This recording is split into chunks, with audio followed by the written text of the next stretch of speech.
Wait, what? Why are you still in the manor? It's been abandoned for 4 years now. Well, I keep getting hit on in the Hanged Man. Wait, why are you here? I thought you marched off weeks ago. Yeah, about that. There's this whole mage and Templar HR meeting. Justinia is going to have a cheese tray and team building exercises to hopefully just smooth over years of oppression. Okay, and why are you telling me? Do you want to come with? If this is a date, Bianca does not do 3 ways. No, no. Andraste's ass dwarf, nothing like that. It's just your Hawke story was pretty cool. It's over a month's journey to the Mage and Templar HR meeting, and if I go with just Sister Leliana, she is going to tell me about her shoe collection all month. Alright, fine, but just the cheese tray and team building shit, right? No world-ending threats? Now, why would there be? Dragon Age Inquisition. On the surface, and through sales alone, this is the perfect Dragon Age game. Every single major criticism of 2 is addressed, no repeating maps, every race playable, even the Qunari this time since we have horn technology. The combat of 2 is now improved, and with just a little bit of nuance. You can talk to companions anytime now, no major railroading. However, Veilguard improved on the major complaints of Inquisition, and we all know how well that game was received. When I first got this game, I was amazed by the open world and the beauty of this world too. After the Brown of Origins and the same 7 maps in Dragon Age 2, I was ready to explore the right open world of Thedas. I spent my whole weekend doing every single quest I could in the hinterlands. I even killed the dragon before the main quest. Then, after finally resolving the Mage Templar debate, siding with the mages, meeting our main antagonist, and unlocking Skyhold, the full game was opened up to me, and after that I just stopped playing. I don't mean I took a couple hours break, I mean shortly after exploring the Hissing Waste or the Reston Approach, I dropped the game for over 2 years. I only came back to it because I saw a trailer for Tressoasser that sucked me back into Dragon Age again. Just seeing how everything played out and the story for Solas and other companions was enough to drag me back into my true addiction. However, since building a Dragon Age community over the years, I can safely say I am not alone in the hinterlands burnout. So what happened all those years ago if my initial impression of the game was all solid? Well, I've covered Awakening Dragon Age 2 already, so I think it's about time I dive into Inquisition to figure out what happened all those years ago that burned me out and put a close on my analysis series. Like my previous series, I'm going to deep dive into everything I can in this game, or at least everything I can find more than 2 words to say about. I'm writing all this before I begin, so I have no clue how long this video will ultimately be, but without further ado, let me all welcome you back to the world of Dragon Age. Before I start the actual game, I have to get into Dragon Age Keep to pick the world I will be importing. To get into the short and sweet of it, I think the Keep is a great system. Instead of needing the full save file of every single character you have ever played between Origins and 2, it condenses every choice that matters, and some that don't, into a site that is easily exported into your current Inquisition playthrough. As long as Origins or the Dragon Age Keep servers are up, at least. This is something I would have loved in Mass Effect before the Legendary Edition, as I hated playing through the original Mass Effect 1, but I would rather slog through it than choose a default save Shepard in Mass Effect 2. It also saves me from having to hold on to old saves when I change PCs over the years. Overall, it's convenient and helps replayability in this game, so it's a massive check plus off the bat here. The only downside is, like I said, not all choices in the Keep are built the same. In fact, some of these choices never come into play, like everything you chose in Awakening, and with Veilguard being released, we now know some of these will never have payoff. So I have to imagine some of the choices were cut content that was supposed to appear, but we will cover that further into the video. Once we choose our world state, we can begin the game proper, and it's pretty ambiguous compared to Origins and 2, which both gave plenty of exposition off the start.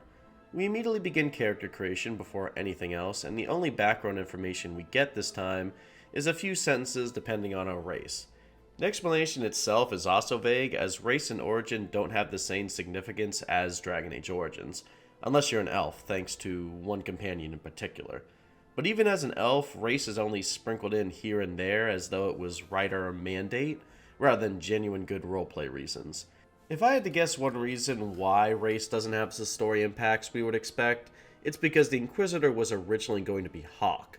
but since the development time was extended and everyone wanted race selection, they added in later on in development time, which is why it feels more sprinkled in.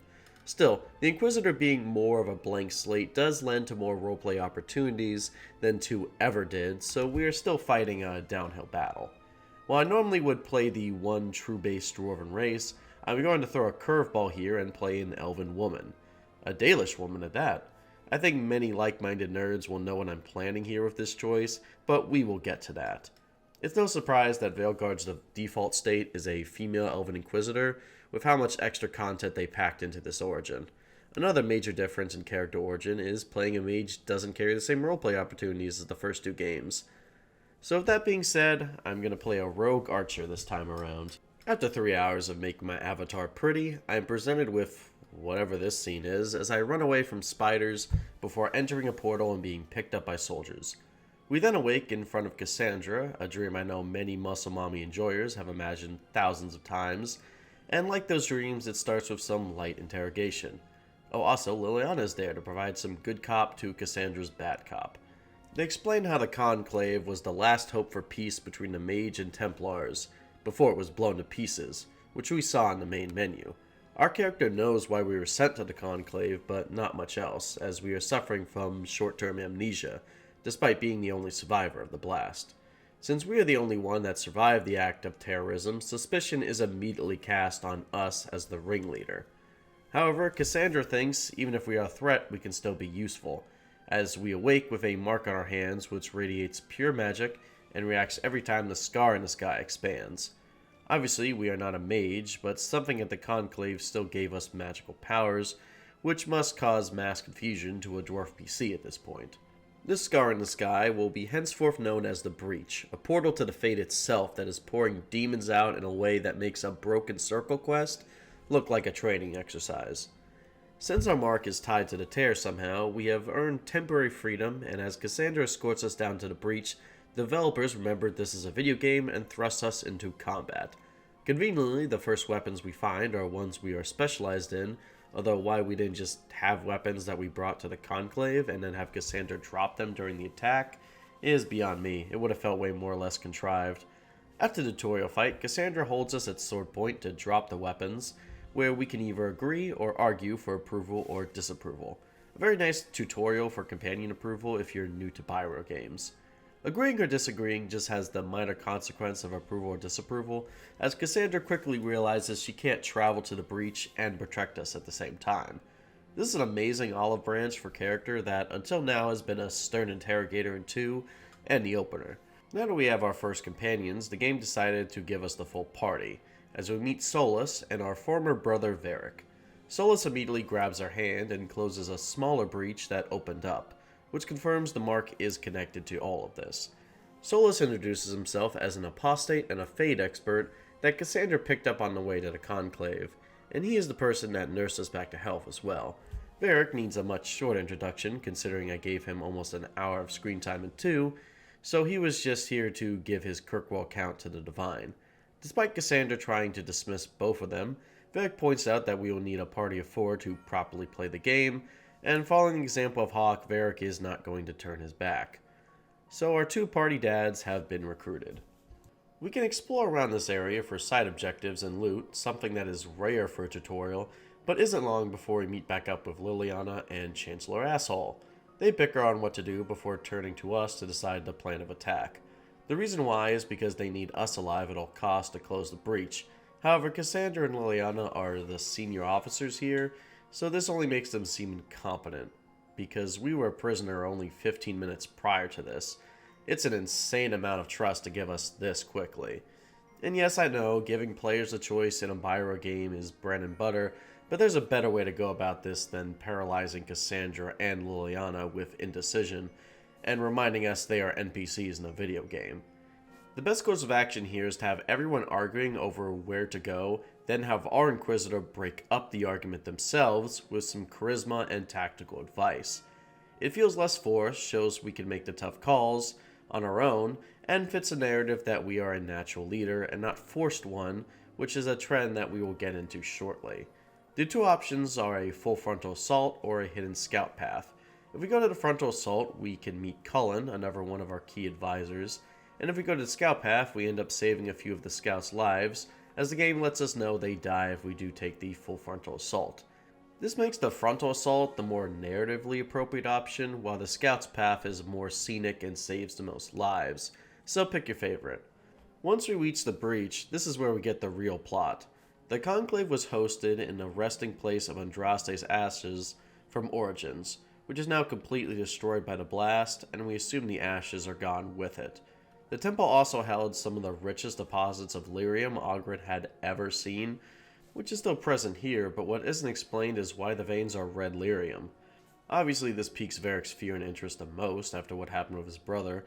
Before we can close the breach, we see a projection of the moments before the Divine's death. She was ritually killed by a very distinct figure with an even more distinct voice, which I almost want to side-eye Varric for not recognizing, but I guess he is experiencing Clark Kent syndrome. Oh, wait, no, apparently that's not what I meant. I didn't even know that was an online thing. Fuck. Look, I mean, because Varric can't see his face, I guess that means it's enough for his identity to remain anonymous. Our character interrupts this ritual, and the Divine's last word are calling to us for help, which instantly clears us of suspicion, although the short-term amnesia situation is really wearing thin on Cassandra. No time to draw on that though, because it's Pride Demon time, and our first boss fight as well. This shouldn't be surprising given the fact this game came out in 2014. Pride Demons are the second strongest late-game boss in the Dragon Age universe I can think of, only being beat out by actual dragons. And here we are, level 3, fighting one. It's the same hype train power fantasy that Fallout 4 would show a year later with the late-game Deathclaws, which unfortunately means I might have to blame Dragon Age, my favorite series, for giving a bad hype tool to my second favorite series, but that's for another video. Despite Pride Demons being in lore, being at the top of the hierarchy, BioWare has decided to shatter that hierarchy, as we are about to see demons can be any emotion, not just the 7 deadly sins. And any of these emotions can be a powerful demon with enough influence. Still, this fight is pretty fun. It teaches how the armor mechanics work, and overall the community seems to like this fight, so I guess the hype tool was successful. So you get a pass, but I will be watching closely, BioWare. Closing the breach, we fall unconscious again and wake up days later as people begin worshipping us as the Herald of Andraste. Since we stabilized the breach, public opinion has shifted from hating us to worshipping us, as they believe the woman we saw at the beginning of the game in the Fade was Andraste herself.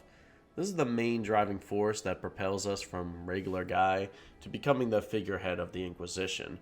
This could be entirely believable as a human character, but playing as any other race has our character casting serious doubts over these claims, even if confusingly every other human in Thedas has no trouble believing a Dalish elf could be appointed by Andraste. This is incredibly unlikely and was the perfect point to spark religious outrage, depending on your race, but as I said earlier, varying races were an afterthought to this story, so the disbelief is excluded to our character themselves, as even other companions believe you should just roll with it to further the cause. The debate of faith is one of the main themes of Inquisition. Unlike a lot of other fantasy games like D&D or Elder Scrolls, the gods of Dragon Age take on a role of a more distant god, acting more on faith than real-life grandiose displays of godhood. One of my favorite aspects of Dragon Age is the unanswered question of the Maker. Every concrete example of the Maker being real, like the urn or the Golden City, have completely alternate answers. Hell, I would say the games heavily imply the Maker isn't real than any proof that he is real. Still, the sheer conviction Andrastians hold their faith in every game leads me to believe the real answer is somewhere in the middle, as all of this comes from something, or at least I'd like to think so. Heading towards the Chantry, Chancellor Assel is still displaying his 1 charisma by bickering with everyone, but this time he is alone as Cassandra and Leliana are fully on Team Lavellan, which is our Dalish Elf clan's name and what I'm going to call our Inquisitor frequently from now on. Anyway, with the rest of the team having drinking the Kool-Aid that is Lavellan, Cassandra and Leliana take full advantage of having the Herald on their side, and make the executive decision to declare a Inquisition, since the main branch of the Chantry is dead or scattered. After this dramatic statement, we get this scene.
Yeah, Inquisition ramped that production value up. This might seem overly grandiose and a little cliche. I do have to say a lot of these scenes get me excited to play the game again though. Even if the game maybe takes itself too seriously sometimes, the soundtrack by Trevor Morris, along with the camera cuts and story, do help keep me on the hype train. Immediately after, we get access to the first home base of Haven. While not fully fleshed out, it is certainly 10 times more spacious and has 5 times more content than the party camp or Hawke's Manor. Companions will all find their chosen place to be, and there's even a good heap of side quests in Haven that we can spend a few minutes to finish, as most of these are tutorials for the crafting system, having us gather starting ingredients around the outskirts of camp and unlocking the first set of recipes. The crafting system is once again overhauled now, sporting something of a perfect blend of Origins and 2's crafting systems. Supplies are once again finite, but abundant this time around. Just like in 2, the potion strength is based on player level, not your herbalism score, but in addition you create stronger potions because of certain Inquisition perks. You also have to unlock recipes through quests and exploration. However, oddly enough, you can unlock schematics from previous game states to your current state. Meaning if you 100% your first playthrough, all your new playthroughs will have top tier armor and potion schematics. While convenient, this can make new playthroughs easy if you take advantage of it, but you don't have to use them. The crafting system is incredibly engrossing. You can spend literal hours running through maps, collecting ingredients, mineral hunting, hunting hides, etc. And a lot of players will do just that, tapping into their inner hunter-gatherer instincts like they're playing Stardew Valley. However, none of this is necessary to complete the game. While you do need to collect some ingredients to have a few extra potions, as potions are now a limited resource, but everything else in the crafting system is optional, but rewarding for those who engage with it. I'm somewhere in the middle personally. I collect enough potion ingredients to have a safe stock, and armor that is reliable enough to get me through the game. Eventually even I just tire out and start ignoring ingredients once I have what I need.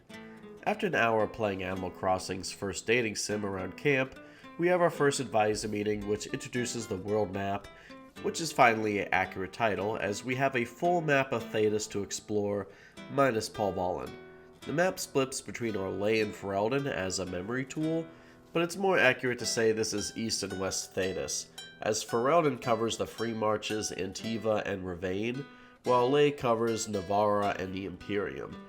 There are hundreds of quests offered at the war table, but I should use the term quest very loosely here, as this is essentially a mobile game added to my AAA title.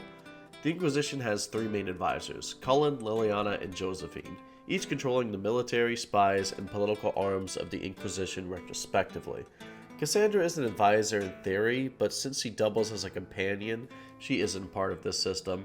The hundreds of quests I talk about are all spread across the map. Some are repeatable for money and resources, some are given by companions for approval, and some will resolve conflicts around the world, especially conflicts brought up from previous games, which is nice on the surface as it does address our choices in those games, but when you actually play it, it's so detached that as a player, I can't bring myself to care about any of the narrative impacts of these quests. The biggest example I can give is a choice in Dragon Age 2 concerning Sebastian's fate. If you killed Anders, Sebastian is pushing towards helping Kirkwall rebuild. However, you spared Anders, Sebastian launches a civil war against Kirkwall, and we could either help Sebastian take over to pledge his aid to the Inquisition, or do the right thing and help Aveline defend Kirkwall against this baseless attack. This sounds like an amazing setup to a quest, especially since 2 companions from 2 are front and center in a conflict, but instead we just get a text-based adventure with a random magic item reward, and we wait about an hour. Imagine if this is how Mass Effect 3 handled the Genophage cure, or the Gefkorian War. That may be a stretch, but this is easily one of the biggest complaints I have with this game. It squanders major story moments with easy-to-write text-based adventures. A massive fumble from bioware when this could have just stayed a tool for exploration and storytelling instead of a replacement. Another issue for the story progression is these quest mission timers are incredibly infrequent, as sometimes you can send an advisor on a mission for a full 24 hours, but let's say after you do that, you get a companion quest that requires an advisor to do something. Well, you have basically hit a soft lock on that companion quest for the next 24 hours, or you better hope you have another advisor that's usable for the quest. This is why most people download a mod that makes war table quests instant, and while sure you could just find other content to do for a day until you can continue the quest, there's really no reason not to have this mod. I want to review this game given the raw viewpoint, so all of you get to watch my review after I suffered. This leads me to the other aspect of the map, which is unlocking areas and new pathways through the power system. The idea being, as the Inquisition grows in-game and through its accomplishments, we gain more resources and manpower, which we use to establish footholds in different areas of Thedas. We gain power by completing almost any kind of quest, making camps, planting flags, surveying areas, beating bosses, etc. By the end of the game, you'll have a massive excess of power, but early on, you'll have to make decisions on what areas and quests you should use your power on first. This is more of a mid-game choice, as early on there's only 4 available areas at first, and by the end of the game you will have more power than you could possibly use. There are 10 major areas and 2 DLC areas to explore, and I will not be covering all of them as some of the quests there are not worth talking about. However, like always, I will cover the notable areas and quests. The best place to start with the hinterlands, a place where thousands of playthroughs began and died. This is one of the few maps we have come to for the main quest, and doing everything here will more or less get you to 75% of the power you need. We start out, as every map does, by meeting our head scout and best Veilguard waifu, Harding. She gives us some lore in the area as we enter, as well as a clue on the primary quest of the area. In this case, it's the Horsemaster, but the quest itself is uninteresting and horses suck, so we're going to skip over that notable quest. Now onto the quests I do like. For example, there's a scout in the area we find battling Templars, and there's a dead mage next to the scout, but all this appears to be a normal battle on the surface. If we take a moment to investigate the scene, we can find evidence that the scout and dead mage were getting it on in the middle of a battlefield before the Templars interrupted them. Going even further, if we bring Varric to the scene, he says the scout is in the wrong line of work and she should put her Riz abilities to work as a spy instead. This is a hidden gem of a side quest, and even in the main quest in this game, the companion interrupts from 2 make a return and are far more numerous than the previous games. And unlike 2, where Varric and Aveline make up 90% of these interrupts, every companion is given their fair share. While these side quests can be gimmicked by bringing the right companion back at any time, the main quests still have plenty of interrupts that add more replayability, and I will point them out as they appear. Most of the interesting side quests in Inquisition involve gathering agents, and I don't believe that that is an accident. Most of the gathering agent quests also involve a lot of the more fluff quests, such as collecting shards, finding resources and supplies, or killing the local wildlife. And this isn't just how the hinterlands is structured. Most areas have the same general fetch quests to collect some easy experience and power, while offering a few interesting quests sprinkled in throughout. So while I did everything to be thorough, I'm really only left with 3 side quests that I have more than a few words to say about, out of the 54 total side quests in this area. 4 side quests if you count the Lord Wolsey quest, who is the peakest character in this game, and you get an icon of him if you become a channel member. Now, is the 54 quests overwhelming? Absolutely. I am known as the Dragon Age guy, and playing through the entire hinterlands for this video has burned me out more than the entirety of making the 23-hour Dragon Age 2 short movie. However, I don't mind them including this many quests because I can see what developers were going for here. Just like the crafting system, you are only supposed to interact with the amount you want to interact with. You only need so much power to unlock the maps and main quest. If you want to just ride on your steed right after an ale and discover every location in the game, you can do that. If you want to be combat pilled and just kill every beast, dragon, and demon in the area to get your power, you can do that. If you just want to grind out the first area of every single map, you can even do that too. Personally, I believe it's usually worth it to finish the main story of each area, besides the hinterlands, as there's some satisfying payoff and story beats, but it's your game and you're supposed to play it how you want. I think the game just needs to lead a little more heavily on how to explore these giant maps, maybe include a few recognizable NPCs like Corporal Vale for gathering resources, Harding for kill quests, and then a local NPC contract for the main story. Then just have one of the advisors urging us forward towards the next objective when you do gain enough power to keep the pace going and prevent burnout. I'm going to cover 3 more main quests in this area to close out the hinterlands section for my own sanity. The first is a quest measuring the veil, which Solas naturally leads us towards, as they can help repel further veil tears. On the way to the ruin, we meet a Dalish mage fighting a demon who wants to investigate the same elven ruins we do. This is Miris, who has a lot more lore than she lets on in this quest. Miris is a side character in the Masked Empire, which I will cover more in the Winter Palace section, but for the relevant part of her story, while Celine, Briala, and her champion were fleeing Grand Duke Gaspard, they wound up being captured by Miris' clan. The clan also captured Imshale, another character we will cover later, trying to bargain with him to activate the Illuvians.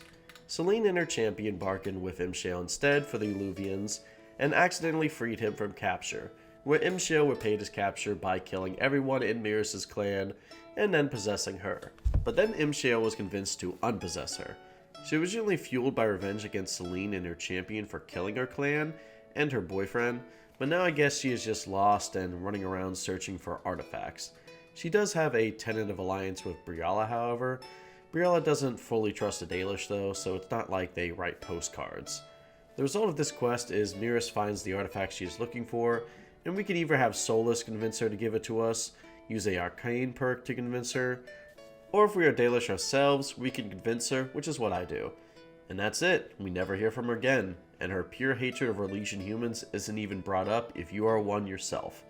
Just a massive waste of what could be a very interesting character arc in this game, and I wouldn't have even recognized her if I hadn't recently reread the book for this video.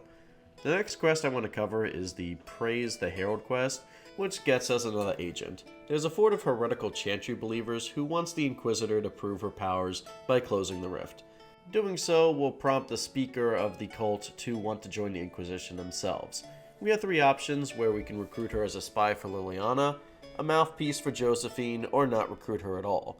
Depending on where you place her, she will get to be an agent on one of the advisors, and I should explain what that means. Depending on where you send agents, they allow the advisors to finish missions faster, and sometimes offer unique perks of their own that benefit all advisors and the Inquisitor. It's not always obvious which choice does what, so more descriptive explanation would do wonders here.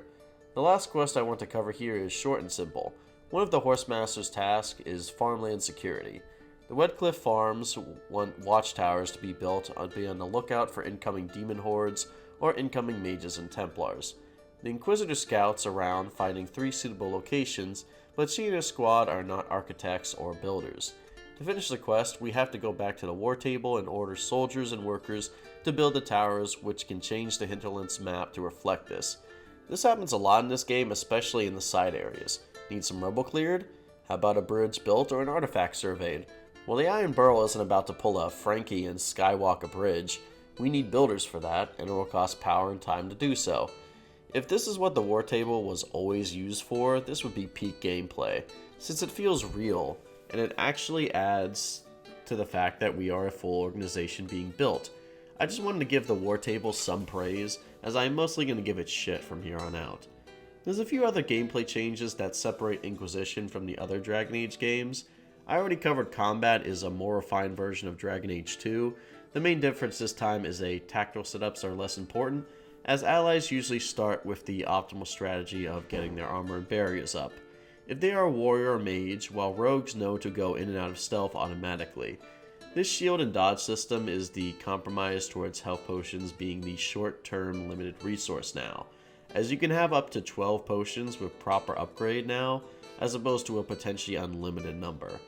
The other gameplay change is exploration rewards having a diverse party now, as there are certain unlockable environments that can only be interacted with by certain classes. Warriors can bash walls to reveal hidden areas, mages can light veil fires to find hidden runes, destroy elemental barriers, and even use telekinesis to block entrances. Rogues still just pick locks, but for some reason trap disarming is gone as a skill, as there are no more traps. I guess some game designer found it tedious to disarm traps, but that was part of the gameplay appeal of bringing rogues, and they didn't replace it with something else. Another complaint about rogues is picking locks isn't automatic. It is now an Inquisition perk you have to unlock. I like this in theory, but it's one perk that unlocks the ability to lockpick everything. Which means until you get this perk, rogues don't get any environmental advantage over other classes. And if you're playing optimally, you might want to forego rogues for a second mage in the earlier levels. The other substantial gameplay change is that specialization needs to be earned in the second half of the game through a small quest, and every squad mate only gets one this time around. The quest is fairly simple, and you usually have to find 3 ingredients, 2 unique ingredients in a certain area of the map, 1 where you can buy, and 1 where you have to kill a specific creature for, and then 1 general ingredient that you should have by playing the video game. The best way to continue this video is to cover how I'm playing in real time, so let's get back to the story for now. The reason we went to the hinterlands was to group Mother Giselle, who is a good-natured traditional mother in the Chantry. She doesn't hate mages, which is cool, but that's all I really have to say about her. She's just kind of an old lady that they bring for a more sympathetic face to our cause.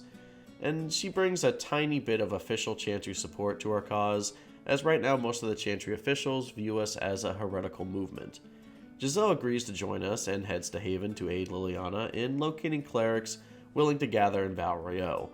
Advising the Inquisition to address them gives them reason to doubt their fear of us, so for the first time in Dragon Age history, it's time to enter Orlais. Val Royeaux is a dual capital city, both the capital of Orlais and the home of the Divine, and the Grand Cathedral of the Andrastian faith. A giant fun fact of this city is it also has the largest elven alienage in Thedas, as well as the most dilapidated, with reports saying nearly 10,000 elves live in an area roughly the size of the Denerim Market. I don't know if Origin's display is accurate, but that sounds terrible, and it's a damn shame we don't see that level of depravity of slums on display in this game. When we enter the city, we immediately head towards the Clerics Conference to try and get some Chantry brownie points. However, we don't show up with Mother Giselle or Diplomat Josephine because that would be too smart. Instead, our Elven Inquisitor and Muscle Mommy Cassandra are going to try to bludgeon our way towards earning Neil's Elysian Chantry Cleric points. Unsurprisingly, this leads to the sisters sicking the Templars on us before one of the sisters is pimp-slapped by said Templars. Here we meet the leader of the Templars, Lord Seeker Lucian, and while I wish Lambert was here instead as a nice tie-in to Dragon Age Asunder, unfortunately that book ended with the previous Lord Seeker dying, so we get this guy instead, but he is certainly as pretentious as his predecessor, which explains how no one has yet noticed his sudden change in personality here. He tells them that the Templars are leaving the Chantry entirely to start their own church, with blackjack and hookers, and then walks off. Despite seeing how bad the Templars are, the Chantry sisters still aren't convinced to throw their lot in with the Inquisition, probably because we are an elf. Speaking of elves, oh hey Fiona, how are you? Fiona is another returning book character, starting to see a trend here yet viewers. Her background includes being a warden who took the journey along with Duncan and Riordan. She slept with King Merrick and is the real mother of our true King of Ferelden, Big Bro Alistair. She is also the representative of the mages, which is confusing because Rhys, Rin's son, was elected to the representative of the Equitarians, which is the largest fraternity of enchanters, and Vivienne is the leader of the Loyal Mages. So there's at least 3 leaders we know about, but I guess Fiona gets seniority there since she is the Grand Enchanter of all fraternities. I assume she was elected as Grand Enchanter due to her magical prowess that she learned while being in the Wardens. As the CEO of the Mages, she offers the Inquisition to ally themselves with the Mages instead of the Templars, and to meet us in Redcliffe, which leads to our first major choice of the series. Mages or Templars? I think I heard this song before and I didn't like the ending, so let's go recruit some companions first. Well, the most in-your-face companion recruitment comes in the form of a little arrow shot in front of our feet after Lord Seeker Lucius walked off. The arrow has a note, and following the note, we have to find 3 red handkerchiefs at the docks, the cafe, and the upper markets, which requires you to fast travel to the above area for some reason to reach it. It should be noted that besides the 2 quests we covered and a few other companion conversations, there's not much else to do in Val Royeaux besides shop around, which is a massive fumble considering how starved a lot of players are for Elysian content. Besides a few companions coming here, you might forget that this area exists altogether in your playthrough. We do have a main quest concerning Elysian culture, but that takes place in the Winter Palace, not a city itself. I guess even the writers disliked Elysians. Finding all 3 handkerchiefs, we get the location of a night meeting where an Orlesian mage attacks us, before an elven woman kills him for us, then tells us he had reinforcements, but they are without their underwear. After taking care of the soldiers, we meet Sera, who immediately mean mugs us as she realized we are an elf ourselves, but we will have to get into that self-elf hate later. More interestingly, she is a member of the Friends of Red Jenny, an organization that we have met in Origins and 2, but that we know very little about. In Origins, they seem to just be a thieves guild, but in 2, they were an organization working with Hawke to dismantle the nighttime gangs. Sera is not a fountain of lore or information and doesn't exactly point out what her people will offer the Inquisition, but sitting down with her later, she explains more what the Red Jennies are all about. According to Sera, the Friends of Red Jenny are a secret society that performs elaborate revenge schemes, ranging from petty thievery or pranks to even assassinations on nobles. Essentially, they are a more aggressive Robin Hood, targeting the rich that abuse the poor. Each cell is isolated from the organization as a whole, and there's no leadership structure, which makes sense if it is a communal group that helps the common man. It also explains why in Origins they were just thieves, while in 2 they were contracting hits on gang leaders. Sera herself is, interesting. She's incredibly jokey, but rarely takes anything seriously, unlike other joke characters like Varric or Zevran.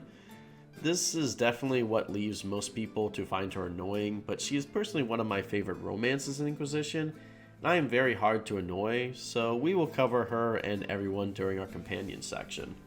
While in Valerio, we get invited to an Orlesian party hosted by First Enchanter Vivienne. My Dalish elf puts on her cutest non-masked outfit to stand out like a sore thumb. We get a little more political background about our host, as well as the civil war between Empress Celine and Grand Duke Gaspard, before being confronted by a marquis that we are a little more than bandits trying to grab power in the massive vacuum in the world right now. I guess coming here as an elf was a bad idea after all. Vivienne steps in and freezes him, calling him out on his rude behavior, saying he only wanted to duel the Inquisitor to earn some honor back by being a failed chevalier. We get the choice to execute him if we wanted to, but my Inquisitor doesn't bother giving this guy any of her time, and says she doesn't care. After some public humiliation that the Marquis would normally have to pay for, we sit down with Vivienne and she offers aid to our Inquisition as the last leader of the Loyal Mages. The Loyal Mages are what they sound like. They want the war to end and the circles restored. She doesn't believe magic is a curse or anything, but she is deep in mages belonging to Circle because they can be dangerous and need proper training. This seems like a reasonable take, but we are going to learn very quickly she believes in rules for thee, not for me, and that she is actually trying to join the Inquisition to rise her own political standing. Still, she is level-headed, polite, and a mage with influence. It would be pretty absurd to reject her help at our current standing, so companion get. We have 2 more companions to recruit before we tackle the other 2 side areas available in Act 1, so let's get a full party, shall we? Josephine and Leliana have heard reports that the Grey Wardens have all started disappearing since the Conclave explosion, and so far we only know the location of a Warden Blackwall, who we somehow missed during our massive hinterlands exploration. We approach him for information and find him training some local farmers who he has conscripted to train them and send them on their way. Not exactly typical Warden behavior, but maybe he's someone who joined after the 5th Blight and was inspired by the hero Ferelden's actions. He says he doesn't know why the Wardens are disappearing. He rarely contacts them himself. He mostly recruits Wardens and sends them on their way, which is again very conveniently altruistic, but not enough of a red flag to challenge him. He also talks about the treaties, which were signed documents promising the dwarves, Dalish, and mages to help during a blight, when what he is actually talking about is the right of conscription. But again, maybe he is just new. We thank him for nothing the salad he has to offer about the Wardens, but before we walk off, Blackwall offers his own personal support to the cause, claiming that he doesn't want to think the Wardens are involved by staying away from this conflict, and that he can offer himself and his treaties to our cause. While this doesn't sound like a high-quality deal, Blackwall does make it a point that one Warden can save the fucking world if needed, which no one can argue against.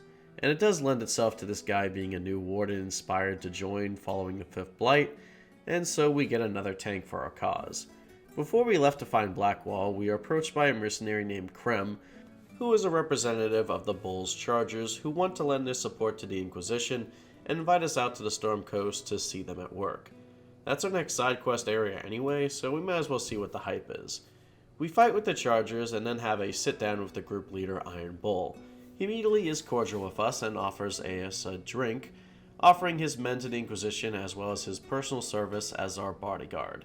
The bodyguard thing doesn't even really come up, it's just a fancy way of saying he is another companion. But the more interesting details is that he is a member of the Ben Hassriff. He immediately says he was a spy ordered to find out details about how bad the breach is, and details about the ever-growing Inquisition.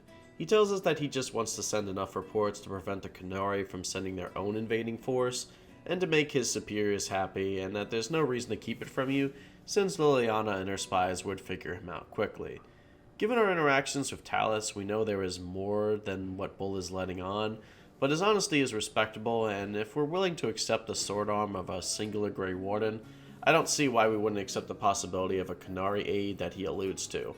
We recruit him and the Chargers, then begin our exploration into the Storm Coast. The Storm Coast is the one area that has a two-part story about them.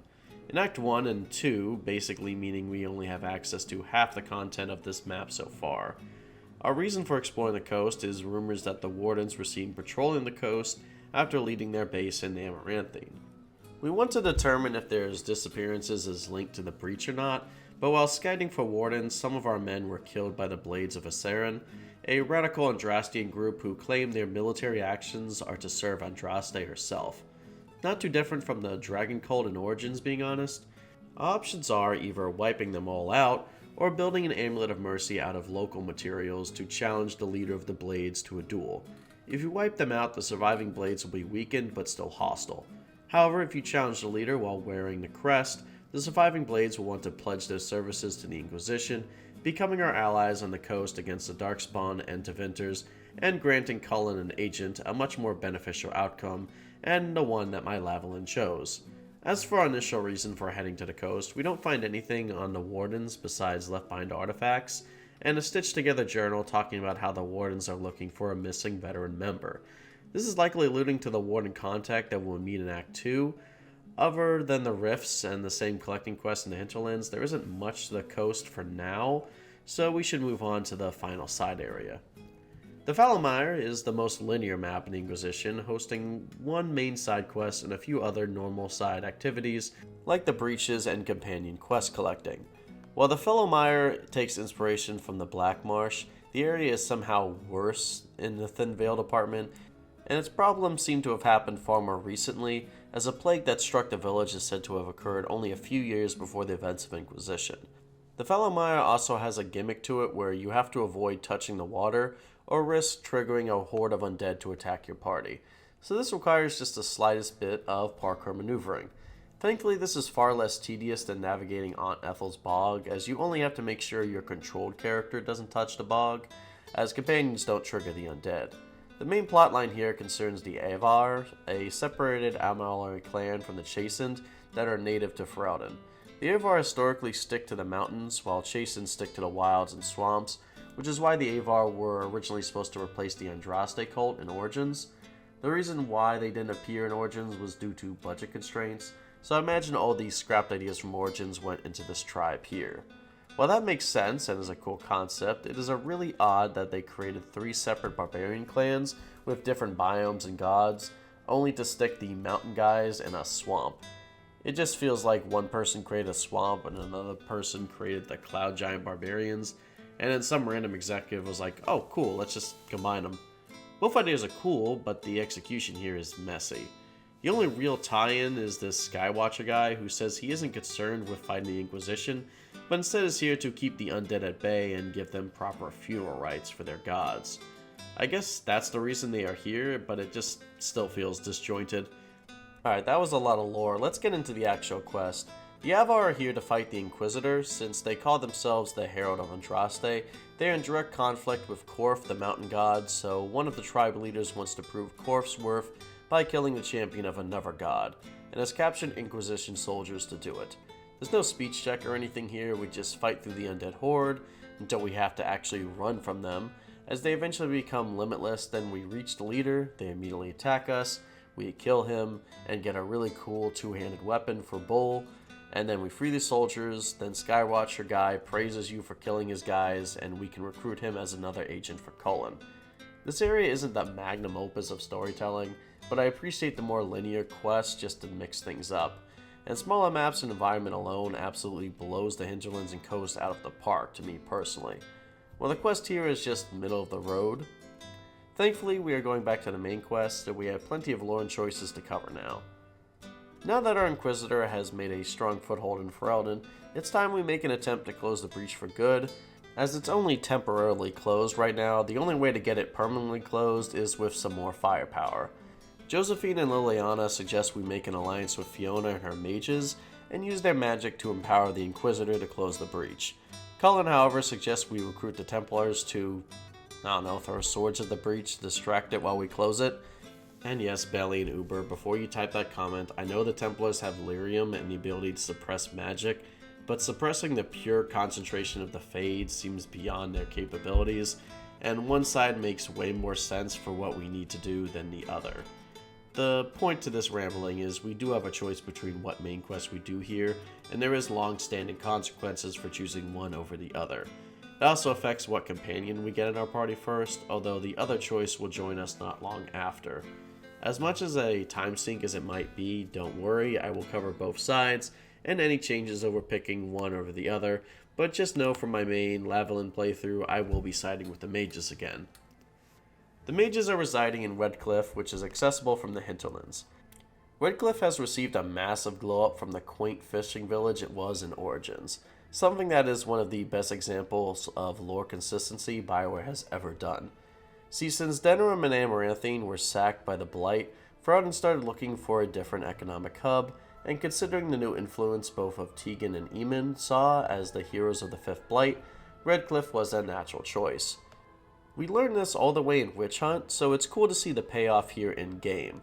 The references don't stop there, as if we save Connor in Origins, he is here now, a full adult circle mage who really doesn't want to be here, as he believes the circles should exist to protect people from situations like what happened in Redcliffe because of his own dealing with demons. He also still has nightmares from this day and feels uncomfortable being in Redcliffe after what he's done, even if he might be one of the only ones still holding shame on this day himself. Also, there's a statue honoring the hero Ferelden too, incredibly based. After playing the role of tourist for a few minutes, we meet up with Fiona in the tavern to a very different reaction than what we would expect. She has no memory of meeting us in Orlais, understandable since we have done weeks of side quests before meeting her, but even more concerning is she has now given her and her mages over to the Deventer Magister to escape the war with the Templars. Worse than that, Redcliffe now belongs to Magister Alexius, which likely would explain why Fiona traded over her lives to this guy so easily. Something definitely feels off about this whole scene, as she seems confused, and we still need mages, so we set up a meeting to discuss terms. Not long before we start, though, the Magister's son collapses on top of us, pretending to be sick, and hands us a note saying we need to meet in the Chantry because we are in danger. Before we go there, we can talk to the mages to get a little more background to what happened here, but we basically get two sides of different extremes. One mage thinks Deventer being bad is just Chantry propaganda, blood magic isn't that bad, and mages should just look after themselves. She might as well just have a big kill me sign for Fenris. The other is a loyal mage who enjoyed life in the tower and never wanted a war or any of this. He left with the rebels because he feels the vote forced him to, and it was better to join with his fellow mages than be on his own. Heading into the Chantry, we meet another companion, Dorian, who is currently trying to deal with a Fade breach. I'll let him do the introductions. Dorian of House Parvis, most recently of Minrathis. How do you do? Watch yourself. The pretty ones are always the worst. Suspicious friends you have here. What, you think I included this scene just to show one of my favorite ships? Because you would be right. Dorian describes himself as a mage from Deventer, but not a magister. He was training under Alexius before finding out he was part of the Venatori, and he left. Now he just wants to stop Alexius because he is using dangerous time magic, which is apparently what he used to secure Redcliffe and the Ferelden mages before they ever approached the Inquisitor. Oh, sorry. I just have an allergic reaction when friction franchises try to use time travel plots. It comes from growing up on too much Star Trek. I'll try to keep it to myself, but this seems too far out even for Dragon Age.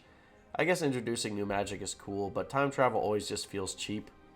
The Venatori are also a bit of a side-eye, as before now it was always assumed from Tevinter everyone was either a blood mage or a slaver or both.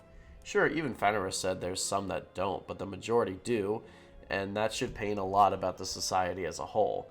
Dorian appears to be the minority that don't, and that plenty of citizens are honest people, but he also has the stance that slaves aren't bad as long as you treat them nice, so he has some enlightening to do.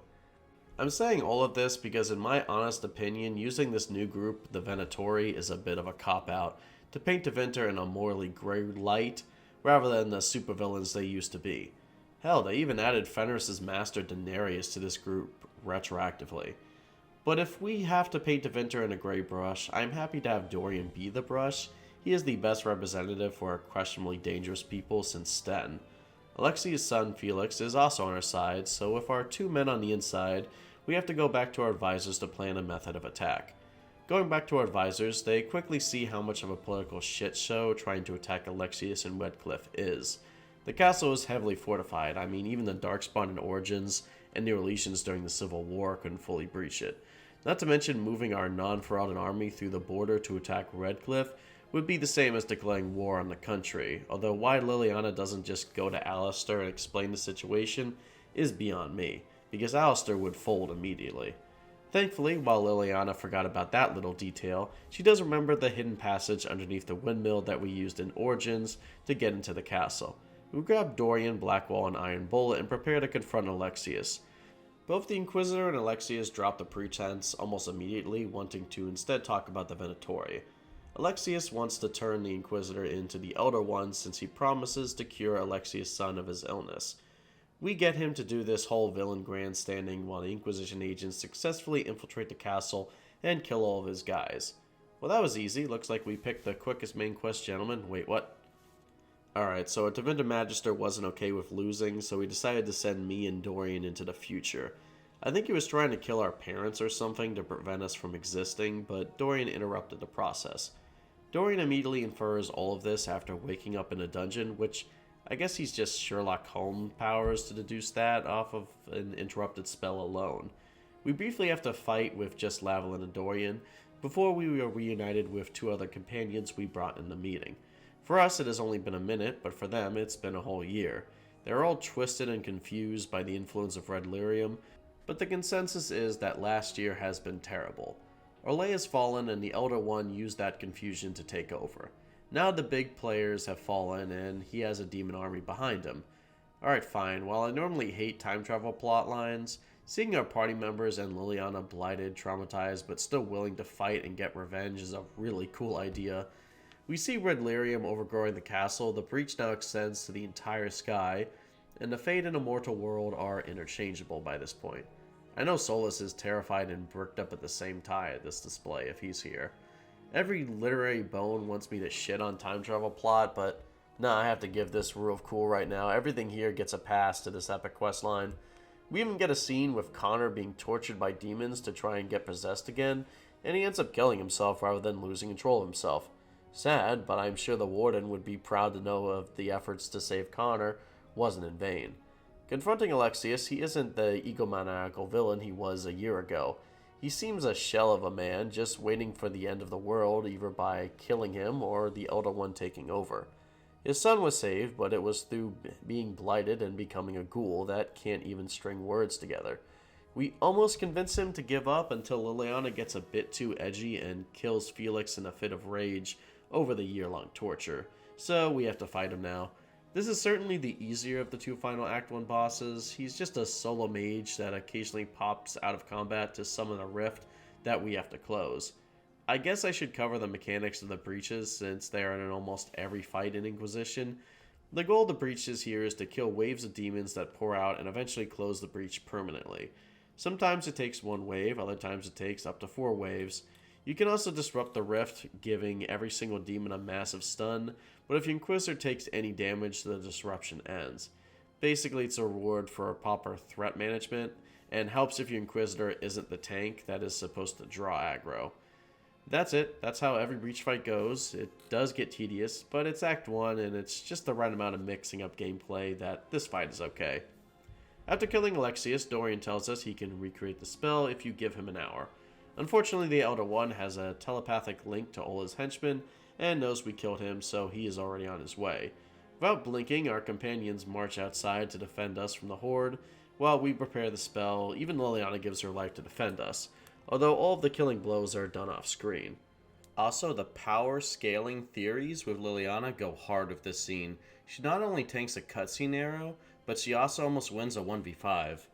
Leaving the portal after all our friends die in front of us, we arrive back in our timeline as Alexius gives up. We arrest him, and as we do, the King and Queen of Ferelden finally pull up to deal with the situation. Alastor and Nora don't really discriminate between what the Magister did and what Fiona chose, and since the Magister is arrested, the only one left holding the bag is Fiona, who Alastor promptly orders her to exile or be forced to face Ferelden persecution. Alastor, is that any way to talk to your mother? Left with no other choice but to side with us, we can either take them as our prisoners, basically no better than what Tevinter offered, except we are going to use mage slaves for good, or we allow them to join as full-fledged allies with no restrictions, which is the choice my Lavellan gives the mages. This is one of the major act choices that can cause certain companions to have massive approval or disapproval. In this case, Solas, Cole, Dorian greatly approve, while Cassandra and Sera greatly disapprove. Great approval or disapproval is 20 plus in one direction or the other, which is a massive shift. Also, there's two hidden mechanics that affect your choices here. First off, Varric's approval changes depending on whether Hawke sided with the mages or Templars, basing his opinion on his best friends once again. Secondly, your choice here impacts who will eventually become divine. It's only one of several, but it can be the reason someone you didn't elect can become divine. Basically, pro-mage choice benefits Leliana, while pro-Templar choices benefit Cassandra and Vivienne. Alright, now how can I organically transition from the mage's choice to siding with the Templars? I really have to bring some finesse for once, and... Hey, what's up, nerds? I am Donna Hornsworth. I like crunches and holy smites, and I hate robes. Wait, what? When the hell did I make you? And why do you sound like Donald, despite being a girl Canary? Don't worry about it, little bro. I am here to save this video. All right, guys, here's how this is going to work. We are abandoning the mages. They are nerds and signed up with Tevinter. They did this to themselves. Cullen, go ahead and pack your bags and bring that dank blue dream pack that you keep hidden in your closet. We are going to recruit the base Templars. Throwing enough swords at the breach should solve the issue. Alright, so this is my alternative save Donna, so let's get into recruiting the Templars. This quest starts off by organizing a few nobles as a guise to assemble the Templars, and we start off doing a traditional ceremony where we pick which side is more important, Andraste, Templars, or people. This can give us a reward and approval based on what we choose, but it's ultimately not too important. Not a great start. We meet Cullen's contact in the Templars, Barris, who is a former Ferelden who tells us if it was up to him, we would already be allied. However, we are going to need to impress the Lord Seeker first.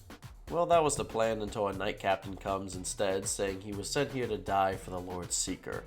For some reason, his ominous talking and several drug addicts surrounding the room doesn't set off any alarm bells until the noble who walked in with us gets killed. We fight our way through the Red Templars men who are so blighted off red lyrium that they can even become inhuman Goliaths. Eventually we reach the Lord Seeker, who doesn't say anything to us, and instead of just shooting an arrow or spell at him, we walk up to him and get dragged into the Fade. In the Fade, we see that the Lord Seeker was replaced by an envy demon, who was replacing the Lord Seeker to grow power in this world. However, the Herald of Andraste leading the Inquisition will be a much more worthwhile mark to replace. To do this, he needs to understand our reactions, how we talk, think, and feel, which is why the Envy Demon wanted us to do the test in the beginning in the first place. Also, remember how our companions died off screen in the Mage's Quest? Well, on the Templar side, the Envy Demon takes the form of our three advisors, who take turns slitting their throats while we talk to us, the camera staying on them the whole time. This is Dead Space level of creepy, and probably the most disturbing scene in the series across the 4 games. The setup feels far more in theme with Dragon Age than time travel antics, although the Mage's Quest was incredibly epic, so maybe take that with a grain of salt. There's no combat here either, which is a surprising breath of fresh air for a Dragon Age game. I'm glad someone decided players won't be bored if they aren't fighting demons for 5 minutes. We are trapped in our own head in the Fade, being shown memories of our playthrough, as well as the future that will take place once the demon replaces us. Every response we give is recorded by the demon, taunting he will use this to become us properly. Just like Alexius, the demon also praises the coming of the Elder One. It isn't long before we realize there is a third person with us in our own mind, that being our last companion, Cole, who is a spirit of compassion and also from the book Dragon Age Asunder. Cole has been following us for some time, seeking the Inquisition as a way for him to be real. However, as a spirit, when something tears through the veil, like Envy did with us, he can't hide in the shadows any longer. While he seems nervous, he is also incredibly knowledgeable about how to get out of here, taunting Envy and advising us that if we keep moving and not reacting to what Envy does, we will be able to break free and it will lose control over our mind. He guides us to the next area, telling us that if we think differently, we will more easily navigate through the area, telling us to think of water instead of fire, for example. There's also a side quest here where we can get some free stat buffs in a classic Fade fashion, this time for our specific class. There's 3 in total, which you can see throughout the video, but if you want a full guide, you have to wait for my President's play. Also, I just have to point out that this demon sounds like Melvin from Yu-Gi-Oh! Abridged. Then can't help you. I will see more. What's this? A locked door? Impossible! Wait, no, it's totally possible. What am I talking about? Eventually, we light enough beacons and tear through the dream world, all while Cole instigates him to get Envy to pop out and give us the opening we need to escape. Envy reveals its true form and scurries away behind a Fade wall, and we are left with our party and Barris to find a way to break past the barrier. Barris says most of the leaders were already turned into Red Lyrium Templars, but the middle management Templars, also known as lieutenants, might still be alive. However, Envy is sending reinforcements to kill the remaining Templars, so we are on a time crunch. The mechanic here is we have to explore the side passages for 3 lieutenants and the Lyrium storage key while also returning to the Great Hall to save the remaining Templars. It's a little tedious, but it's not too hard to return to the Great Hall to kill the enemies, then let their health bars rise back up. Plus, I will take any mix-up in the gameplay cycle at this point after closing about 30 breaches. Cole sticks his head in a few times, more confident now since we've already seen him once in Envy's Goon Cave, and we can find out that the Envy Demon hates the Empress of Orlais and has plans to kill her as soon as it gains enough power, foreshadowing that her life is in danger the same way we learn her life is in danger in the future world on the mage's side. After gathering everything we need to break the barrier, the Templars each charge their energy and down Lyrium to lower the barrier. I guess they were just able to spam Holy Smites on it until it closed. Confronting the Envy Demon, Cole appears once again to tell it that it's angry and trying to prove its existence through death the same way Cole did once, alluding to his time at the White Spire where he would mercy kill mages so that someone would acknowledge he was real, but we will cover that later as the fight begins. Now, in pure difficulty alone, this fight is leagues harder than Alexius.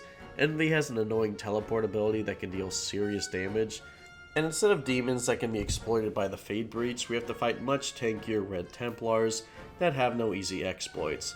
In fact, I can safely say that this is probably in the top 3 difficult fights on Nightmare, given the early level, but it would definitely be at the bottom of that list.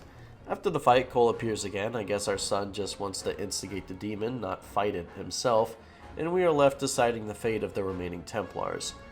We can either have them join as the Order and become our allies, or disband the Order and join simply as our soldiers. Keeping the Order intact has Cassandra and Iron Bull greatly approving, while Solas, Sera, Dorian, and Cole greatly disapprove. This also greatly increases Cassandra's chance of becoming divine. Having them disband and join the Inquisition as soldiers is the safest of the 4 options in terms of overall approval and divine choice, as Solas, Sera, and Cole greatly approve, and only Dorian will greatly disapprove. No matter which choice we choose, our representative will join our base, and either Dorian or Cole will join our party, now with the other coming after we complete the next main quest. It might seem a little out there, the rank main quest, but these 2 quests offer such different experiences, and you can only do one, so let's see if I can break down the pros and cons of each. In-House Whispers absolutely wins in terms of plot and thematic moments. We are presented with a whole new type of magic, great character moments for Dorian, Leliana, and the other 2 companions we bring. We even get to see some great fan service moments from Origins, seeing King Alistair act like a proper ruler, and Connor choosing death over being possessed again. Champion of the Jest, on the other hand, has a much more tame story. There's no real cinematic moment besides first meeting the demon and watching it slit the throats of our advisors. It also doesn't rely on any other character besides Cole and the Envy Demon. Barris is an honorable dude, but it could have just as easily been Cullen or any other Templar here and it would work. I will say though, gameplay wise for me personally, Champions of the Just is just way more fun to play. Exploring our own mind and then seeing these nightmares displayed is some of the best showing of how creepy the Fade can be that bioware really has ever done. The Great Hall having to hold the line while we grab resources might be tedious, but it mixes up gameplay and adds some good tension. The Envy Demon blows Alexius out of the park in terms of a proper antagonist, and his boss fight is way more fun to fight. Overall, I would say In Husk Whispers has a better story, but it relies heavily on those big cinematic moments and nostalgia from Origins, while Champions of the Just has a much more tame story that lends itself far better for replayability with its unique gameplay moments.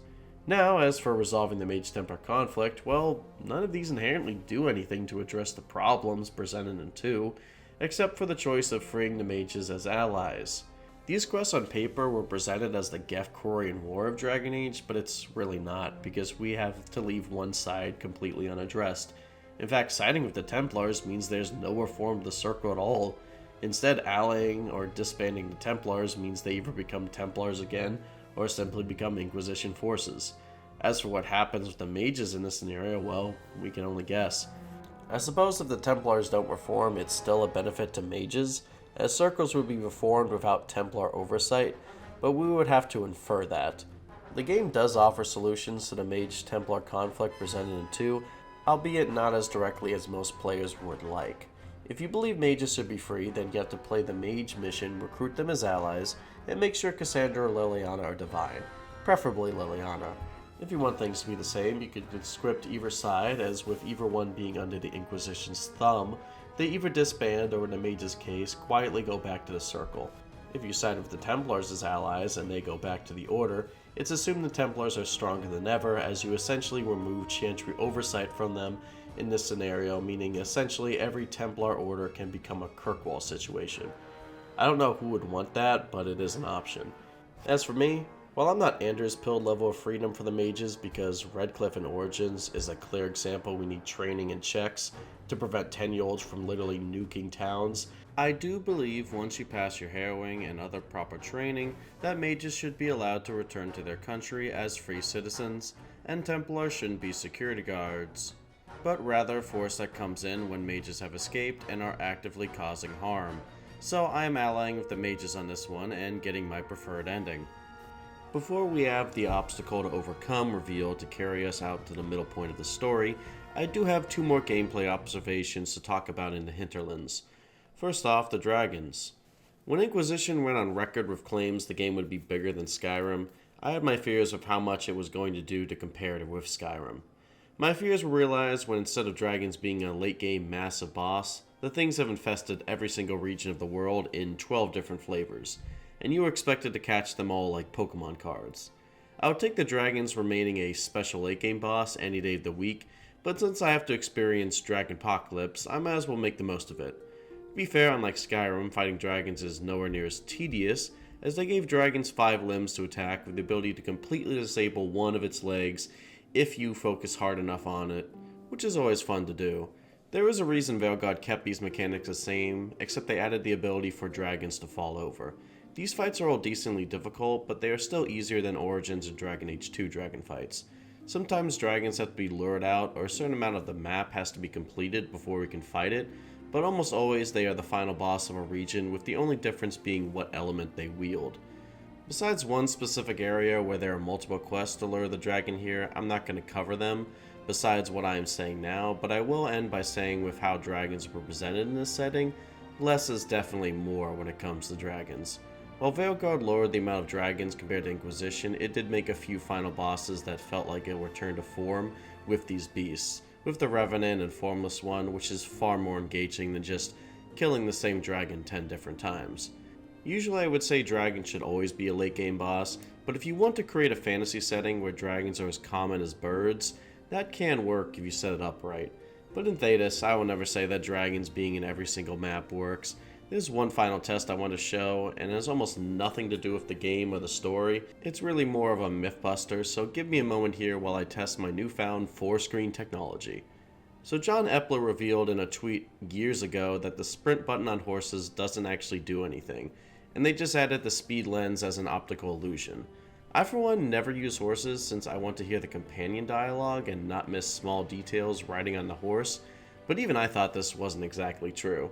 So I decided to have a test where I have the Inquisitor run on foot, gallop normally, and sprint on the horse to see if any of them are faster or if it's all just an illusion.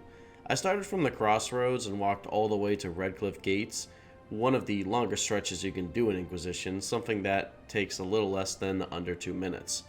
Also, forgive my horse riding, I should never be allowed to drive anything in video games, I know, and maybe my drunk driving might account for a second or two lost, but look what I found. Sprinting on a horse from the same location is 10 seconds faster than galloping normally on the horse, and galloping was 10 seconds faster than walking.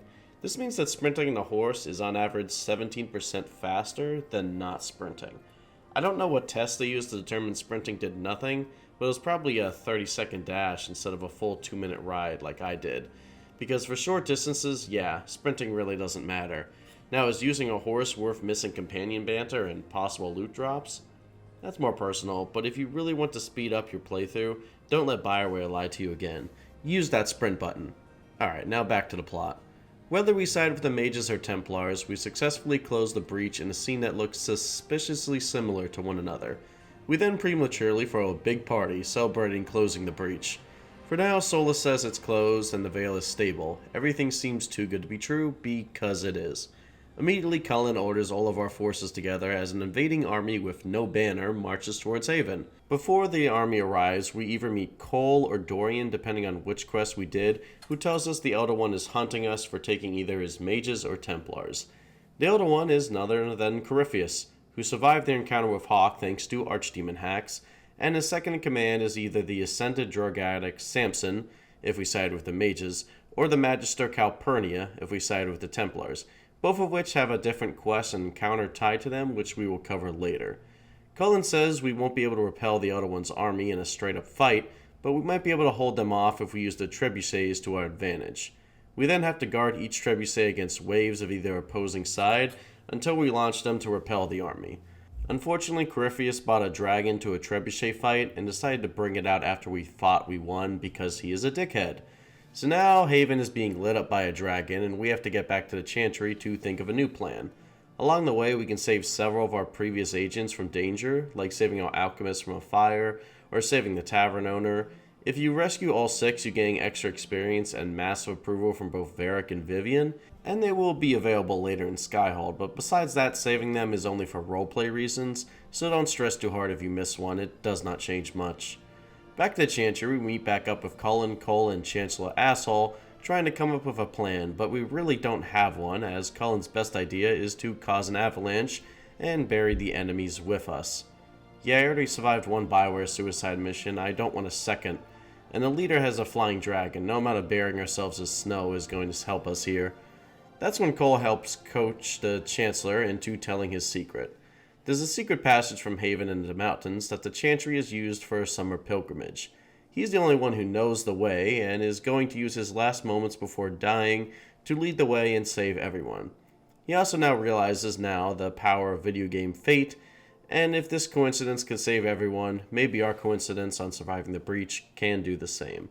It's probably one of the best instant redemptions I have seen in gaming, so congratulations, Chancellor Roderick. You have earned the right to get an F in chat to finally recognize your name. In order for everyone else to retreat to safety, the army and that dragon are going to need a distraction. And the only thing Corypheus wants right now is Lavalin. So our squad marches to fire one more trebuchet shot right as everyone else gets to safety. During this fight, we encounter our first Red Templar Behemoth as our boss fight for this mission, and my god are these things not the tankiest creatures in the game. Also, his name is Knight Captain Denham, which is a creepy Templar we met in Champions of the Just, who says the Lord Seeker sent him to die. Just a fun fact. After arming the trebuchet, we order our squad to retreat, and we have a one-on-one confrontation with the big bad Corypheus himself. And, alright, let's let him introduce himself this time. Pretender, you toy with forces beyond your ken, no more.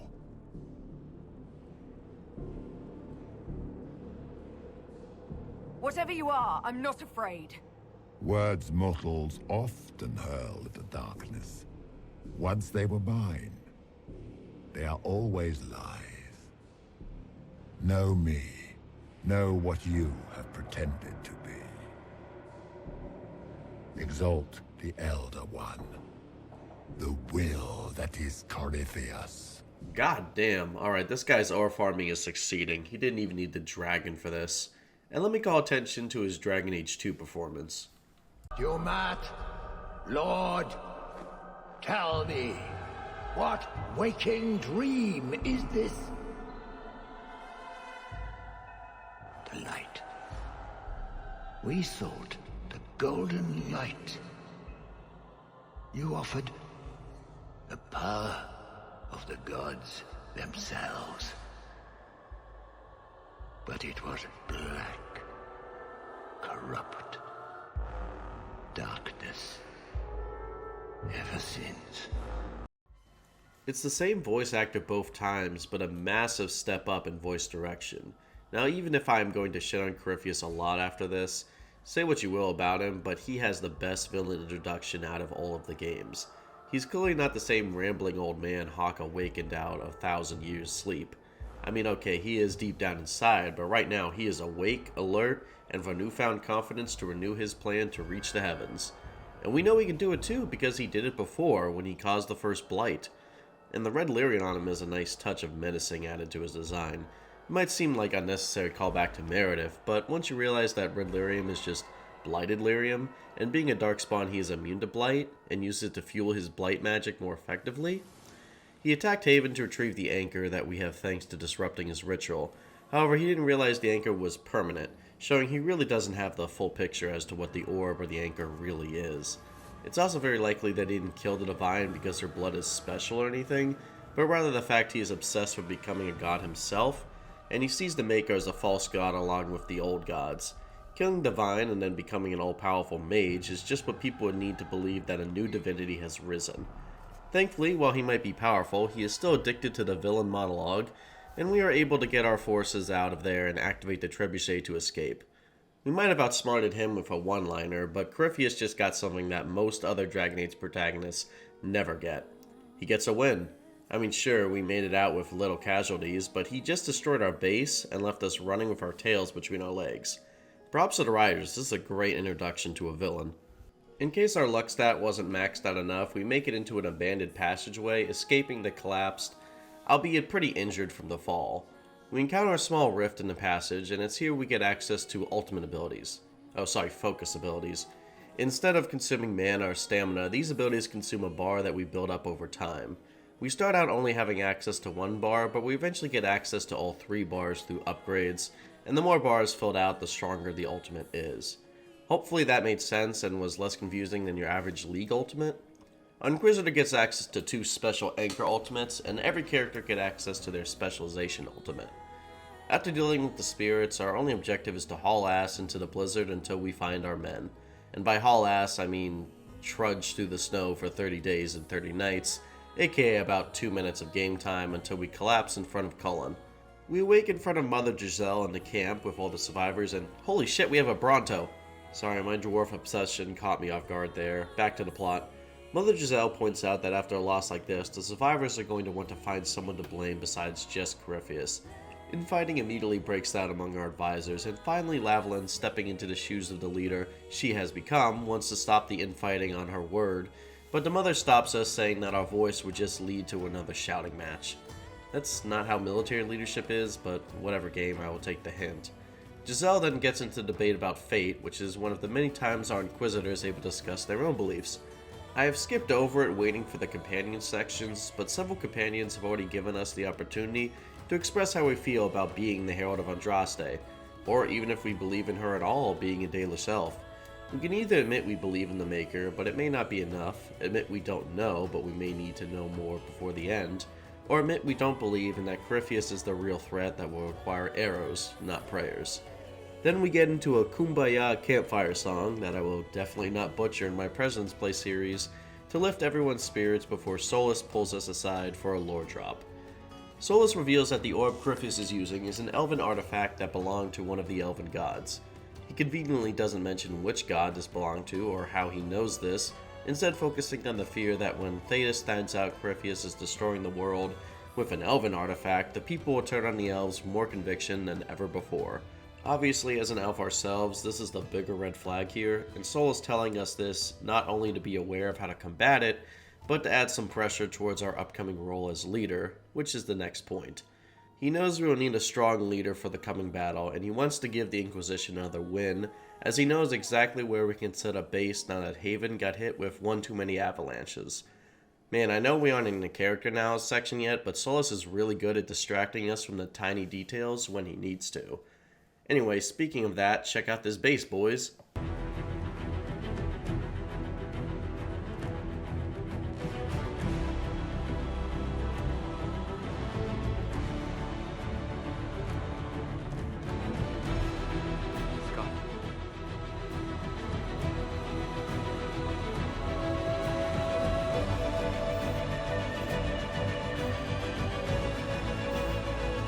Man, if Haven made Hawks and the party camp cry, this one has to make them just absolutely melt.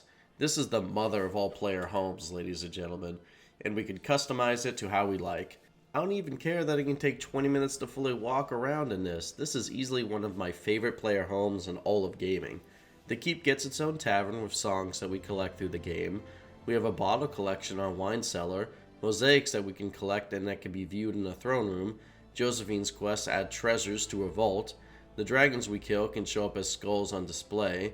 We can choose to build either an infirmary or a sparring ring, a mage tower or Templar tower depending on which side of the coin we fall in, and the biggest upgrade of all, we get a herb garden that we can use to plant our own resources, bringing the Stardew Valley comparison full circle. It's just about perfect besides the many areas of empty space that go unused, but if I didn't mind it in Hawke's Manor, I won't complain here. Besides, that just leaves room for modders, and the space is big enough that every companion gets their own little nook to call their own. Back to the story, once everyone settles in, Cassandra approaches us with the offer that Solas planned when he showed us Skyhold. She offers us to officially become the leader of the Inquisition. As everyone has already been following our orders now, it just comes with a title and a cool sword. We can't refuse this offer, that would be taking a bomb to the train tracks, but we get a lot of different responses to this. If we have been an Andraste enjoyer up to this point, we have several faith-based responses. We can say we are doing this as a representative for the race, if we aren't human. We can be humble and say we are doing this for the people, or to bring order, or we can be an asshole and say we are doing this for our own gang and power. Inquisition might not let you murder knife people as much, but being an asshole is still an option. My Lavalin agrees with Solas that the Elven people need a win right now, and says an Elven hero will stand for us all, which earns some Solas and Dorian approval, and Sera disapproval. Cullen rallies the crowd, and even Josie gets hype as our title and the game fully opens up to us. We will get into that later. First, we need to watch the advisors or farm a little into the destroyed rubble that will soon be our throne room. We will get a proper throne room shortly, but first we need some direction. Thankfully, we already know one major quest line, as the destroyed future Alexius took us to kept bringing up that Corypheus used a demon army to conquer Orlais after Celine's death. Considering the civil war going on in Orlais, anybody who wanted to assassinate Celine would have an easy shot at doing so. Our best plan is to set up peace talks, gathering, and get the Empress and the suspects in one place to flush them out. Once we get that settled, Varric steps in and gives us our second quest. Seeing as he had first-hand experience dealing with Corypheus, he happens to know someone else who has experience too. Speaking of heroic speeches being the thing that jogged Varric's memory of this person, we can all imagine who he's talking about. He doesn't want to bring them out to the courtyard, so he asks us to meet her on the battlements. We can do these two quests in any order, and we also have the entire rest of the world to explore, most notably 6 major maps and 2 DLC areas, so it's best if I break this down into sections. Also, last 2 gushes about Skyhold before we move on. The area actually changes as you go through the main story. When we first spawn in, it looks like an abandoned fortress with debris strewn about everywhere. Next time we leave and come back, we see some of the debris have been moved, and most of the stations have opened up to us now. Additionally, scaffolding has been set up throughout the fortress, and a collapsed bridge dividing the courtyard has been repaired. Finally, after completing a main story quest, the renovation of Skyhold is complete. Scaffolding and most remaining rubble or clutter has been removed, and the throne room has been furnished with banquet tables and chairs. Skyhold can further change its appearance by fulfilling certain requisition orders, all of which are aesthetics besides the herb garden, which does allow you to grow ingredients between missions. The area of Skyhold begins filling up more as we gather allies and make connections. We can even talk and check in on Inquisition agents we recruit, like a lyrium smuggler or a skywasher. The last main service of Skyhold can be unlocked at the War Table mission Acquire the Arcanist. We've already been able to make our own weapons and armor and potions, but now we need that good old enchantment. After a minute-long mission, our Arcanist appears in the Undercroft, and it's none other than our one true lord, it's Dagna. That's still really cool. It's a nice reward for long-term players who help this quirky girl all the way in Origins study at the Circle. And if we have someone replace Sandor, I'm glad it's someone who narratively fits. I guess if you're one of the few people that told Dagna to stay in Orzammar, this is a slap in the face, but most long-term fans will be happy to see her, while new fans will just enjoy seeing a friendly, nerdy dwarf. Still, this is a no Sandor out of 10 for me personally. Like I said, the whole world is open up to us now. If we wanted to, we can push through the main quest instead. Some of these areas are explored through the main quest, namely Here Lies the Abyss, while others are entirely optional. I'm going to cover 2 side areas than a main quest, and then I'll rinse and repeat. If a main quest takes us to a side area, well then I will cover that area there too. Starting our journey into the Emerald Graves, named as such because of the dead elven defenders of Helm Shiral, prior to Orlais conquering it 700 years ago. A nice detail is there are multiple burial trees, which is the proper elven custom for the dead that we learned in Origins. Naturally, the veil is thin here, but we're not looking at Philomire levels of bad, and it's not the main plot point of this area. Like most areas in the game, the graves are struggling from the impacts of the Orlesian Civil War. This will be a common theme, and while that might seem implausible that every single area in Orlais has the same tale of the Civil War screwing over everyone, when you account for the fact that the war has been ongoing for about 2 years, it makes a bit more sense. The Emerald Graves tale is many peasants and freeholders are treated there seeking the aid of someone called Fairbanks, after they lost their families or homes to the Civil War. Some believe he is a noble themselves, given his leadership and connections, but that's for after we meet him. Fairbanks himself has a quest that sprawls the entire area. He first wants us to take out the Freemen of the Dales, who are a collection of former soldiers of Gaspard and Selene, who have realized that dying for a paycheck in war is a raw deal. They have now become little more than organized bandits in the regions, and they are trying to rob Fairbanks of what little resources he does have under the employment of the Red Templars. I imagine the Freemen are funded by Orlesian nobles who have put forth their entire share of gold, backing their favorite emperor or empress in this war, and now they need to find a new way to make money now that they've given most of their gold. It's actually a pretty common blight in this current time. Our strategy is twofold now. Step 1, take out the Freeman leaders. Step 2, take out the Red Templars. Step 3, profit. The Freemen themselves aren't exactly game-breaking enemies, they really are just normal bandits whose main gimmick is attacking in massive numbers, and after we kill all 4 generals, we get the ability to draw the Red Templars out. The Red Templars are led by Lieutenant Carroll. Shrewd Dragon Age lore masters recognize Carroll as the lyrium-addled boat guard that takes cookies off Stan in Origins. Apparently that lyrium addiction got the best of him, and now he is a Red Templar Goliath. After we defeat the Freemen and the Red Templars, the area's main story is complete, aside from one major lore point. Fairbanks is rumored to be a noble, and now that things have calmed down in the region, we can investigate it. Finding 3 pieces of evidence, we confirm he is the son of a noble, and his titles could be restored. Fairbanks himself doesn't want this, as he views nobility as a gilded cage that could put up red tape towards helping others. It's similar to Alistair's situation, I suppose, but maybe even more valid take, as instead of being afraid of leadership, he simply doesn't want it getting in the way of what he already does. Maybe it's hypocritical since I almost always appoint Alistair as king, but in this situation, Fairbanks being a noble won't help his people fight the Blight or end a civil war, and for those reasons alone, it's enough to let him make his own choices. Whether we make him a noble or not, dealing with the Freemen and Red Templars is enough to get Fairbanks as an agent for the Inquisition. If he has nobility, Josephine uses him and can even make him a folk hero to the people. If his nobility is kept secret, he continues helping refugees and becomes a spy for Leliana. One last bit about Fairbanks recruiting him is canon to the extended universe, as the animated series Dragon Age Absolution has Leliana Cassandra ordering him to steal the Circulum Infinis from Tevinter, where he hires a mix of thieves and mercenaries to do it. Spoiler warning for that series though, I bet he wishes he wasn't recruited by the Inquisitor, as he ends up dead in that series too. Rest in peace, man. Besides the dragon flavor of the area being a cold mistral, there are two other quests of note: the Haunted Chateau and the Elven Tomb. The Haunted Chateau has an amazing creepy ambience, silently exploring a dead mansion with distant railing in the distance. However, compared to the haunted houses of Origins and 2, this one is lacking in anything besides just ambience. In Origins and 2, we had a ghost theater, lighting rooms on fire, ghost children playing and singing in rhymes, and in 2 we took a step up, having all the objects float around and even attack us. Here the creepy child rhymes are all text-based, and the ghosts don't actually do anything there. There's just some undead here led by an arcane horror. I'm guessing if I asked the designer, they would blame the Frostbite engine, but given what we saw during Cole's dream sequence, I'm really confused why we couldn't get more of that in a next-gen game. At least there's a Hellraiser reference before fighting the arcane horror boss. The box. You opened it. I came. The second quest, Knight's Tomb, is far more promising. We find evidence that the Dalish were exploring an ancient elven tomb for lost lore and artifacts, but the Venatori and Red Templars found the tomb as well, likely hoping to find another orb for Corypheus to use. We have to find 9 Night Seals scattered around the tomb to unlock the treasure, and I have to admit the design of this tomb alone is great.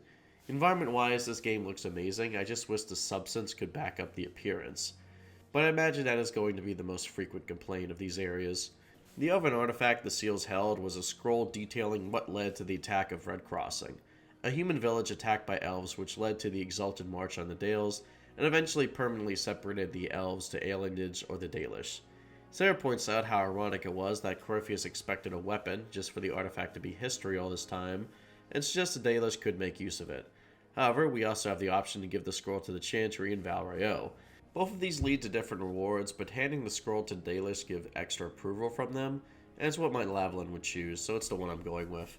Interesting though, if given to the Chantry, they note that the attack on Red Crossing may have happened because one of the Dalish elves wanted to willingly convert to the Maker, and the Dales believed this was a betrayal and attacked the village to bring that elf home. Obviously, how the Chantry would observe this here and now is a sign that the elves were persecuting their faith, which isn't the only issue pointed out in the document, but you best believe that's the one Chantry historians will focus on. Moving on though, let's walk like an Egyptian. The Hissing Race is our first and only real Dwarven plotline in the base game of Inquisition, as it's a major desert that holds tombs of the Paragon Pharaoh. The Paragon lived well before the First Blight and became a Paragon because of his runecrafting discoveries. The memories claim that he died in Deep Roads, but in reality he reached the surface and settled down in the Hissing Waste.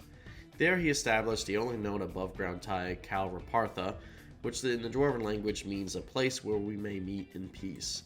It's believed he fled to the surface either to prevent a war from his runecrafting, or to escape war. When he died, he passed everything that he owned to his 2 sons, but in a typical Cain and Abel situation, despite splitting the land equally, they ended up in war over the power, and ended in one of the sons dying and the other building monuments to his family's deeds. Learn this story naturally by exploring each tomb around the area, lighting torches that correspond to the chronological order of the Paragon's tale. Then gathering each key unlocks a massive amount of good loot.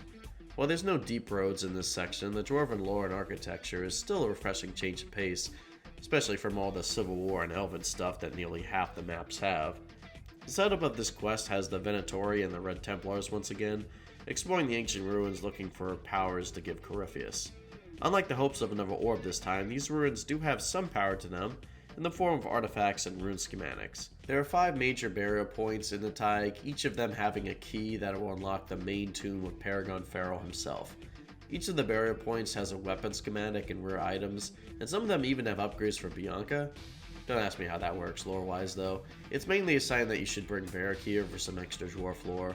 When we get access to the Paragon tomb, we find it guarded by a dragon. This flavor of dragon being a sandy howler, which is a normal fire-breathing dragon. I'm not sure if it's intentional or not, but since the dragon is sleeping, the party can stick to the side and successfully sneak their way into the tomb without triggering the dragon fight like a real Tomb Raider. The tomb has full lore on the region as well as a schematic for a superb demon-slaying rune. Considering what the main plot of this game is, yeah, it's as good as it sounds. The entire Hissing Waste questline is far shorter, but it's still a fun concept that feels like a one-shot D&D session, even ending with a dragon fight. As for other quests in this area, there isn't much to note, just the same rifts, claimed lands, shards, but there are two notable points of interest. There's this strange chantry sister that randomly spawns around the desert, and given Cole's reaction, this is clearly a spirit. If you talk to them 4 times, you get a unique bow. There's also an abandoned merchant campsite where the merchant is mysteriously gone, but his trusty Mabari, Betrayer, is also operating the store, providing proper change to customers. Now that we have some wholesome lore, let's get back to the main quest. Considering Varric has someone who has experience with Corypheus, and the other alternative is helping the French out with the Civil War, that they themselves caused, mind you, it's safe to say what main quest is more appealing for my character. Walking up to the battlements to meet Varric's contact, we get thrust immediately into character creation to recreate our Hawke. Considering this is an entirely new character created, added on to the fact that some hairstyles don't exist in this game, I did my best to recreate my Renegade Femme Hawke from my Dragon Age 2 analysis, but let's just say age has changed her face a little and she got a haircut. At least her Renegade personality is still the same, even if Hawke only has a few personality dialogues to her.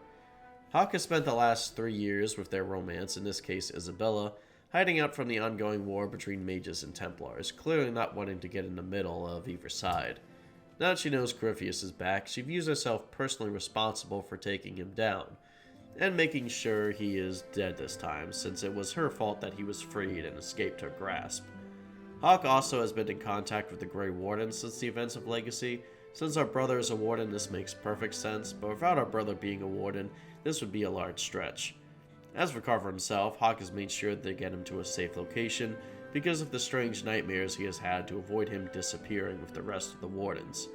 Speaking of the disappearances, Hawke does have one other contact in the Grey Wardens who hasn't disappeared yet, currently hiding out in Ferelden. Given this is our best chance at finding out more information about taking out Corypheus and getting the wardens on our side, it's definitely worth the trip. I neglected to mention it, but in addition to being an ancient darkspawn threat, Corypheus' dragon is believed to be an archdemon, so wardens are definitely needed. Let's pack up these 2 girl bosses' bags and head for Ferelden. Oh wait, one more scene first. Talking to Cassandra after talking to Hawke has a special cutscene where Cassandra is about to suplex Varric off the skyhold battlements for lying about not knowing where Hawke is after all this time.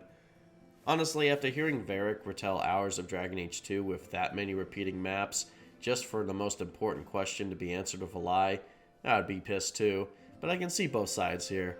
Varric didn't tell Cassandra where Hawke was because he was protecting a friend from the Mage Templar War, and the dangers the Seekers posed. Cassandra, on the other hand, was lied to and believed if she brought Hawke to the Conclave, the Divine would still be alive, or maybe the Mages and Templars wouldn't have rebelled and ended up in Corypheus' hands. Varric rebuttals that Hawke is just the likelihood of dying in the Conclave with so many people, and that he is here now to help. Although Cassandra now sees that Varric's loyalty will always be to Hawke first and the Inquisition second. The Inquisitor reminds us that we all have to work together, and we are left to console Cassandra. It's clear that Cassandra is less mad at Varric and more so hard on herself for believing Varric's lies and not protecting the Divine. We remind her that we were all fools stumbling through the Inquisition and tell her she needs to give herself a little bit more credit. Now we can move on to Ferelden. Crestwood is a small village east of Lovering near the Brazilian forest. Naturally, being so close to Lovering means the village was hit hard after the 5th Blight, but what made it worse is that beneath Old Crestwood lies a network of flooded ruins, the remnants of the Deep Roads intersection, which formerly linked the Tigers of Iduken and Gundar, which during a Blight meant that the Darkspawn forces directly came out of these ruins, which explains why the Blight hit the village hard enough that Old Crestwood sank underneath the lake after the dam broke. The sunken part of Old Crestwood has a massive breach torn through now, and is our main crest of this region, as demons are going to non-stop pour out of the village until the Inquisitor closes it. Getting to the old part of the village is complicated, as we need to re-engage the dam to divert water from Old Crestwood enough to reach the breach, since the Inquisitor can't swim. To re-engage the dam, we first have to capture the fortress holding the dam from bandits, which becomes a usable fortress for the Inquisition with its own merchant.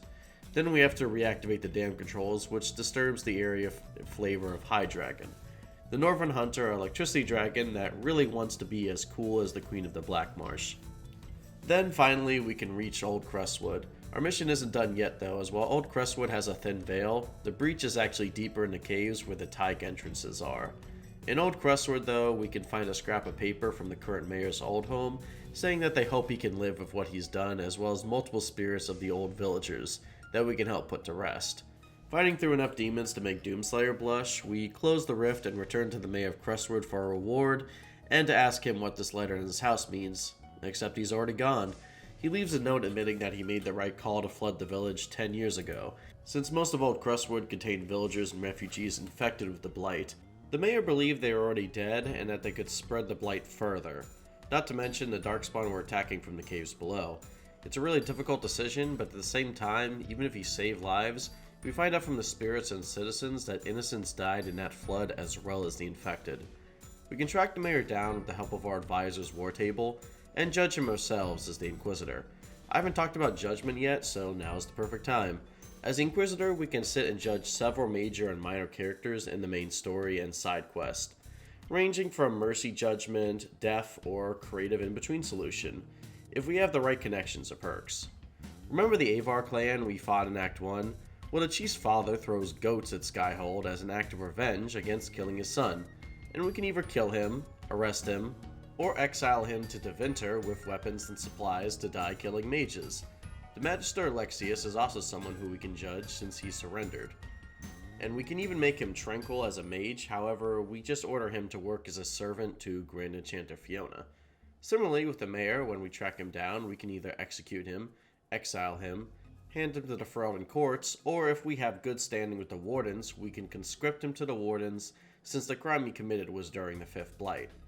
The choice that stumps me is I almost don't want to pass judgment on this guy, because I understand exactly why he did this. I mean, it's true that the refugees couldn't be saved anyway, though drowning is a terrible way to die, so it can be argued that Daedric's actions saved Crestwood in a cold calculus type of way. As if he did nothing, it's possible the whole village would have been killed by the Blight. But he was also indirectly responsible for the second crisis to hit the village, that being the waves of undead attacking Crestwood. If he had allowed the lake to be drained and the bodies to be burned, then the Fade Rift that appeared here wouldn't have nearly been much of a problem. It's a tough call, but even if he is a hero, he did kill people, and he should want to atone for that. I think the best choice here is giving him to the Wardens or letting the Ferelden courts deal with him, and it seems that most companions agree with me here. Alright, I'll say it.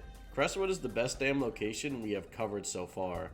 It even beats out the Fellmire in the Dwarven Desert. Not only does it have the first decision in Inquisition that made me sit and think what's the right call here, but even more than that, unlike a new guard tower in the hinterlands or construction and rubble clearing in Skyhold, the effects of Crestwood feel incredibly detailed. The fort becomes occupied, has several quests after we capture it, the area, once eternally dark and raining, becomes brighter, and even the weather changes after to become a more bright, happy landscape similar to a Fable map. There's also just some lovely world-building scenes that make the area feel more real. After capturing the fort, for example, some teens sneak into an abandoned part where the dam controls are to hook up away from their parents. There's also a lost spirit in Old Crestwood who recognizes Cole as compassion. The spirit is a spirit of wrath, and it can't leave the world until it commands another to do its bidding. Killing a rage demon underneath Crestwood is enough to have it fulfill its duty and pass on. And Solas has some lore that a spirit can't leave until it's fulfilled its purpose. Nice bit of foreshadowing for later. The map is also just the perfect size, not small enough that there's only one quest, but not too massive that it takes an hour just to travel across quest markers. It's not surprising BioWare showcased Crestwood in PAX 2013 to show how your choices not only influence the map, but also have benefits and consequences. I may do a ranking of all the maps after I cover them all, but for now, let's go back to the main quest and the reason we are here. On the path to the Warden Contact, we run into some Grey Wardens, the first we have seen since Blackwall himself. They are protecting Elven Girl from the undead attacks plaguing the village, but just like the Wardens from Dragon Age 2, they are focused on their mission first, not this village. They are apparently searching the area for a Rebel Warden, the same as the Stormcoast Wardens, and it's easy to assume this is Hawke's Warden Contact, so we send them on their way and move on. Before we go through, the Elven Girl wants to join the Wardens, given that the village used to be plagued during the Blight, and she feels now twice in debt to the Wardens. We can tell something is off about the Wardens right now, and out of character, this does have a really bad outcome, so we tell her to find other ways to help people, namely joining the Inquisition, and she becomes an agent. Meeting the contact, we find out it's none other than Loghain himself in all his Simon Templeman voiced glory. The Warden contact goes down a simple list of priority. If Loghain is alive and joined the Wardens, he is always the contact. If Loghain died, but Alistair didn't die and didn't become king, then the contact is our big bro himself. And if both these Wardens are dead, or Alistair is king and Loghain is dead, then we get the Wet Blanket Stroud as a Warden contact. I have harped to death about how boring Stroud is, as he is nothing more than a loyal Warden who is slightly more altruistic than the standard grunts, and having him share the same role as big-ticket characters like Origin's favorite companion and the best antagonist of the Dragon Age series doesn't do him any favors. Unfortunately, that means Stroud shares the same role as Paddock Wicks, a replacement for a beloved character, and that just isn't fair. My best solution to this was always just to include Nathaniel and maybe one other Awakening Warden, maybe Oghren, as possible contacts, instead of Stroud. That way this role can be filled by one companion that long-term fans have some knowledge of, and my annoyance at Stroud more or less goes away. Although if I'm being honest, the contact that fits best here is always Loghain on setup alone. Alistair is cool, don't get me wrong, but Alistair has always been more of a follower, and without having to take the throne, I can't see him breaking the ranks of his own and going against the Warden Commander's wishes. This goes for Stroud too, but he didn't have a preconceived notion as a follower, so less so. Loghain, on the other hand's reason for breaking away makes way too much sense that the writing was on the wall. None of the Wardens would ever trust Loghain after what he did during the Fifth Blight, and Loghain wouldn't try to make friends with them after, since they are a legion. Hell, this was almost intentionally done by the First Warden in a petty display of politics, since the First Warden stationed Loghain in Orlais during the events of Awakening.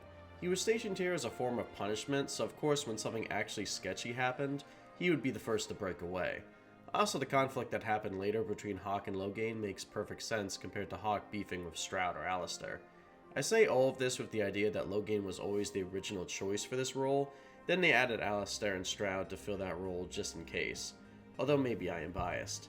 And yes, I do know the reunion between Alistair and Morgan is peak, but besides a few satisfying character moments, I still think Loghain fits the role as the Warden contact far better. Either way, Loghain informs us that the reason the Grey Wardens are disappearing is because every Warden has simultaneously started hearing their calling. Which, for context, the calling is what happens when the blight inside Wardens begins to take hold, and they are called to the deep roads by the archdemons, same as the Darkspawn. Their choice at this point is to either let the blight fully take them over and die, or go to the deep roads for the long walk, where the Wardens fight Darkspawn in deep roads until they die. When asked if Blackwall has been experiencing this calling himself, he just says he doesn't fear the calling. Alright then, buddy. The Warden Commander of Orlais, Clarel, in a desperate attempt to end the Blights before the Wardens die off, wants to use blood magic to create an army of demons and Wardens to kill the last two archdemons before the Blight begins. Loghain opposed this plan despite hearing the call themselves, and was branded a traitor and forced into exile. Now, though, I imagine the Wardens want him back either so he can't leak this plan, or because he is a strong enough warrior to be useful as an abomination. Once in exile, Loghain began looking into alternatives, which is how we met Hawke and he learned about Corypheus. Loghain, having seen how the archdemon is immortal firsthand, believes Corypheus would have the same power, and is using this false calling to spread fear. Sounds like the typical paranoid Loghain that we all know from Origins, but this time he isn't blaming the French people, so he is right. Thankfully, before Loghain was exiled, he knows where the ritual is going to be held, so it's off to the western approach. Also, prior to entering the western approach, you can go to the battlements, and if you've done Wicked Eyes and Wicked Hearts, Morgan and either Loghain and Alistair can have a brief catch-up, but I prefer to do these quests one at a time myself. The western approach, much like the Hissing Waste, didn't used to be a wasteland, but a thriving, lush landscape. However, during the Second Blight, a large crack in the land opened up, known as the Abyssal Rift. The area became a major battle site, with Darkspawn blood staining every part of the lush landscape. Keep in mind, the Second Blight wasn't a little wacky year-long adventure like the Fifth Blight. The Second Blight lasted 90 years, so 90 years of Darkspawn pouring out of the rift and dying killed the landscape, leaving nothing but an empty desert in the wake of the Blight. The only key attraction in this area was Adamant Fortress, a powerful fortress erected by the Dwarves after the Blight for the Wardens to use to repel any further Darkspawn that tried to come out of the rift after the Blight. However, trying to maintain a fully functioning fortress in a Mad Max hellscape where supply chains risk harsh sandstorm and Darkspawn attacks wasn't ideal, and eventually the fortress was abandoned. That is, until the Chantry decided to bring back the fad of using the fortress as a demon testing ground, about 200 years after the fort was abandoned. See, naturally the Vale is thin here after being the site of a 90-year battle, and the previous Divine wanted an isolated area to conduct experiments on the Rite of Tranquility. So they sent a Tranquil and several non-mage Chantry researchers to this abandoned fortress to study the nature of the Rite and a cure. The Tranquil found both. This is covered in the novel Dragon Age Asunder, and I will cover more during Cassandra and Cole's analysis, but I find it very convenient a year after the Chantry used the fortress for spirit research that the Wardens all of a sudden decided they want to use this fortress again. Clearly they are doing this because it's a perfect area to call some demons out. The fortress is really the only part of the Western approach that is interesting. The main plot of the Western approach is that the Venatori are once again mining for magical orbs for Daddy Corypheus, and also opening up caves in the region to spread the Darkspawn further in the area, again for Daddy Corypheus. We can deal with both Darkspawn and Venatori in the region, capture a fortress, build it up for some stability in the region, build bridges using the war table, and capture a Venatori Magister running the operation and sit in judgment of him, as he was actually not just helping Corypheus for money, and even stole from him out of his own gang. We can either kill him, jail him, or use him as a smuggler, one of the least interesting sitting in judgment scenarios. The more interesting quest here is that there is a ruin where the Venatori were looking for artifacts, and ended up triggering one that froze them and the demons all in time. It puts the whole dungeon exploration quest and flips it on its head. Instead of clearing out enemies to get into the temple and loot its treasures, we can run in, loot the temple, then are forced to fight our way out, seeing every enemy we are about to fight on our way in. Not revolutionary, but a cool mechanic. Another cool mechanic is this area's flavor of High Dragon. This dragon isn't just waiting ass up for the Inquisitor to kill it. It's in hiding, following the Venatori trying to capture the beast for Daddy Corypheus, and with the help of an Orlesian scholar, we have to bring it out of hiding before killing it. It's no Crestwood, but there's enough solid gameplay changes here to help it stand out from more played out areas. As for the main quest here, it's a lot more simple. We meet up with Logan and Hawke at the ritual site, and they tell the Inquisitor that the Wardens have already begun the ritual. We find a group of Wardens led by Livius Ehrmund, a Venatori Magister. Ehrmund is looking for Corypheus and has manipulated the Grey Wardens, specifically the Warden Mages, who are particularly vulnerable to his influence, into willingly performing the ritual. The blood magic binds each Warden Mage that performs it by killing a Warden Warrior and binding the Mage to a demon. The Mage themselves are effectively enslaved by Ehrmund and not in control of themselves, while the remaining rogues and warriors appear to have retained their minds, while still being vulnerable to the false calling. This gives Corypheus his Warden Demon Army hybrid, while the rest of the Warden's order will either be dead or forced to march into deep roads to die.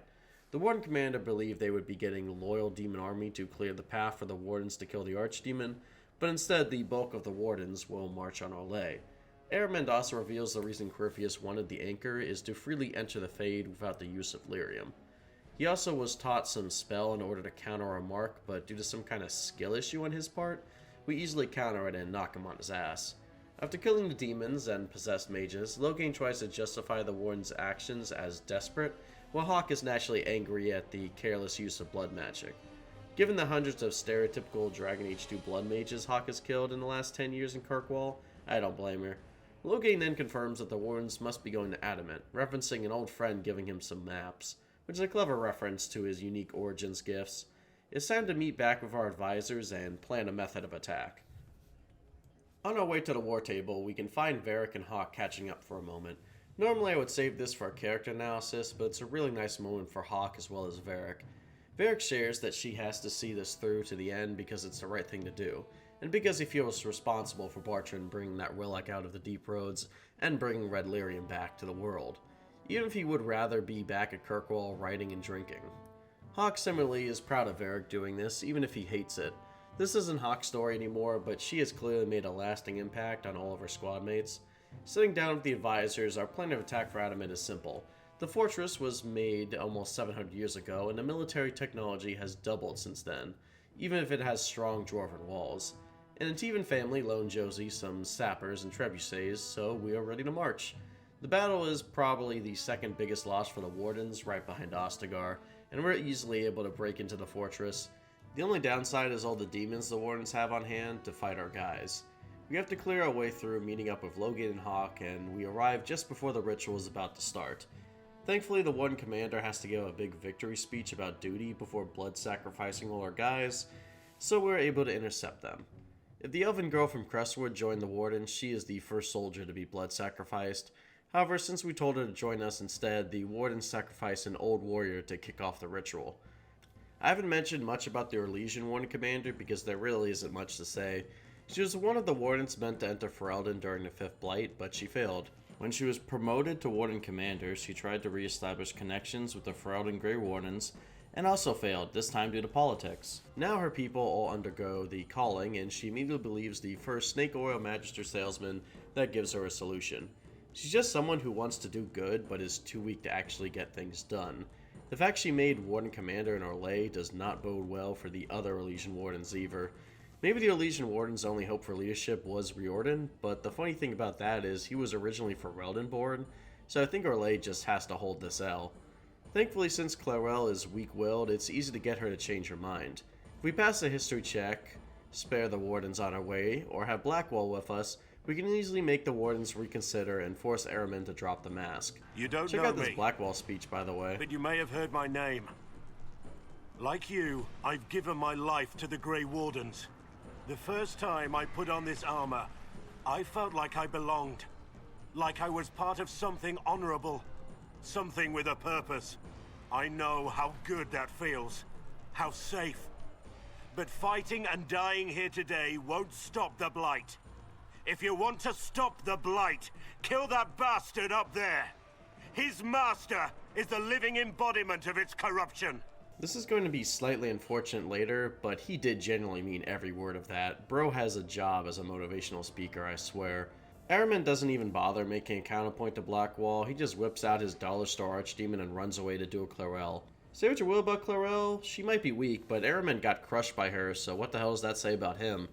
Damn, I guess we won. I think I feel a song coming on. Oh right, the Dollar Star Archdemon, we are fucked. I guess this is it for the old Inquisitor. In war, victory. In peace, vigilance.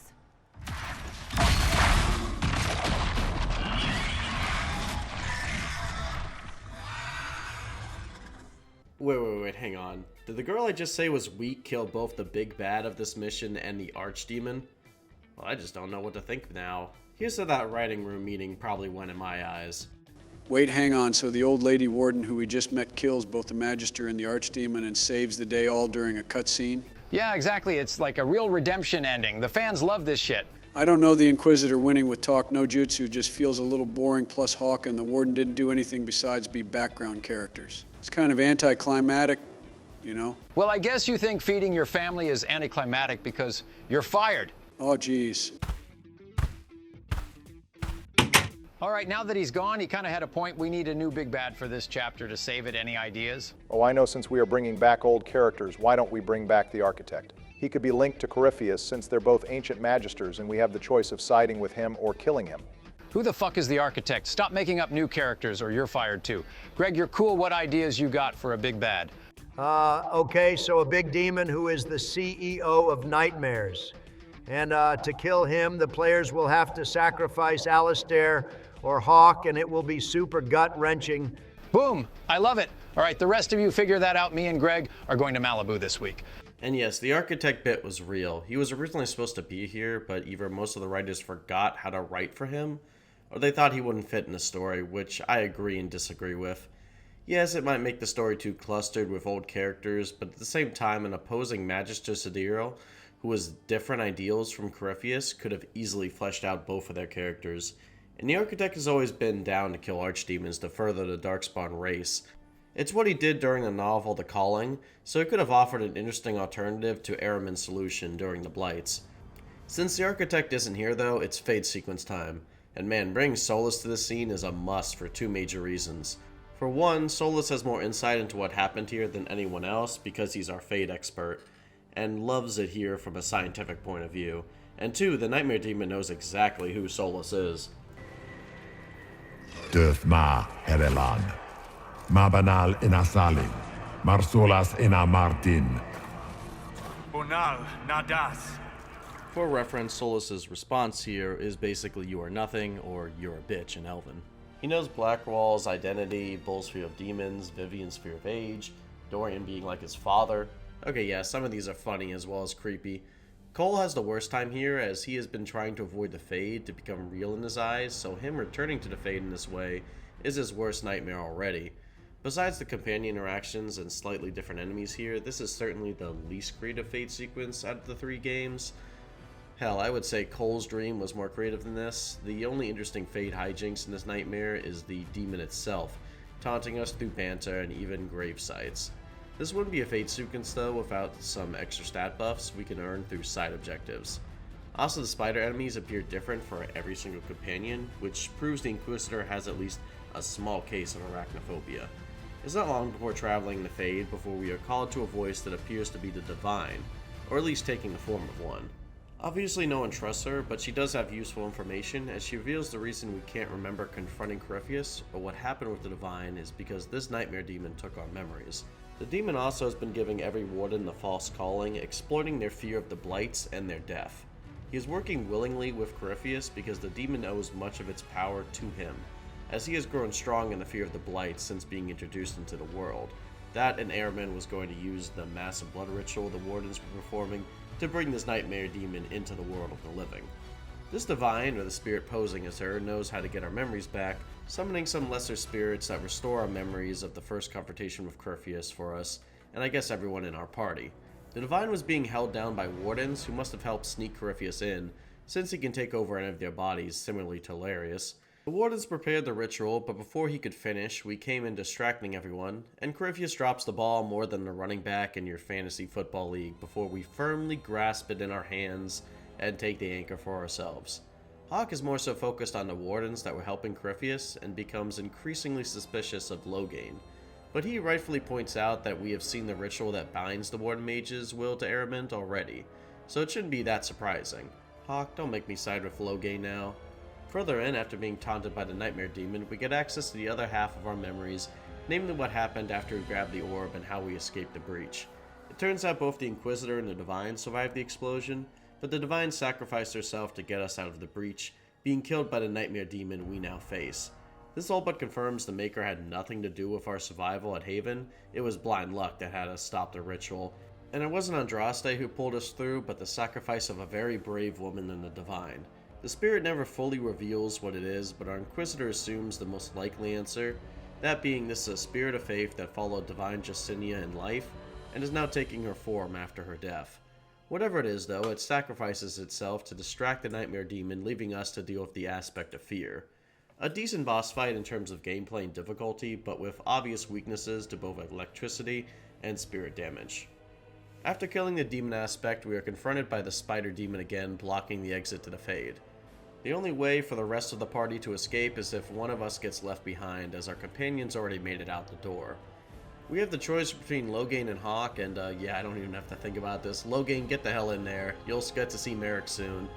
Honestly, even between Alistair and Hawke, I would have a tough time headcanoning my way to abandoning Hawke. He is one of our player characters, and I could never break Varric or Isabella's heart like that.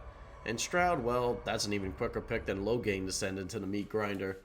Loghain sacrificing himself while screaming for the wardens is true poetic justice. He redeems not only his own sins, but the sins of the wardens turning to blood magic and siding with Corypheus.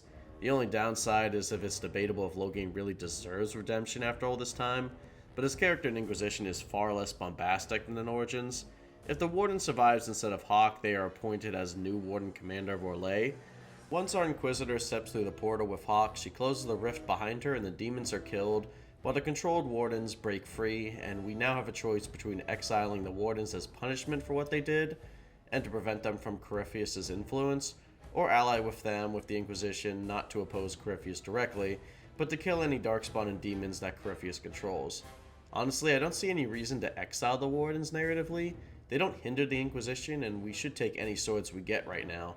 But I suppose they don't make significant difference one way or the other, so maybe go by companion approval if nothing else. For reference, Cole, Solas, and Cass greatly disapprove of the wardens joining, and Blackwall greatly disapproves of exiling the wardens. Varric once again greatly approves or disapproves depending if Hawke sacrificed herself or not. If Hawke is alive, he greatly approves of the wardens joining, and if Hawke dies, he greatly disapproves of them joining. If you exile the wardens, Blackwall chimes in and asks if that includes him, and you can say he is the exception or just kick him out with everyone else. My Inquisitor, despite her ex-husband's sassy sighing, trusts in the Wardens and offers them a place in the Inquisition. No matter what choice we make, we debrief with Leliana and we decide how to best deploy the Wardens as allies and use their relationship with us to our public advantage. Hawke unfortunately doesn't stay to join the Inquisition as she wants to see the Wardens issue through to the end by heading to Weissopt. Leliana and Cassandra finally have some unique dialogue about our encounter with the fake spirit of the Divine, asking what she really was and what this means about their faith in the Maker. Leliana is particularly affected by this news since Justinia was a dear friend. Varric also laments over what was sacrificed to the Nightmare Demon. He obviously isn't too close to any of the Wardens and just gives some lore pieces on their life, like he is writing their biography. If Hawke died, however, Varric is devastated. He tries to tell another one of his usual bullshit stories, but you can tell he is barely keeping it together. The story, as always, is based on Hawke's personality, and it ends with how Varric never got to tell Hawke what an impact she had on his life. And it's probably one of the saddest scenes in the game, ending with Varric needing to tell Hawke's romance interest what happened. Thankfully, Hawke and Isabella can stay off to the sunset safe and sound. As for what I think about this quest, well, I think my skit somewhat summarized it, but it's just alright. I love Hawke returning as Dragon Age 2 will always have a special place in my heart. I love Loghain's redemption and sacrifice. The Fade is always one of my favorite places to explore, especially for companion moments. However, nothing here besides Crestwood really stuck out to me as exceptional. The quest seemed to heavily rely on returning characters for most of it, and only the final section was really memorable. The choice between the Warden and Hawke can either be a gut-wrenching personal choice, or easy, and the choice between exiling the Wardens or not really doesn't matter except for a few war table quests and companion approval. The Nightmare Demon was definitely the strongest aspect, and he only comes in at the very end. Every single companion is shaken up by this thing's fate antics in one way or another. Honestly, bringing him in earlier in the story would have done wonders for raising the stakes when we enter the Fade and realize where we are. To close out this mission, we can judge the other big bad of this quest, Eramond, as well as a random Grey Warden, Sir Roof, who is asking to be executed for crimes of sacrificing another Grey Warden in Eramond's ritual. I'll start with Roof because it's more interesting. She is begging for a clean death to send a message to others to not do this. We can give her mercy and pardon her, imprison her instead, which is just cruel since she just wants to die, give her what she wants, or send her to Deep Roads for a Warden's death, which is what I do, but I like how this situation is so muddled there's no real best option. Now as for Eramond, all of these options are more underwhelming as Eramond stays cocky until the end, except for the one that is only offered if we are a mage. We can actually make Eramond tranquil and deny him his superiority as a mage, which is one of the only 2 times in the series we actually can sentence someone to tranquility. And unlike Fenrir, this guy deserves it, even if every other companion hates that. My rogue Inquisitor, however, decides to take matters into her own hand to wrap up this story. By this point, we have covered how the Orlesian Civil War has plagued the entire region and affected several of our quests and world areas, and these next 2 areas are no different. The Civil War can easily feel like a small issue when compared to the sky being torn apart, and an immortal ancient darkspawn who's trying to become a god, but to the people of Orlais, it has an effect on all of their lives. That's really the main downside here. The Inquisitor does have bigger things to worry about than which French cousin sits on the throne, and the game does need a bigger reason to care about all of this than sticking the important lore behind these side areas and books. It wasn't until I reviewed all the extra sources I was able to see how important and intense the Civil War actually was. Thankfully, I am doing the extra work so you don't have to, starting with the Exalted Plains. The Exalted Plains was the site of one of the final battles against the Dalish Kingdom before their defeat and subjugation. The Chantry named these plains Exalted after the Elves' defeat, which is a massive dick move if I've ever seen one. The current state of the Exalted Plains isn't too different from the Emerald Graves. It was a contested battlefield during the Civil War, however the armies of both Selene and Gaspard have agreed to a ceasefire until Mommy Inquisitor can tell them who gets to rule. The armies have since both lost contact with Val Royeaux, and many have turned to desertion, forming another group of freemen of the Dales, who are little more than bandits. These freemen are actually led by a Venatori mage this time around, just to be different. This mage has also been using the dead on the battlefield to attract spirits, summoning the undead and lowering the morale of their Elysian soldiers. There's also some Dalish elves here, which is honestly more interesting to my Inquisitor than the human issues of war and demons. Despite the Freeman and Venatori sounding like the big bad in the report, the main enemy here is enough undead that make Redcliffe look like a tutorial Resident Evil map. Something about fighting and killing undead that are holed up in forts using trenches and reinforced area to their advantage is satisfying, although without any mechanics or interesting quests, the novelty will fade quicker than you think. The main story here involves 3 phases. First, we set up our perimeter by retaking nearby fortresses and having Orlesians reman them to get a foothold. Once the foothold is established, we can visit the commanders of Gaspard and Celine's armies to find out they are both completely desperate for help. Celine's commander Jahan is sealed in their fort with no way to escape, and even if they could escape, the fortress couldn't leave as the bridge connected to the fort is destroyed. The Inquisitor fixes both issues with the help of a war table map rather quickly. I know Celine isn't the military expert of the two, but this is a really sad showing from her commander here. Gaspard's commander is far more proactive. For one, it's his troops that retake the fortresses the Inquisitor clears of demons, and he hasn't harmed himself with poor choices. Instead, he is besieged by a Fade Rift, constantly assailing his men with the Walking Dead, causing him to abandon the fortress altogether. Once the Inquisitor closes the breach, he retakes the fortress, but unlike Jahan, he uses his foothold to redeploy troops to guard against demons and the Freeman bandits, which we can actively see in-game. I haven't decided which ass to sit on the throne, but the proactive moves to stabilize the region versus scared shitless has been noted. There's dialogue here that will obviously change after you finish the Ricket Heart's main quest and crown a ruler, but that's something to show in a playthrough, not an analysis video. Also, the High Dragon flavor of this map is electric, and it isn't tied to any quest, but does use electric breath to energize the pools of water in the battlefield, so I guess it absorbed some of Gaspard's strategic brilliance. The more interesting quest here comes from the B-plot of the Dalish camp. Even as the Elven Inquisitor, the Dalish are very wary of the Inquisition and view them as little better than the Orlesian army bumbling about. We initially can only do favors for them, and the more favor points we do, the friendlier the Dalish act towards us. We get access to the Dalish wares after 8 favor points, and getting a full score of 15 gets us a new Dalish agent for the Inquisition. Some of these points can be earned through Elven dialogue as a Dalish Inquisitor, and some come from side quests outside of the Exalted Plains, but most of the favors can be earned by any character, provided they go out of their way to be cordial with the clan. This system might seem new, but Zathrian's clan from Origin had a similar system, just hidden without a big bar, as you could be attacked by Zathrian's clan or denied trading with a merchant if you were rude enough. Just like Origins, the system it can be gamed to your advantage by either doing negative actions before meeting Dalish, or after you've already maxed out Dalish favor. Now, I said most of these quests just need obvious kindness, but that isn't entirely true. Sometimes it requires some tact.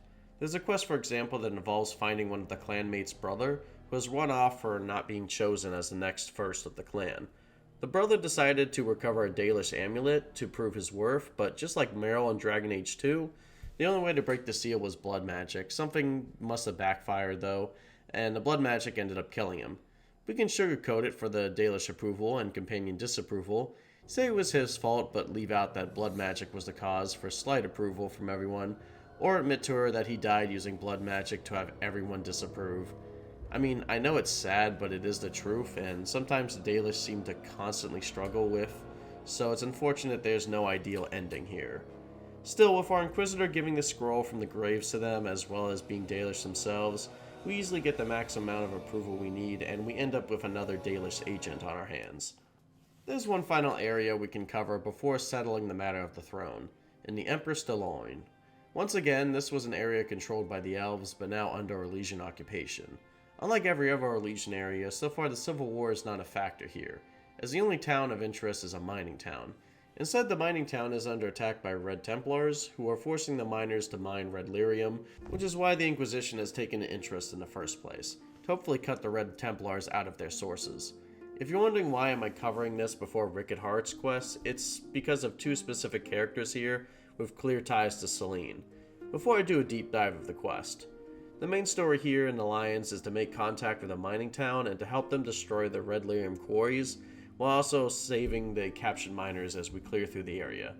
We can see that once again we need to build another bridge there that has been destroyed. The miners are forced to work on the quarry, but the bigger crime here comes from after we free all of the imprisoned workers and shut down the Red Templars guarding them. We can find out that one of the nobles of the mining town, Mistress Cullen, sold the quarry to the Red Templars and sold off her people in exchange for gold, all while knowing they would be exposed and grow red lyrium.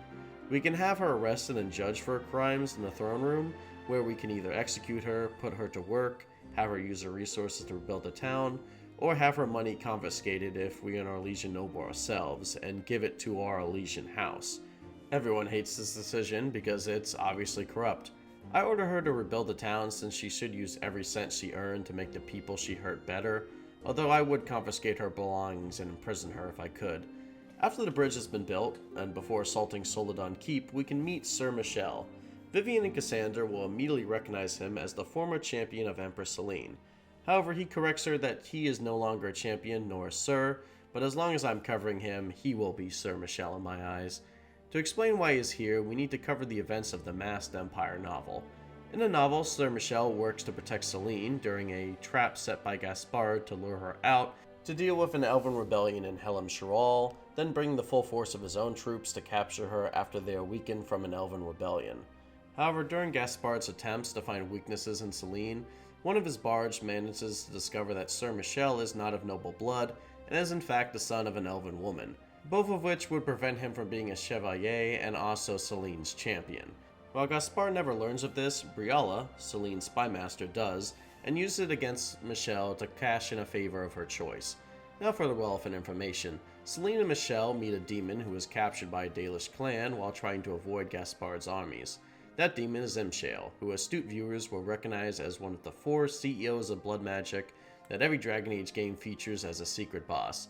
Imshale was found by the Dalish hoping he could be extorted to restore the Eluvians to Miras' clan. However, they underestimated how easy it would be to extort a deal from a demon. Selene, Briala, and Michel extorted a deal instead, trading his freedom for reactivating the Eluvians. And despite Michel trying to backstab Imshale, he accidentally freed him, and the demon proceeded to go full POTUS Idukan on the Dalish clan, only keeping Miras alive to possess her and interfere in the civil war further by playing both sides and leading Gaspard to Selene. Further into the crossroads, Michel and Gaspard agree to duel to decide the fate of the throne. Despite Imshale hexing Michel during the fight, giving Gaspard an amazing advantage and only being stopped by Briala, Michel emerged victorious in the duel, proving that he is in fact him. Don't think this was an easy win either. Gaspard is trained chevalier, same as him, so this is a massive win. Only for Briala to stop Michel before landing the killing blow and calling in that favor, ordering him to surrender, handing the win to Gaspard. Briala did this because Selene has been lying to her for so long that she wanted a chance to outplay her at her own game, and avenge her parents, who Selene ordered to be killed. Michel, true to his words, surrendered and revealed to everyone that his mother was an elf.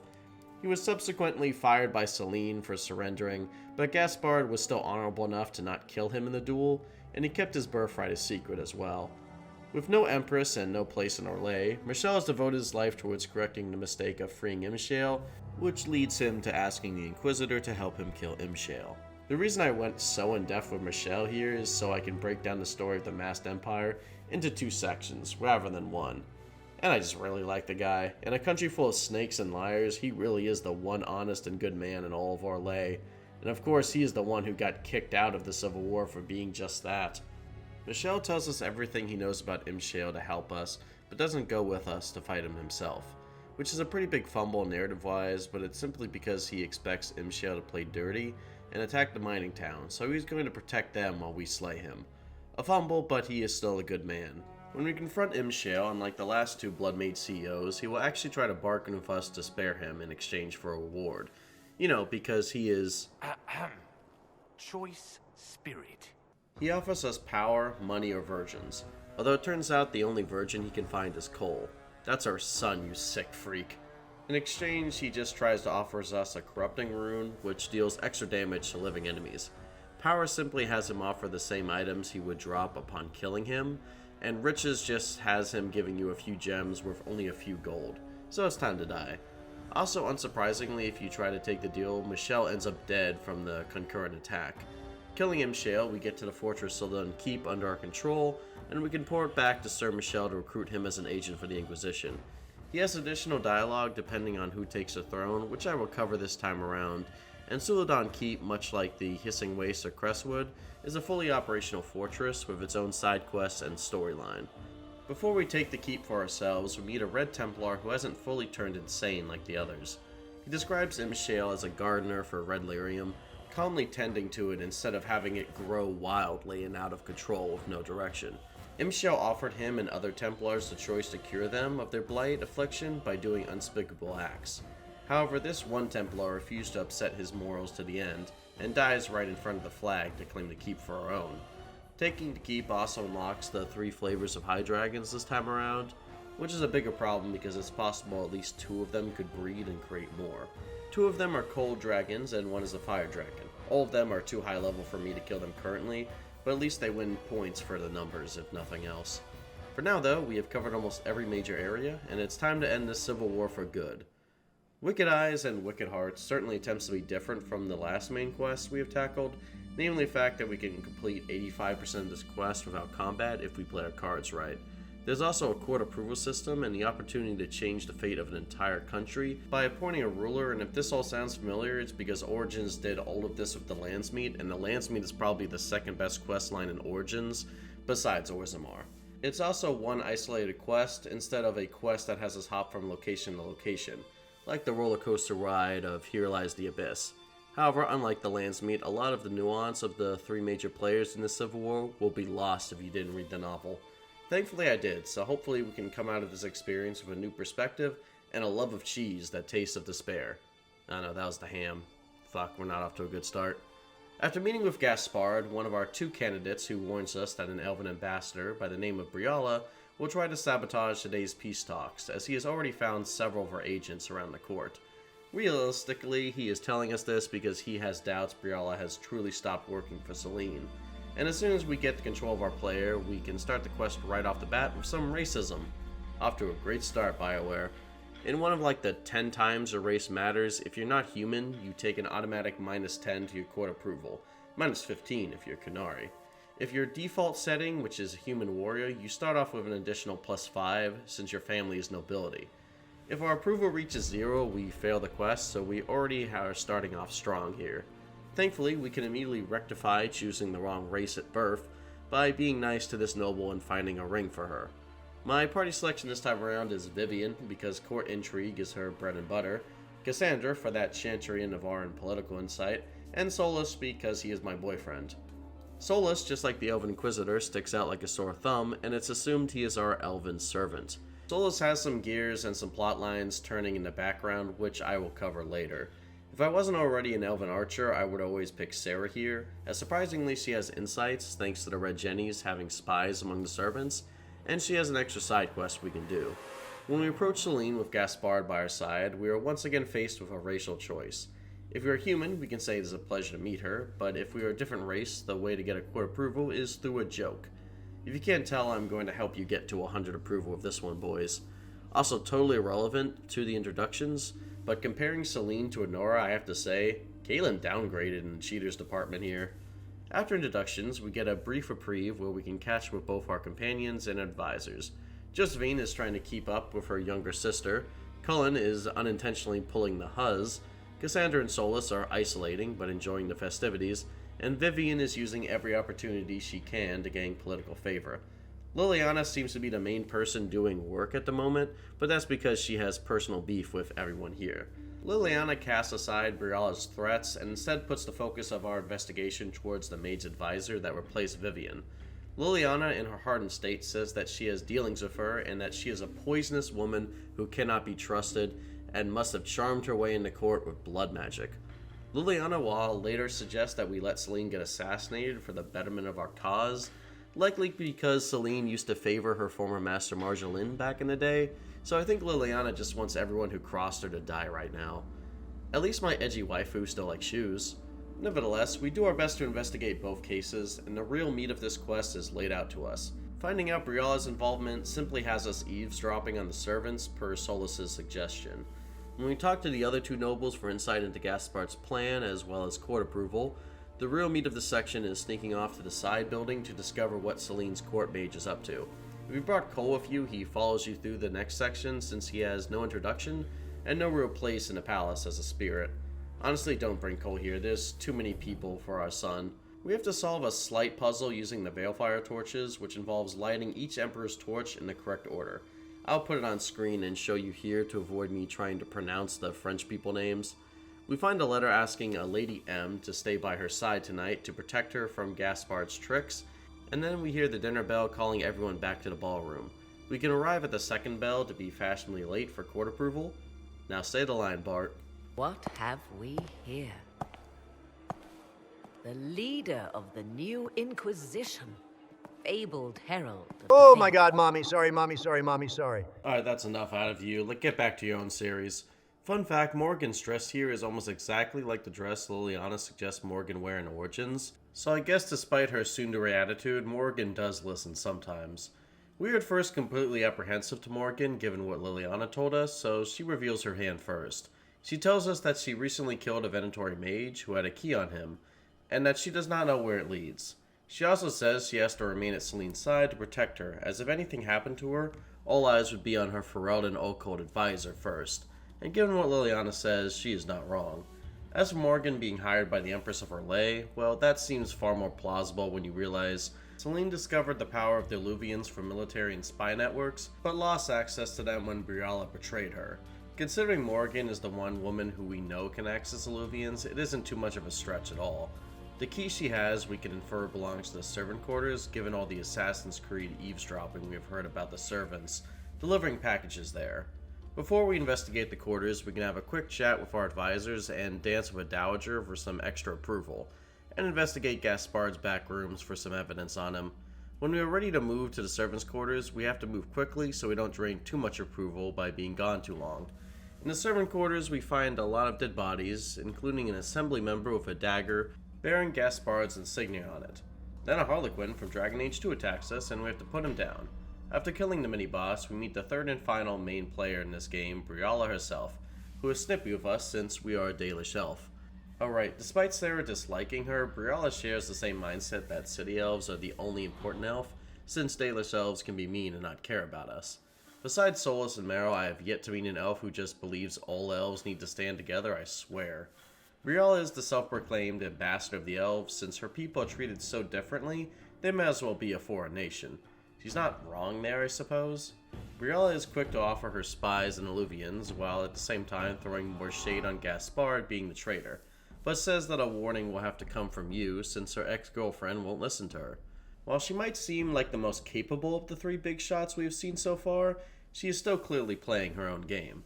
Also, despite running to rush back to the court, if you play your cards right, always loot the bodies and the caches in the area. It's well worth the trouble.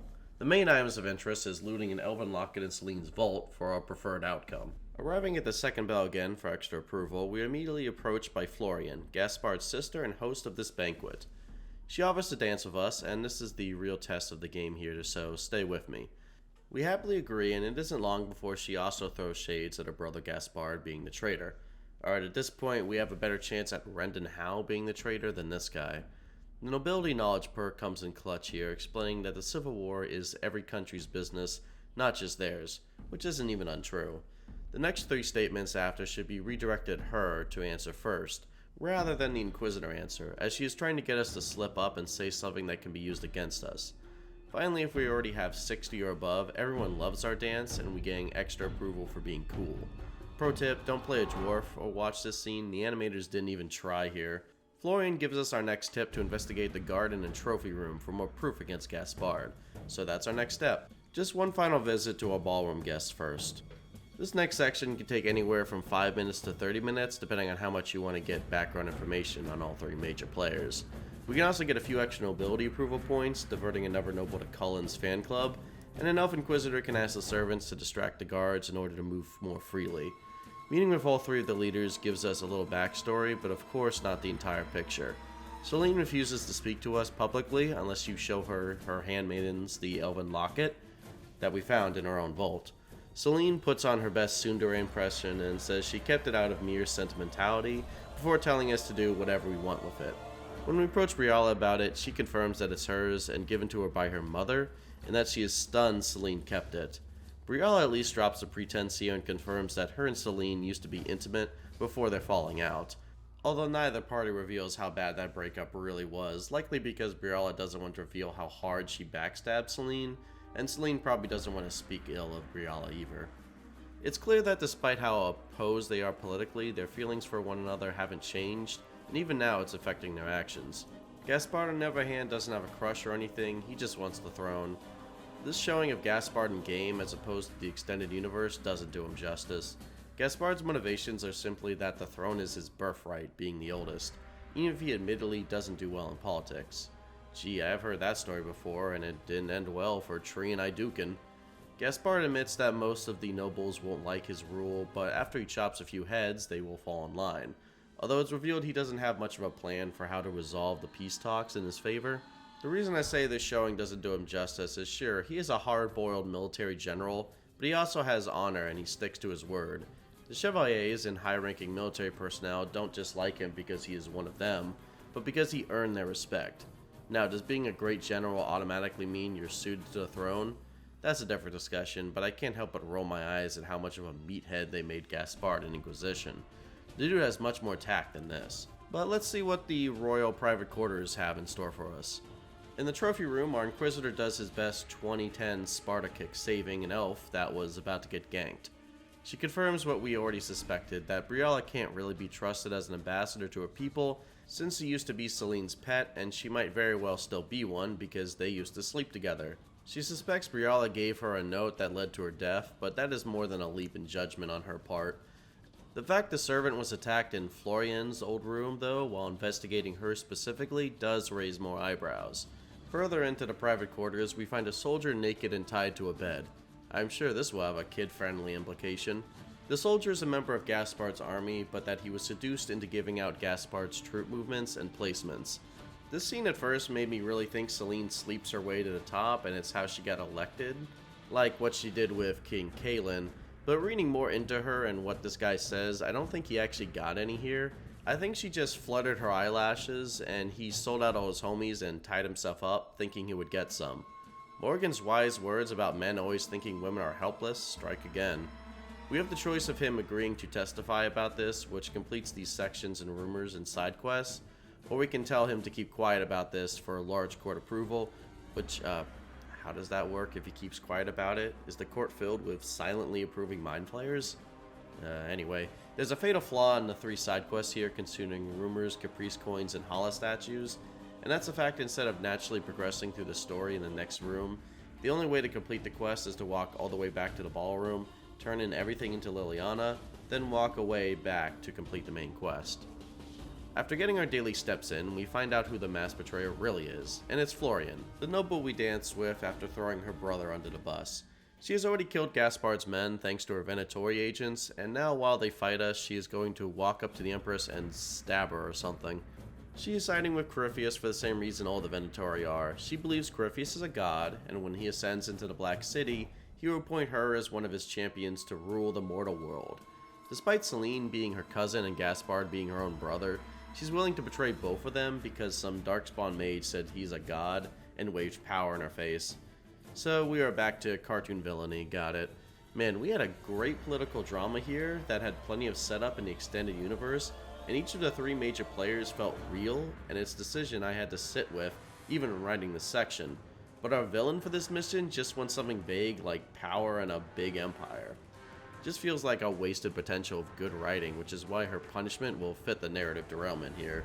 So while her motivations are simple, dealing with her thankfully is more interesting.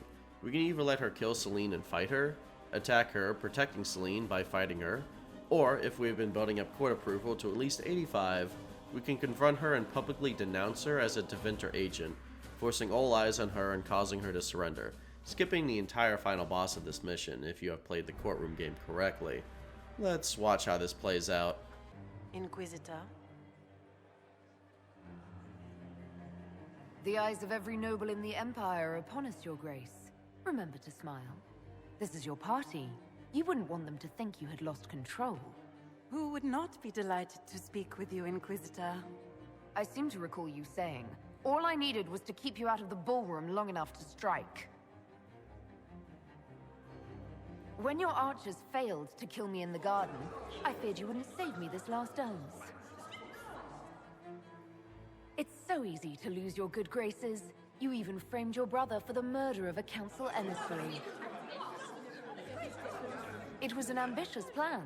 Celine, Gaspard, the entire Council of Heralds, all your enemies under one roof.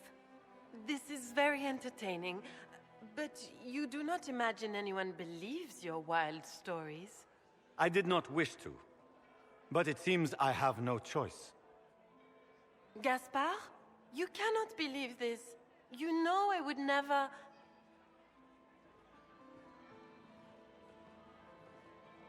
Gaspard? Everyone approves of this decision. It's deliciously dramatic, and it's the only outcome that keeps her alive for judgment.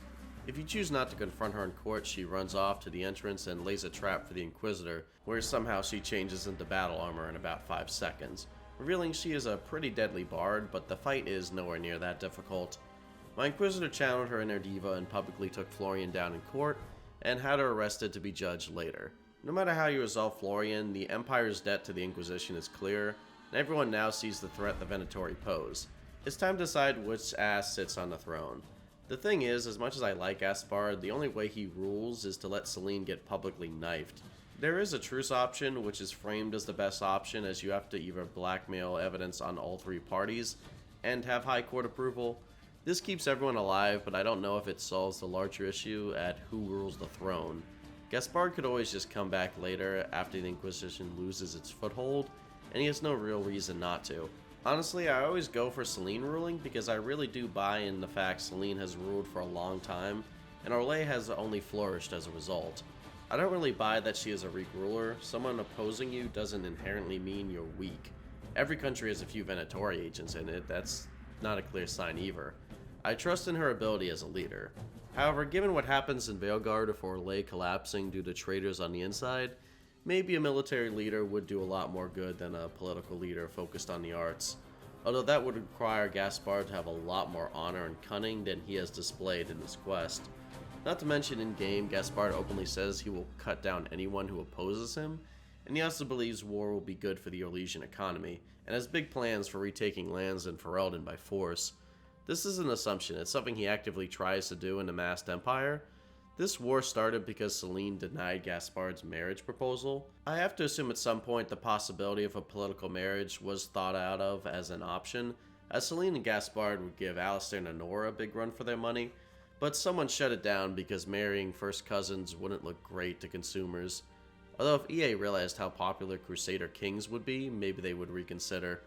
Since that's not an option, and I really can't put my trust in Gaspard and Briala alone, my Inquisitor chose cottagecore lesbian joint leadership, by reminding them both of their feelings for each other with their locket, and unfortunately sentencing Gaspard to death in favor of asking Celine for Briala's reward of joint leadership, making her a marquis. This is the best outcome for the elves, after all, as both Celine and Briala want to create an Orlais with more equality, while Gaspard would rather give Nugs rights than elves. But let me know which option you chose. There's no wrong answer here, really. Whatever leader we pick, Morrigan will congratulate us and inform us that she has been given leave to join the Inquisition as our Alluvian expert. We also get approached by our egg-shaped boyfriend to come dance with him, which we agree to. Every romance option will approach you here, but the animators skipped over the Iron Bull dance because they are cowards. Solas is likely in a good mood because he just discovered his in on a massive elven spy organization that is very disheartened by their current leader, Briala. Both because she isn't much better than Celine, and she is sleeping with Celine.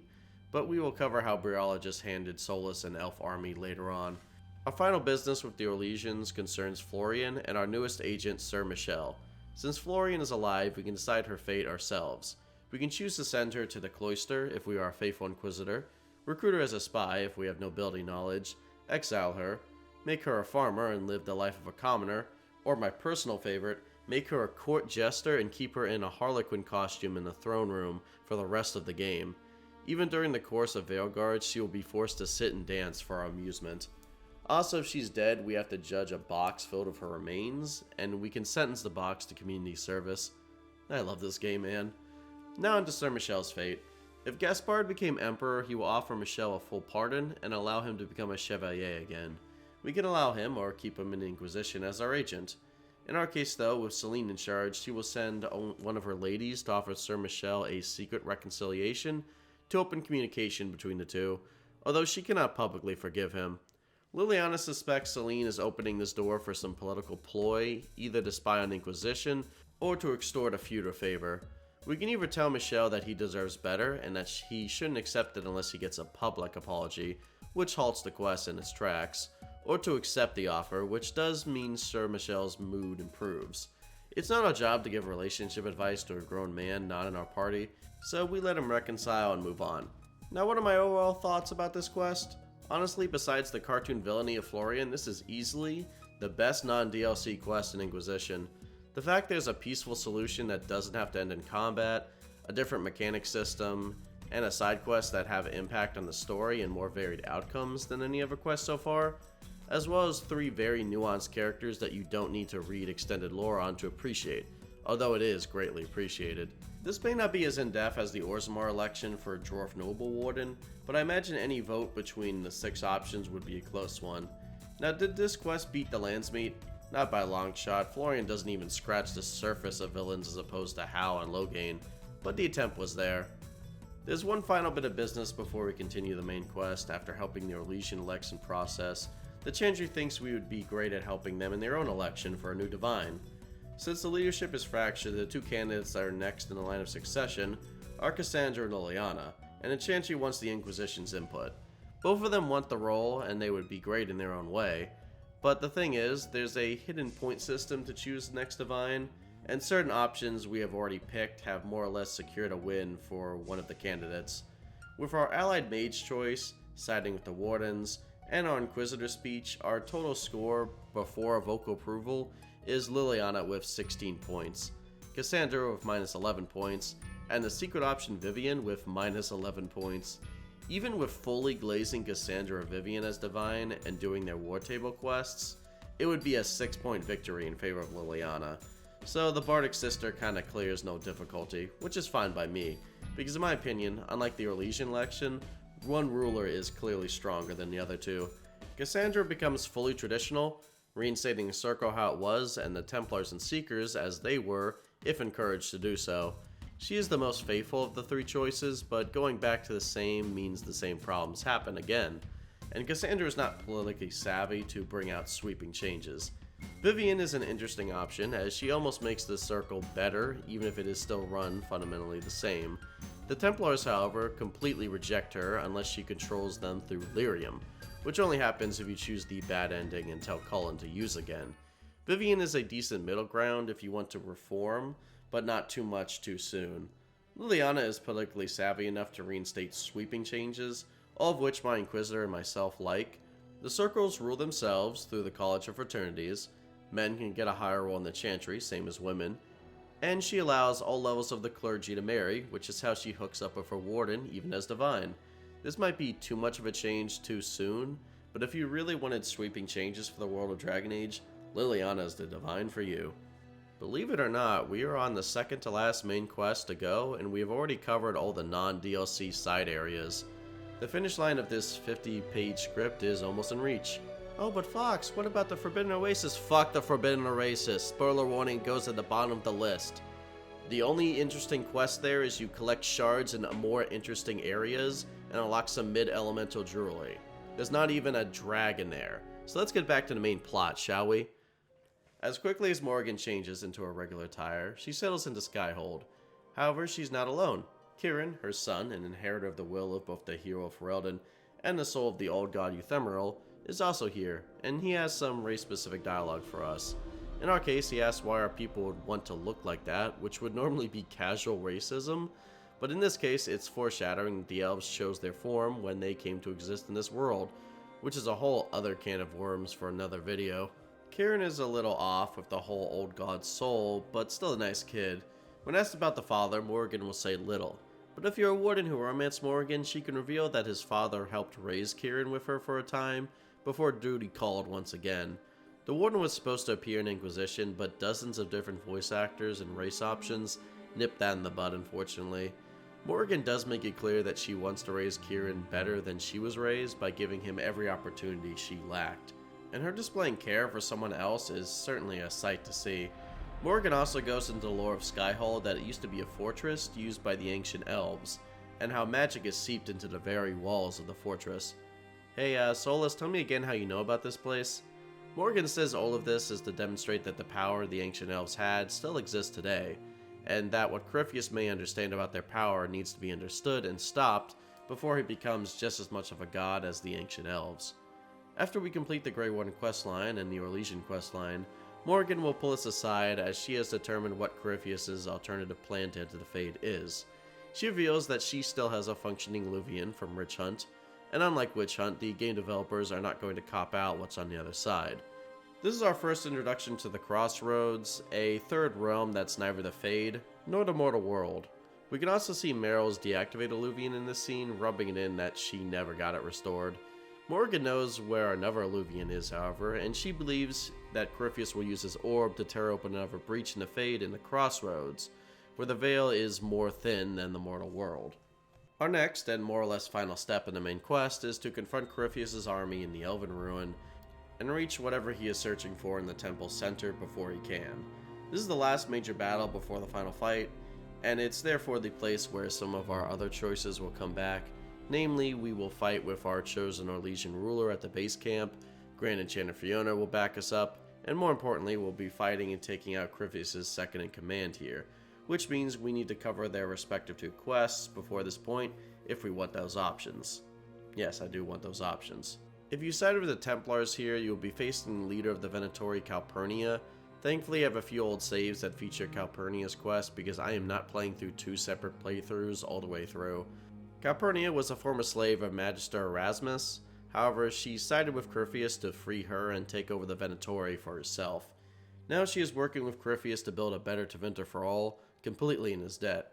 Leliana is the point of contact for this quest, and she sends us on a quest following the Venatori movements to find out more information on our enemy. We gather memory shards and eventually reach the Temple of Dumat, where Calpurnia's former master is still alive, and being held in a lightning barrier to be experimented on. Listening to more memory shards reveals Corypheus was attempting to binding ritual on him to perfect the ritual for his true target, Calpurnia. Once Calpurnia drank from the well in the temple and had the information Corypheus needed, he was going to bind Calpurnia as a mindless tool. Erasmus tells us all this willingly, and we can either kill him, make him tranquil, or capture him for interrogation. Confronting Calpurnia with the evidence of the binding ritual is enough for her to realize Corypheus doesn't really care about bettering Tevinter. He only cares about himself.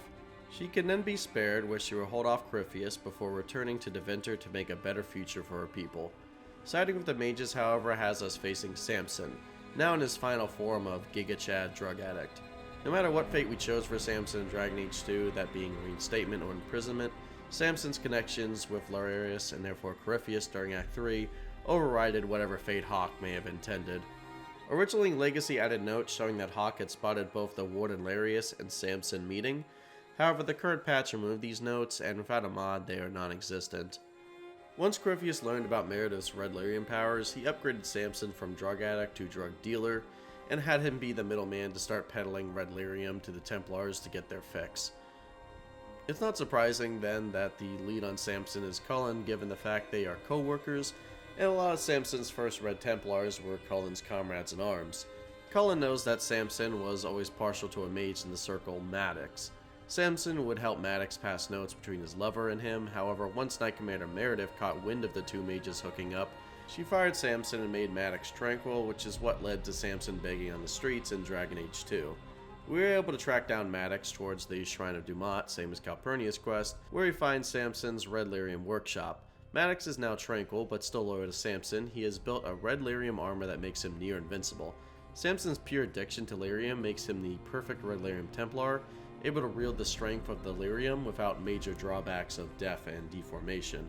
We try to get more information out of him, but he has taken poison to prevent too much information from slipping out, and he dies after our conversation. We can explore the workshop to find tools and notes Maddox used to create the armor. Bringing everything to Dagna, she can create a countermeasure to Samson's invincible armor. Since Samson is our antagonist for this quest, let's see how well the countermeasure works further into the temple. Alright, before I begin the analysis, just check out this scene.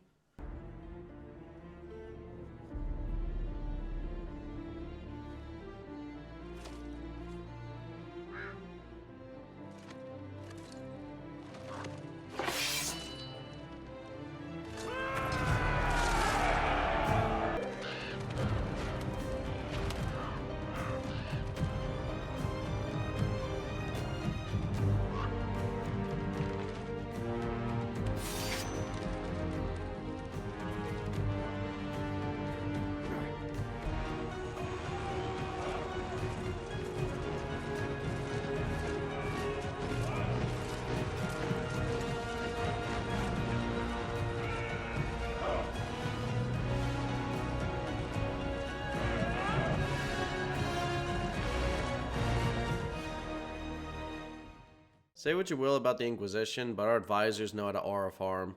Our assault on the Elven Temple is joined by Solas, Dorian, Blackwall, and Morgan.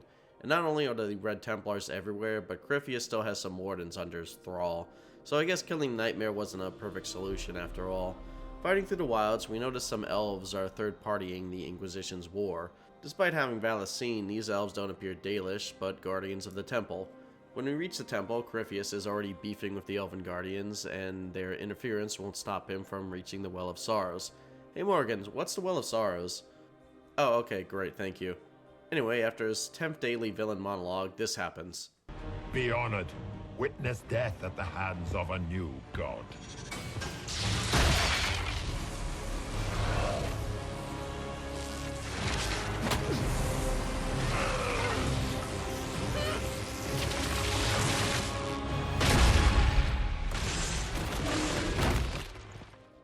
Okay, great, roll credits. We beat the video game.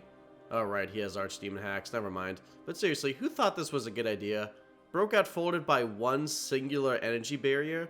I don't care how immortal he is, that shit was pathetic. He got one shot worse than a Borderlands 4 boss when you throw a little knife at them. Anyways, when we run into the Temple of Mythal, now that Crephius destroyed the barrier with his face, which, that's a pretty shitty barrier if it just kills one person then turns off, but I will stop critiquing now as we enter the Temple Garden.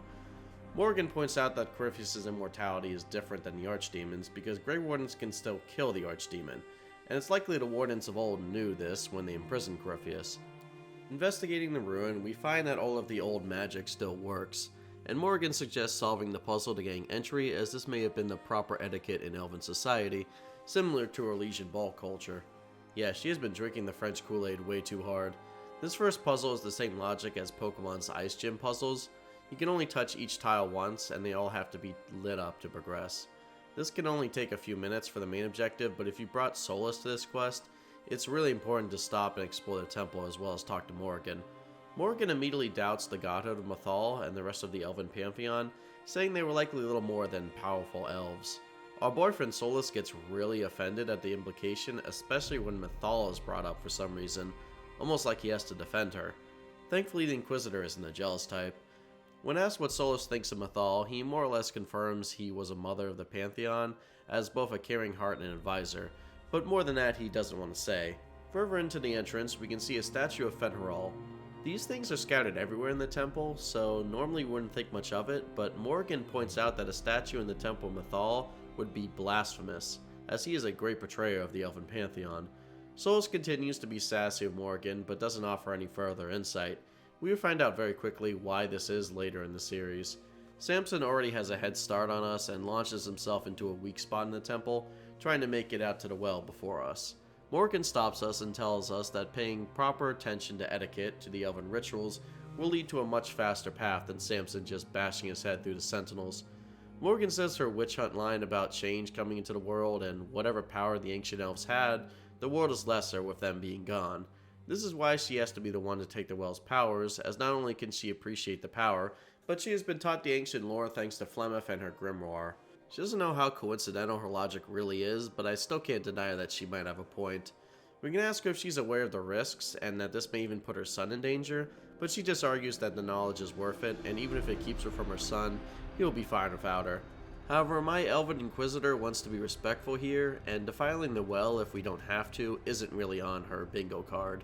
For now, we will play it out, walking the path of Morgan and see what happens. The tile puzzles hold the same difficulty as the Ice Gem puzzles from Pokemon Brilliant Diamond and Pearl. This would be a lot more difficult if we didn't have the ability to go diagonal and jump around. Still, the puzzles aren't winning any awards. It's nice we get a choice between loud and stealth. Again, the most interesting part of this quest is the massive lore, and an Elven Inquisitor of Solas can eat a goddamn gourmet meal here. There's murals of every single god. Morgan can stop us at a mural of Falindin, the Elven god of the dead, who Dalish elves invoke on their deathbed as a friend. Solas, however, has another perspective on Falindin, saying that he was a warmonger who wished to conquer the entire Elven Pantheon. He only stopped when Mythal rallied the other gods against him. Interesting, his form is the owl, which we often see placed in other Elven temples in this game along with Fen'Harel statues, so maybe his influence spread wider than we thought. Whether through stealth or loud, we reach the center of the temple and are confronted by the Sentinels, who can phase in and out of existence apparently. They ask us why we're here and confirm that they are in fact ancient elves that have succeeded in Inuthanera, only waking when the temple is threatened.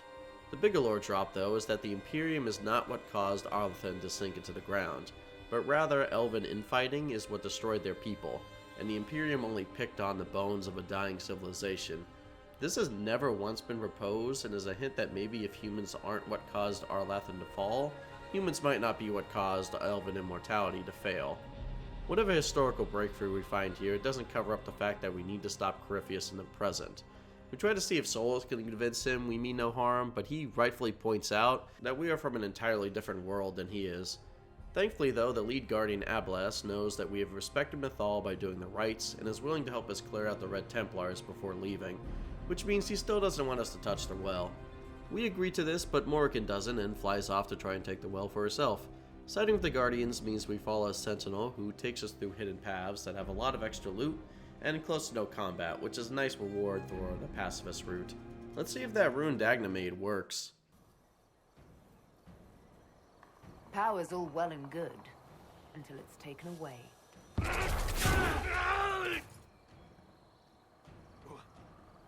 What did you do? What did you do? My armor is gone. The lyrium! I need it! Just like his master, he got taken down in one hit, and we can deal with him after this quest is over.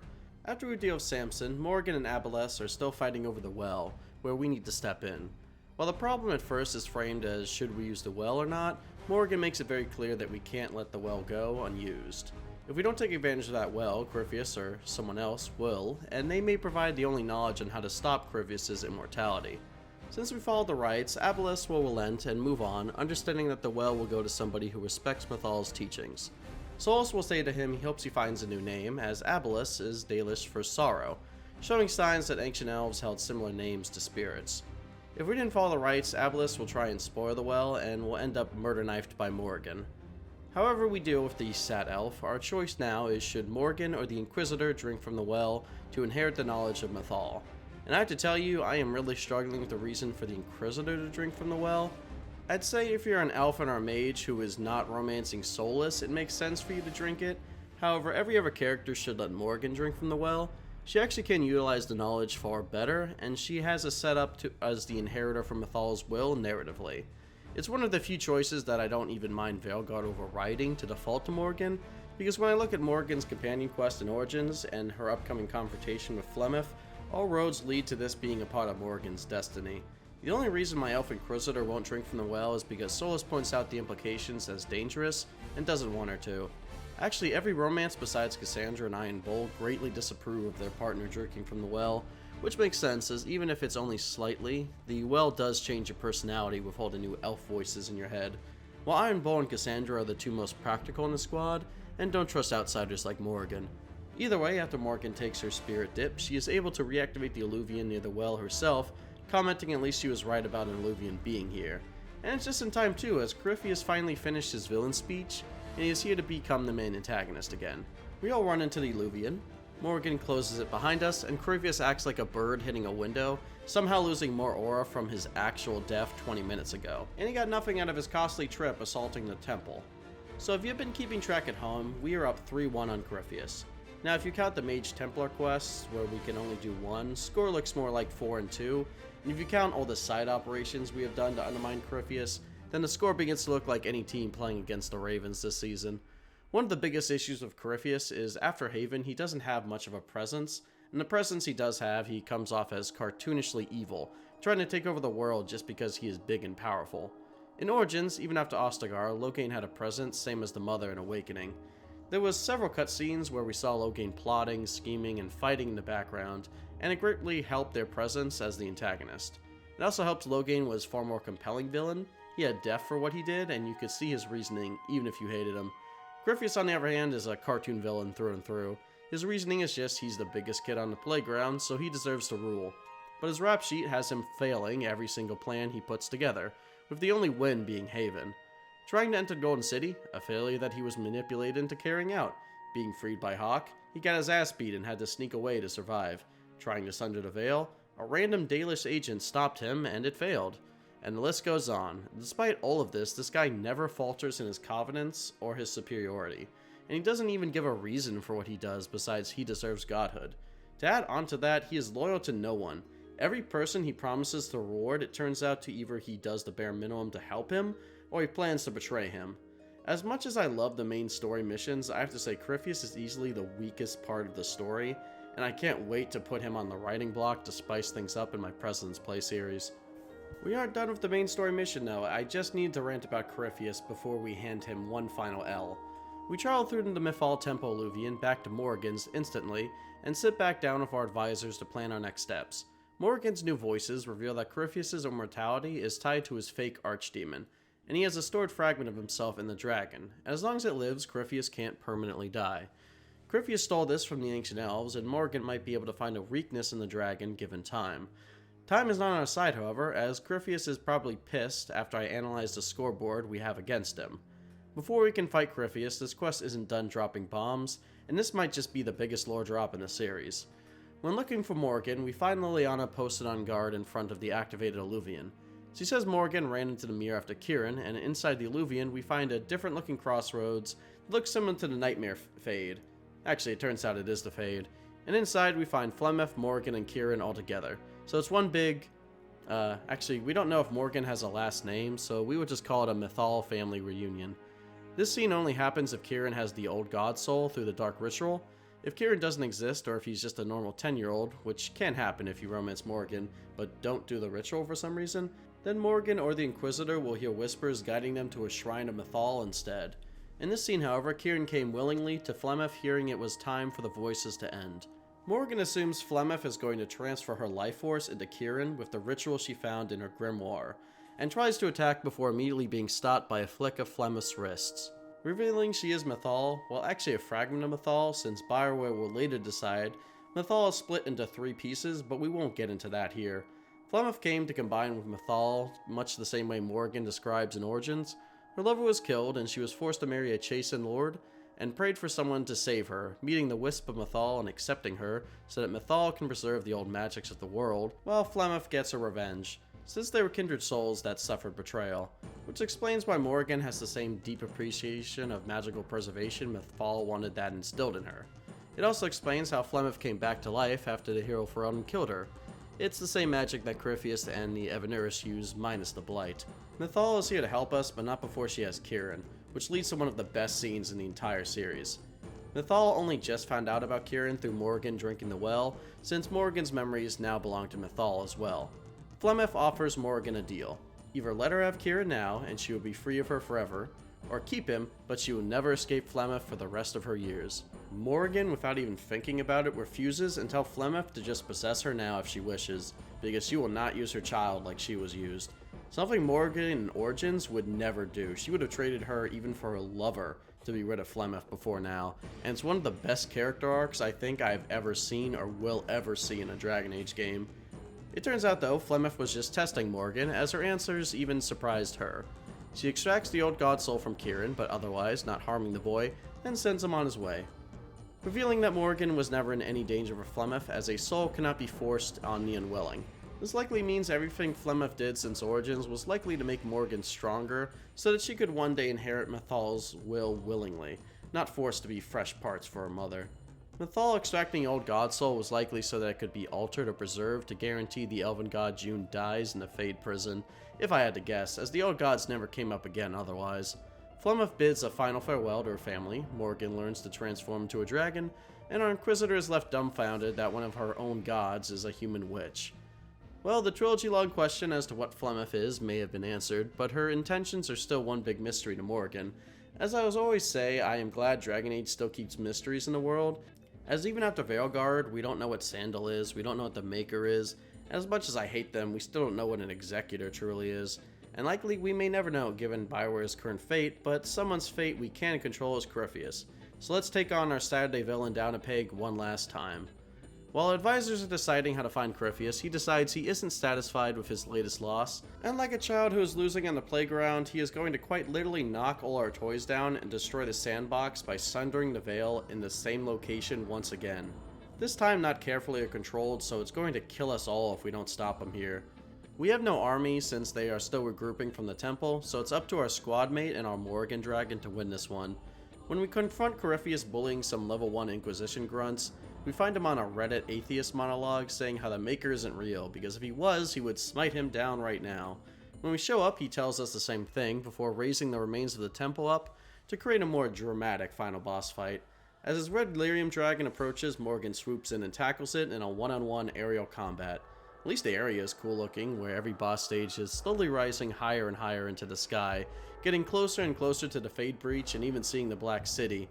As this boss fight is incredibly underwhelming besides the visuals, Corypheus is just a very tanky despair demon from the breaches with a few extra attacks. He changes up those attacks every phase, but his main strategy is to fly and teleport around, shooting laser beams and popping up a barrier. This means the only tactic you should have is a team of 3 ranged fighters and 1 tank to distract Corypheus. In my case, I chose Solas, Varric, and Iron Bull since we have to fight a dragon at one point. I imagine due to the open world nature of the game, they made the final boss something players could beat even if they rushed the story missions, and invested a limited amount of time in their build or making their character strong. I think what's most disappointing about this fight is that Corypheus was easily the most unique fight in Dragon Age 2, channeling every element, ramping up the difficulty of the arena, and needing his own strategy to defeat. We had an expectation already set just last game, and while I know it's a different engine, even some scrap of the Dragon Age 2 fight could have made it, giving him a few unique spells. Hell, I would say the Architect is a more interesting fight than this. At least his sass levels are top tier, as he has a personal insult for every member of the party. Halfway through the fight, Morrigan will pull a Charizard Magmar fight, leading the dragon high in the air and slamming it down to disable its flight. I guess Morrigan graduated from Riordan's School of Sacrifice, although don't worry, she's just knocked out, not dead, despite all that blood pooling on her head.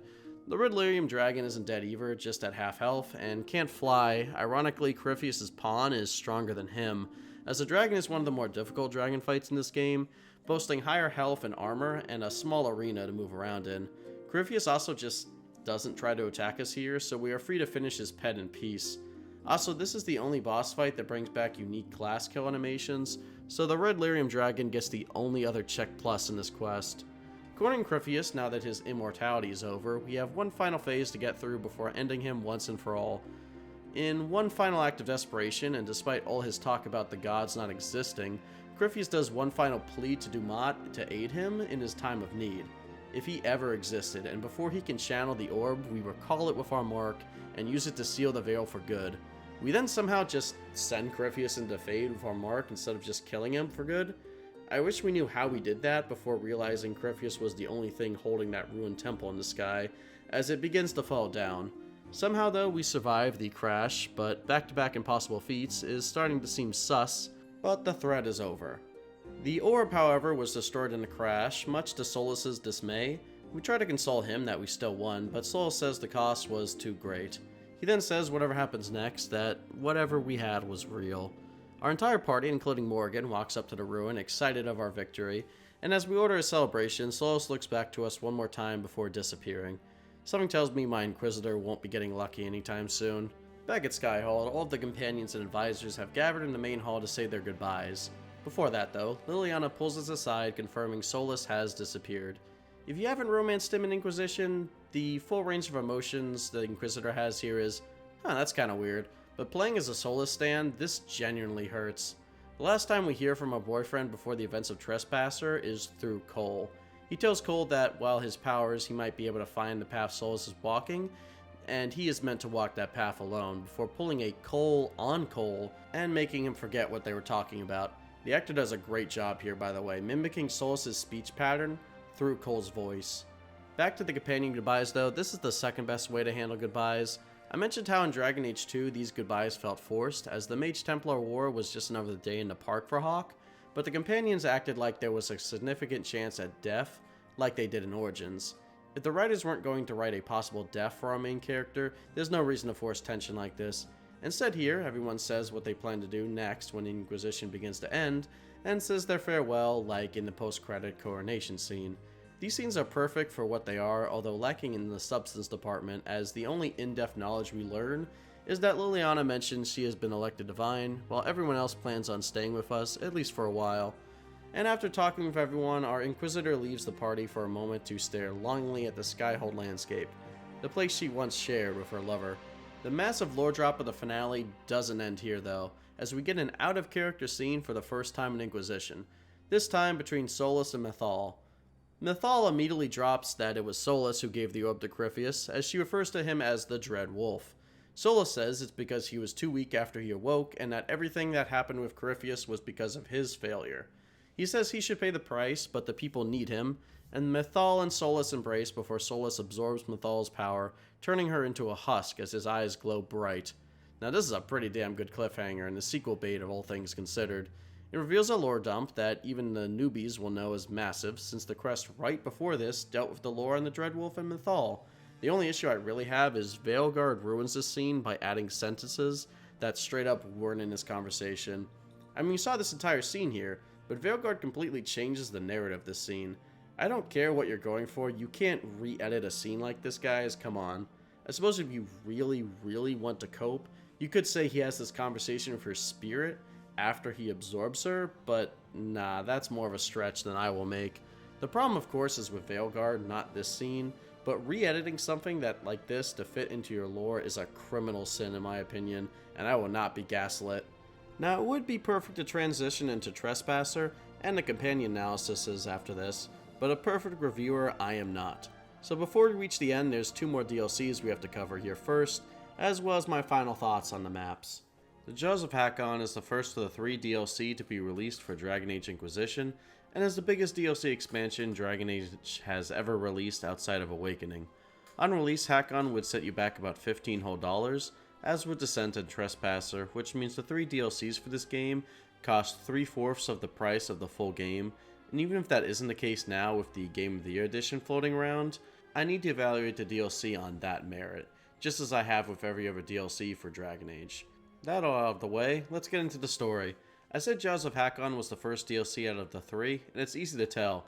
Jaw doesn't fit the general theme of the other 2. BioWare clearly hadn't decided what they wanted the DLC to be, except for adding more lore that enriches the world around them. The reason I say this is Jaws adds an entirely new map, the Frostback Basin, which is the second largest map in the game behind the hinterlands, and it has all the normal fetch side quests and rifts. While Tressoasser and Descent focuses on a more linear story, the Frostback Basin is the perfect example of both the strengths and weaknesses of the open world maps in this game. While it has a complete background lore and a few highlight quests, it also has the same few simple quests where we go here, fight this thing, grab another thing and return to camp, or go here and close this rift. All of this is amplified by the fact the enemies here are even more tankier than the normal. This is even more amplified by the rifts, as one of them has 6 whole pride demons you have to fight just to close it. And just like the hinterlands, because of the size and tedium, this area had almost made me drop Inquisition again, my first time playing it. Hell, the area ends with fighting yet another dragon. Now, I would be putting it close to the bottom, but I have to admit the lore on the Avar here, and just the absolute challenge, does put this somewhere near the middle. And I mean, hell, during our community vote, this map actually won. Like, definitively won, like 10% more than Empress Alliance. So I'm going to put it middle of the road. Now to give my closing thoughts on the maps.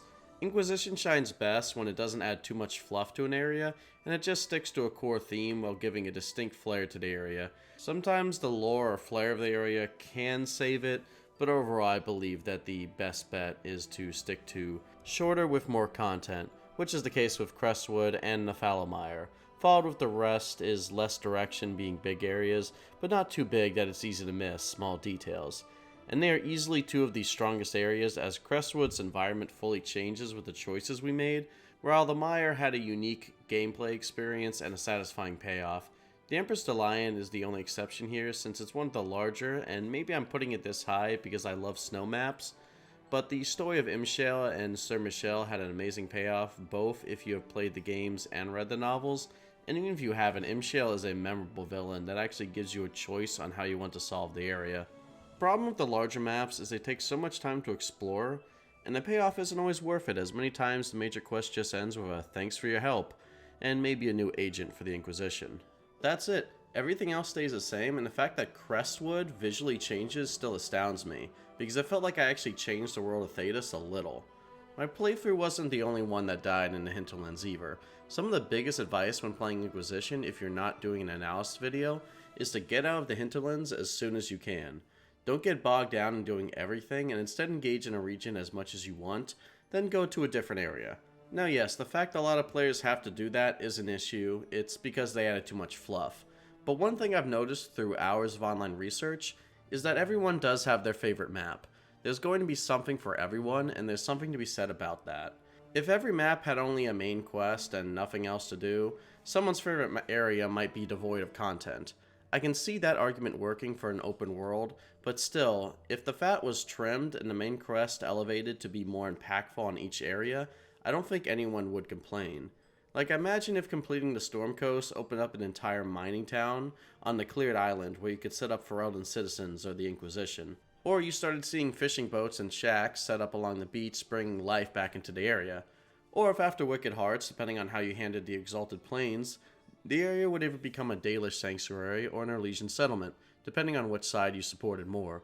Inquisition is a game where you build an army that rivals nations and brings order after all. What's a better way to show that than bring life back to the areas you control? Let me know what area is your favorite and what changes you would add to it if you would down below. I always value my viewers' input. Now, despite all the fluff, Jars of Hakkon features an entire main quest where we work with an Orlesian University professor and an Avar tribe to discover the true fate of the First Inquisitor. Considering the First Inquisitor was a Dalish elf, this DLC has more special interactions for a Dalish Inquisitor, which explains why the Inquisition default state is an elf once again. The Frostback Basin might be tedious combat-wise, but the lore here goes really hard, both in the Orlesian scholars' pursuit of the First Inquisitor, the Elven Pantheon, and even some Dwarven lore, as one of the Inquisitor's closest companions was a dwarf. However, their B story here following the Avar clan, as just like Orlais, there appears to be a civil war among the clans. There's the Stonebear clan, who worships the traditional gods of Corf, and apparently have Dwarven blood in their veins, and there's the Hakkonites, a split faction who have forsaken all of the gods except the dragon Hakkon, following the tragedy the Avar suffered after the Fifth Blight, and their god's lack of response to it. Naturally, the Hakkonites are our enemy. In order to defeat them, the Inquisition has to gain the friendship of the Stonebear clan, freeing the bear, supplying their camp, and even sending Skywatcher from the Falamire to aid their clan.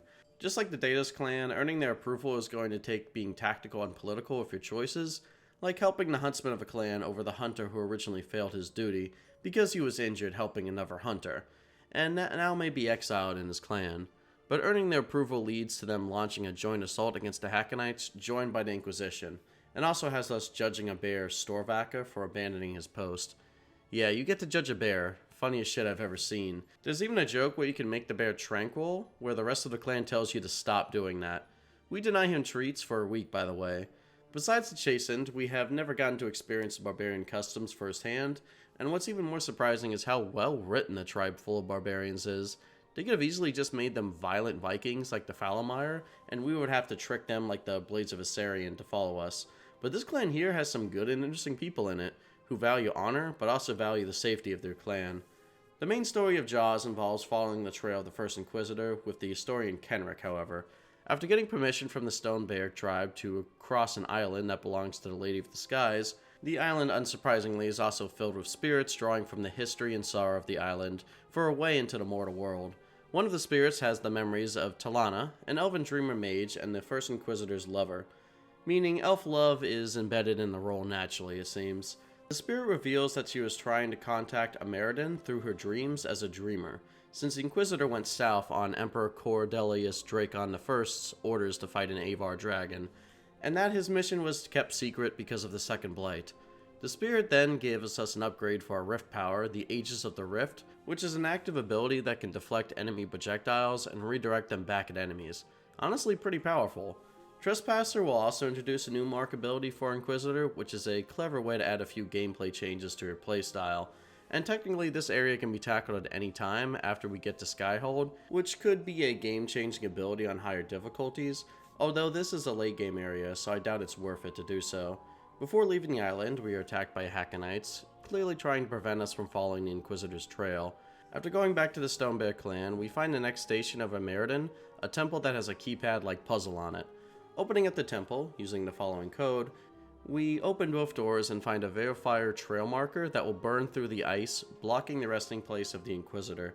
Once we break through the ice, it's clear we are going to need some more help to break through the fortified Tevinter ruin, where the Hakkonites are trying to summon their god Hakkon. Once we gain enough approval from the Stonebear clan, we launch a joint assault on the temple, where the Bear Storvak are leading the frontal assault with us. After fighting through the tankiest enemies in the game, for longer than we should have, we reach the entrance to the old temple, which is covered in ice and has a warmth mechanic where we need to periodically warm by campfires to not freeze, similar to the M44 Firestorm on that ice planet in Mass Effect 2. This map can be cheesed, however, as long as you have one party member waiting by the campfires. The bar never goes down. It's an easy way to get all the supplies and the runes scattered around the temple, and as always proves the ranged fighter is superior. In the heat of the temple, we find the leader of the Hakkonites, who I believe does have Hakkon successfully transfer into him, as he has ice magic that can douse the flames of nearby campfires, and says he defeated one Inquisitor so he can defeat another. The warmth mechanic may be annoying, but it is one of the more engaging boss fights in this game, and hell, it puts Corypheus to shame on all fronts.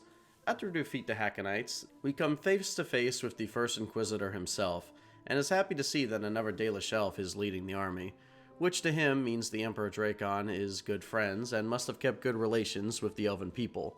We inform him, however, that Drakon's son attacked and destroyed the Dales, and tensions have been worse than ever, which is enough context for him to realize he has begun far longer than planned.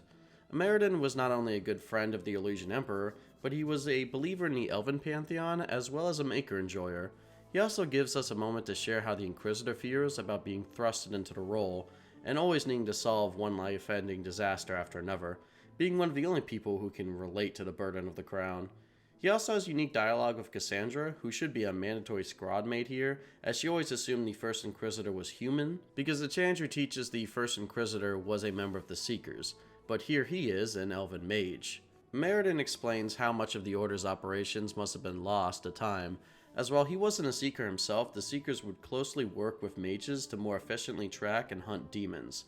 He also has extra dialogue if we already done Cassandra's quest, which I will cover shortly, I promise. Hell, Meriden is honestly in my top 10 companions characters in Dragon Age, right above Sir Michel.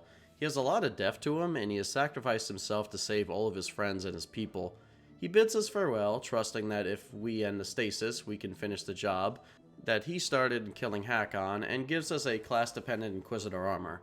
Hakkon, like the other two DLC bosses, is easily the hardest fight in the game on high difficulties. Even if he is still Dragonfight, he has a special debuff and an insane amount of health. I haven't said it yet, but proper builds are necessary for these DLCs, including living and dragon runes for Jaws and corruption runes for Descent.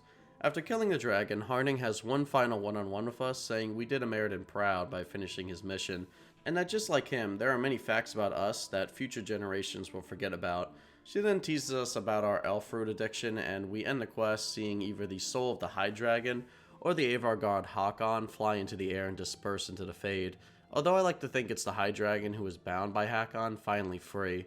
Now it's time to go check on the dwarves. The Descent DLC, as opposed to Jaws, follows a more linear dungeon clear of the deep roads, going even lower than Hawke reached in Dragon Age 2. It's also our first bit of Dwarven lore outside of the Hissing Wastes, and the first major Dwarven area not written by Jennifer Hepler, the Queen of the Dwarves who left BioWare a year before Inquisition's release, and is only credited for early development of Cassandra and the Mage Templar War, which might explain why Inquisition was so devoid of dwarves and Dwarven squad mates besides Varric. Instead, this DLC was written by Courtney Woods, which is her first real official writing credit ever, as I can't find what else she wrote in Inquisition. She would later go on to continue the plot points of Descent and Veilguard, I believe. This led to a massive shift in Dwarven lore, which I will get into shortly. After arriving at Skyhold, we have either the help of the mages or the Templars, which means we need lyrium for our army to run smoothly. The lyrium trade with Orzammar, however, isn't running smoothly due to massive earthquakes centered around the Ferelden region, causing cave-ins. Orzammar has asked us personally to investigate and has sent a squad of the Legion of Dead soldiers, as well as a Shaperate to ensure this operation goes without a hitch. There's only two main cast members in the squad that are important to the story. One of them, Volta, the Shaperate, who I just realized has the same voice actor as Liar Tassoni, the other being Ren, a Legion of Dead soldier. I have to gush about the Shapers and lore a little here because it is relevant to Volta here. Shapers are the historians and record keepers of Orzammar, literally writing historical moments and official documents into the stone itself. Shapers are often nobles since they operate in noble diamond quarters as record keepers for noble business. However, they are one of the few roles that can recruit low castes into their ranks if they show a high intelligence and good organization skills. This is likely out of necessity, as most dwarves would prefer to be merchants, smiths, or warriors, not librarians. Volta is one such case, as she was a smith who was exceptionally gifted in lyrium writing, the method Shapers use to record history in the stone. However, not being a noble made her unaware of how corrupt the nobility in Orzammar was, and she was demoted for recording a record her superior ordered her not to write down. This is where the story gets different depending on who you made king in Origins. If Balin is king, the record here has to do with a friend who is in the Carta, and if Haramon is king, it has to do with his cousin who is in the Carta, a reference to Origins where you can use that information to blackmail Haramon in Origins if we are working for Balin. Ren's story is far simpler. He is a Legion of Dead soldier, but instead of having a criminal backstory like Sigrun, he joined to pay off family debt, which is weird because I didn't know you could get money for joining. Sigrun says they forego old possessions, but maybe the city forgives the debt if you join or something. This guy should have been Cardall in my opinion. Hell, he even references Cardall to remind you there are cooler dwarves out there. These two have actually been working together for a few years now, as Volta has been made sure to keep his family safe during the chaotic times in Orzammar. With these two in tow, we push through with our squad of Dorian, Cullen, and Blackwall through the absolute waves of darkspawn that you wouldn't think existed in the base game, where the only darkspawn we fight are Hurlocks. Even the alphas from the Legacy DLC make an appearance here. I mean, goddamn, even the Shrieks are back, and we haven't seen them since Origins. Now we just need to bring back the Broodmothers, and Origins will truly be back, but I know that's just cope.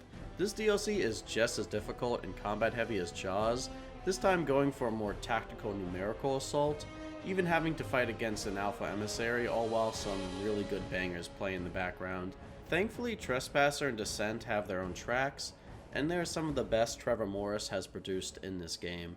Volta is quick to inform us that she doesn't believe these quakes are done by a mere darkspawn, but rather a mysterious entity tied to the stone known as Titans. She says that she can hear the stone humming to her and calling to her, and when we ask if this is blight poisoning, she says it's not so much a song like the Archdemon's song, but more familiar, like breathing. Even a Dwarven Inquisitor can't hear the rhythm she is talking about, to which Ren says he can't really hear it either, as it's likely because of Volta's stone sense, which is stronger than most dwarves, and an ability to hear the stone that surface dwarves lose if they don't use it. Stone sense has always been a thing in lore, but usually is more so just something miners have to find lyrium, or warriors use to not get lost in empty taigs and the deep roads, as sort of a familiarity rather than a dwarven version of the Force from Star Wars, but it seems that is all about to change. Further in, we see some dead Legion of the Dead, whose bodies have been defiled by the Darkspawn. This is pretty normal. Darkspawn eat anything, and force females of their race to eat their brethren as well. However, Ren is exceptionally disgusted by this, saying no, their bodies can't return to the stone in peace. Kind of on the nose, but I can appreciate the sentiment. After defeating the Alpha Emissaries' encampment, we find an elevator in the abandoned Taig, leading to a possible ancient lyrium mine. Volta found a book on the emissaries, and in reading it, she now believes these quakes aren't just random, but they are specifically targeting lyrium mines as the singing stone that Volta believes is connected to the Titans. And it's similar to the hum of lyrium. Ren doesn't believe any of this until Volta points out that the book was written by a paragon. All of a sudden he is like, shit, it must be true then. That's probably the most Origins dwarf line I have seen in this game. Using the elevator, we reach a point that Volta believes is past the deep roads, which, yeah, definitely means we beat Hawke's record set in the last game. However, we probably shouldn't be here as it's pitch black, and it's not long before we see glowing blue eyes following us in the darkness. Then Ren gets shot with a gun, like a lyrium gun with lyrium bullets. What? Fighting these Call of Duty dwarves, they are revealed to be the Shao Bertal, which is Dwarven for Defender. They have lyrium grafted into their armor that Volta believes is fused with their skin, and their weapons are also made of pure lyrium. Given their extensive bond with lyrium, it's very likely they sustain themselves on lyrium, similar to the rock wraiths. A codex entry confirms that rock waves were spotted in the tide above earlier, making the connection pretty obvious. The Shabbatral consider themselves to be pure, and us the non-pure who don't belong here. Volta believes that these dwarves must have a tide somewhere that they make their weapons and armor, but we never see anything close to that here. Oh, also Ren is dead. I should be more shaken up by that, but honestly he was kind of one note, and I've only known him like an hour or two at this point, so it's kind of just meh. Further in, we find more signs of the Titans that confirm they were the first children of the stone, and either the descendants of dwarves or the creator of dwarves, we're not really sure. Although why Orzammar forgot all of this is confusing, and truthfully I don't have a direct answer for this either. Cole believes the Titans possess the ability to make the earth, and they also had the ability to make dwarves forget, similar to how he can make others forget, but on a much larger level. As we get further into the cave, we find deeper and larger lyrium veins completely untouched. And damn, is this place not stunning visually. Maybe I just like dungeons more than overworlds, but screw it, the environment is starting to build the intrigue for me. Further in, we take a leap of faith and a bridge forms up around us, and we pay our respects in the form of cheese to the Lord of the Deep.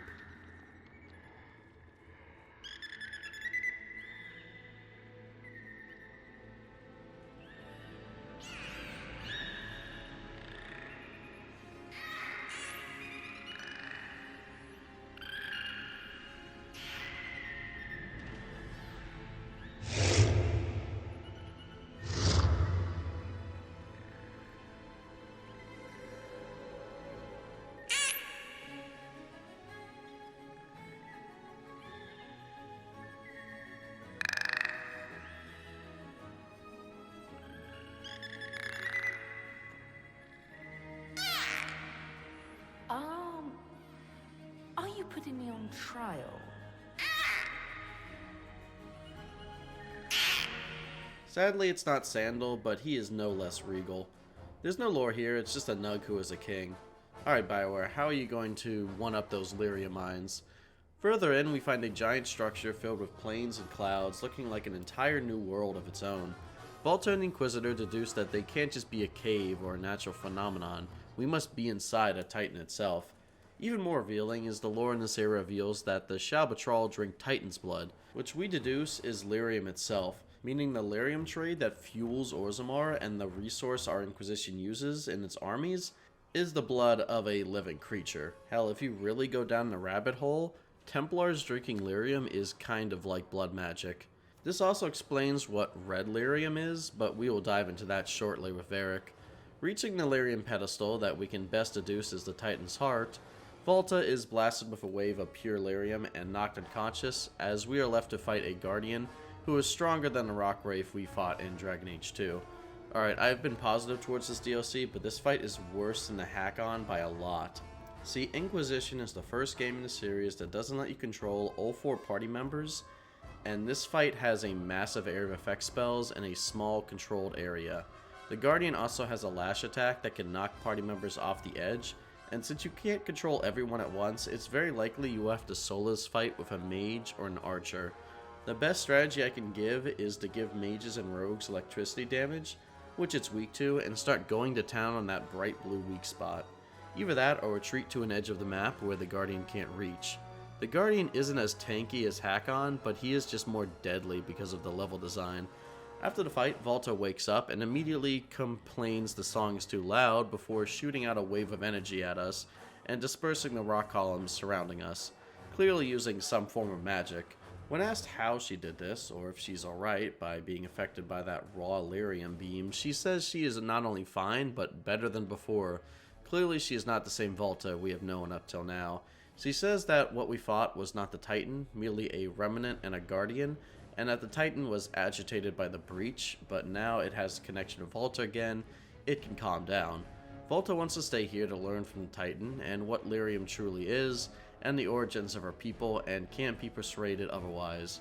Actually, there's no choices anywhere in this DLC. Unlike Jaws, this DLC was more or less straightforward dungeon crawl, and not unlike Golems of Amgarok. While we can't convince Volta to come with us, and she is clearly different. Also, even more creepier, we can't access this chamber again, and Ren's body disappeared from the deep roads, which means Volta did something with it that we will never know. So we are left with the end of the earthquakes and a massive lore reveal concerning the dwarves. Now, was this lore reveal paid off well? Unfortunately, no. In fact, even after Veilguard, I don't fully understand the scene until I went to the wiki. Veilguard somehow talks about the Titans as a main plot point, but still barely goes over what we learn in this scene here concerning lyrium and how a Titan acts. See, we learn that the Titans were the creators and shapers of the world, and that they were essentially made tranquil in a war with the Elven Pantheon, their dreams becoming what we now know as the Blight. And it was assumed they were dead, however, whatever we find in Descent is clearly alive, causing earthquakes and being fearful of the breach, and fear isn't something tranquils have, so whatever the Titans are must be different, I guess. Maybe the breach touched their minds enough to temporarily detranquil them, similarly to Carl in Dragon Age 2, but more than likely they didn't take tranquility into account yet when writing this, so the problem is once again on Veilguard. My best guess is that Titans are the closest equivalents to tranquils who can't dream, have emotions, or use magic, but they can still think. And when they connect with the dwarves again, they can think, feel, and use their magic using the dwarves as a sort of conduit. This means the relationship between dwarves and Titans could be shifted massively into the little guy's favor if they played their cards right, but we never got anything like that, unfortunately. So what are my thoughts on this DLC as a whole?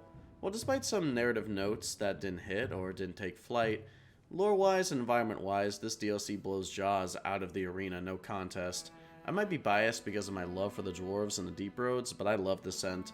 Classic dungeon crawling, culminating in lore about a mystery that's been there since Origins concerning lyrium, while introducing a new mystery about the existence of Titans. Now, is this as strong as the Anvil of the Void or Legacy created by the Queen of the Dwarves? Not really, especially since some elements of the dwarves like paragons, political wars, castes, and inequality struggles just aren't present for the most part in exchange for ancient gods, dwarf magic, and stone songs. Now, if you prefer the Titans over Orzammar dwarves, that's perfectly valid, but when introducing a new lore point to a faction that's been as established as Orzammar dwarves are, it's best to take present lore into account. Instead, the existence of Titans all but replaces what we learn about current dwarves. We don't know how castes would react if some lower caste had a closer connection to the Titans than nobles, or how a ruling caste would likely reject these Titans altogether. Hell, Balin would be leading a war against the former god of the dwarves realistically if he couldn't round them up to consolidate power. Sadly, we likely won't see the dwarven version of a civil war, but that's not this DLC's fault, even if it was a warning when it throws terms like paragons, castes, and kings out at random, even when they weren't a fruitful addition. It was almost like a requirement they had to do so. With that all being said, I had a great time playing this, so Tressoasser is going to have to pull out all the stops to win me over. Before we cover the ending of the game, we should go over each companion and advisors, since their endings are tied to the 2-year time skip from the Inquisition to Tressoasser, and some are linked to the Inquisition's fate. I saved them till now so we can cover their Tressoasser fates without needing a disconnect in between. As always, we are going to start with recruitment order, except for the special snowflake Solas. He is going to need his own evaluation at the end of Tressoasser. Cassandra had to overcome a lot of prejudices from veteran players of Dragon Age 2 when she captured Varric, held him at sword point, threatened his life, led an army of soldiers in all black armor, and mostly spoke in scowls. I remember during my first playthrough going into Inquisition, fully believing I was not going to like or trust this character. Then I ended up in bed with her. Jesus, I really am no better than an enemies to lovers book talk girl. I am not the only one, as Cassandra and Cullen hold the most romance crown for Inquisition players by a lot. Although that might just be because they are the two straight human romances in game, and the only romance that isn't lying and trying to trick you the whole time, but that's just semantics. Player conceptions of Cassandra from 2 honestly worked to portray her as an Ice Queen better than Miranda from Mass Effect 2. Instead of being standoffish for one scene and cordial the rest of the game, Cassandra over here held Varric and Inquisitor at sword point, and in the first couple conversations felt like she could suplex us out of Haven if we stepped the wrong way to her. However, just like Miranda, she isn't rude just because, she is straightforward because she is focused on the mission. Varric, Sera, and Iron Bull might just be here for a good time, but Cassandra is here trying to put ass to belt to save the world, and if the Inquisitor is just as focused on this mission as she is, they get along very well. Hell, even if she is a pretty Templar pilled and disagreed with most of my Lavalyn's choices in this playthrough, she still respected how efficient Lavalyn was as a leader of the Inquisition and as a fellow girl boss. Not only is she the one who decides to nominate the player for the role of the Inquisitor, but she sits down with Lavalyn to compliment her and glaze the Inquisitor a little once we earn her respect. We can also ask her why she is so focused on us being a successful woman in a world that is supposed to have pure gender equality after all, to which she says that the number is still too few in the world and that, like Andraste, all it takes is one woman to change the world for the better, since she is a full-blown maker-enjoyer. Honestly, every companion gives moments for the Inquisitor to share their own feelings and perspectives, almost brings back to roleplay opportunities that we had in Origins between our companions, but because Cassandra's personality is so closely tied to the Inquisition's success, her checking in on the Inquisitor is a part of who she is as a person. It's why I still consider Varric, Nathaniel, and Alistair the second in command of their respective games. Cassandra is always my second command in Inquisition. Cassandra's devotion to the Maker and the Inquisition explains why she is one of the two divine options, although honestly I find her a less interesting divine when compared to Leliana or Vivienne, as she doesn't rock the boat at all besides small reforms to the Seekers and Templars, depending on your choices. And everything I have seen in Dragon Age 2 and Asunder, that boat needs to be rocked. Speaking of her divine election, you also won't want to elect her if you are in a romance with her, as she isn't politically savvy like Leliana to allow priests in the Chantry to marry. As with everything else, the mission of the divine comes first before her feelings, as the relationship lasts in the permanent limbo in this outcome. Besides this massive fumble on, Cassandra's romance shows that beneath that hard Ice Queen exterior, there's a soft romantic, and it's what easily captured her fans if my romance competition is anything to go off of. Even if you're not romancing her, you can learn this about her as you catch her reading Varric's book Sword and Shield, a romance novel likely loosely based off Aveline's love life, given that we can see a drawing of her on the cover. She will be embarrassed and beg us not to tell anyone that she has read every single volume already, and being the middle schoolers we truly are, we immediately run to Varric and tell him that Cassandra is a fan. Surprisingly, to make up for the whole lying about Hawke whereabouts fight, Varric writes a rough draft of the next volume for Cassandra's eyes only, just to see her reaction. Yeah, he's still a bro even in Inquisition. Similarly, in Cassandra's romance path, she reveals eventually that she wants to be courted by the Inquisitor with flowers, poems, and gifts, which is insanely sweet that behind the demon-slaying tank she is, just a big tsundere. We end up searching all over Thedas for the right chocolates, flowers, and a poem book to woo her, and just like any healthy relationship, when you put in an extra long effort for your girl, they immediately jump your bones. So unlike Dragon Age 2, Inquisition really only has one companion quest instead of a full trilogy. The companions aren't the main focus here, it's defeating Corypheus and his homies, and getting out of the hinterlands. These 12 goofballs are all just here for the ride. Besides the one main companion quest, companions do have small fetch quests, in Cassandra's case hunting rogue mages and Templars around Thedas, as well as a few roller table missions, but those are just farms for extra approval. This is needed because Inquisition no longer has a gag of gifts like previous games, and major decisions can affect every squadmate's approval.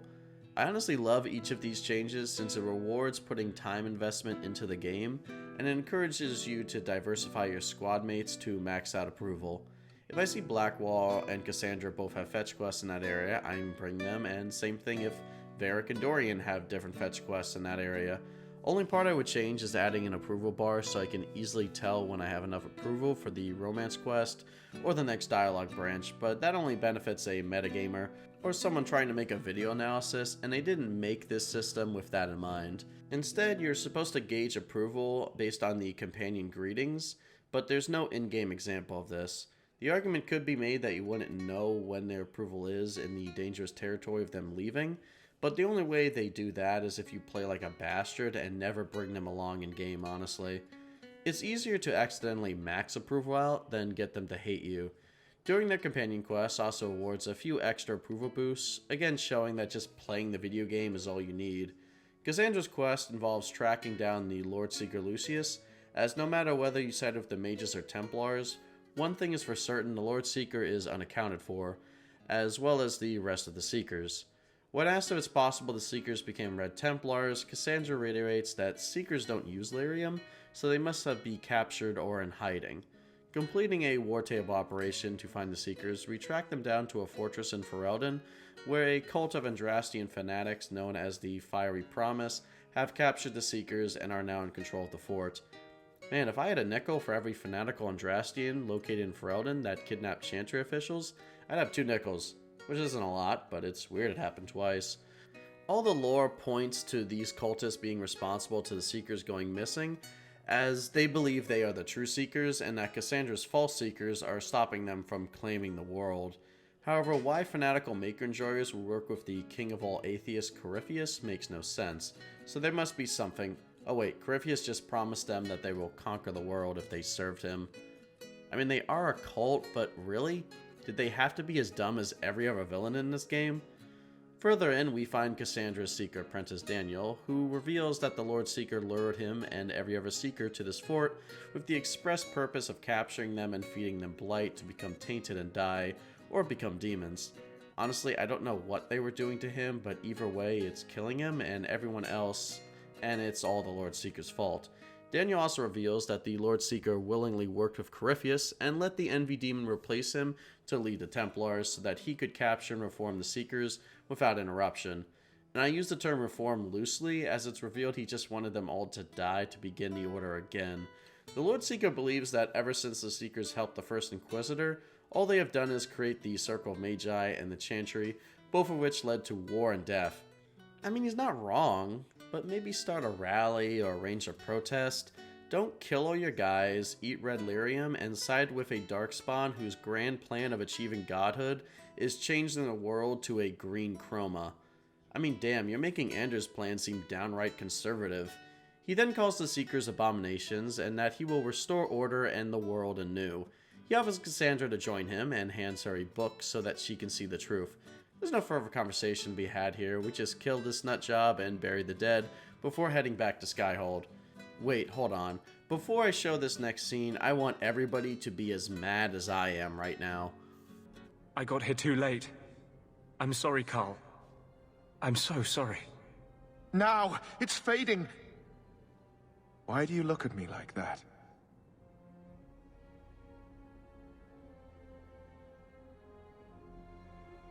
Goodbye.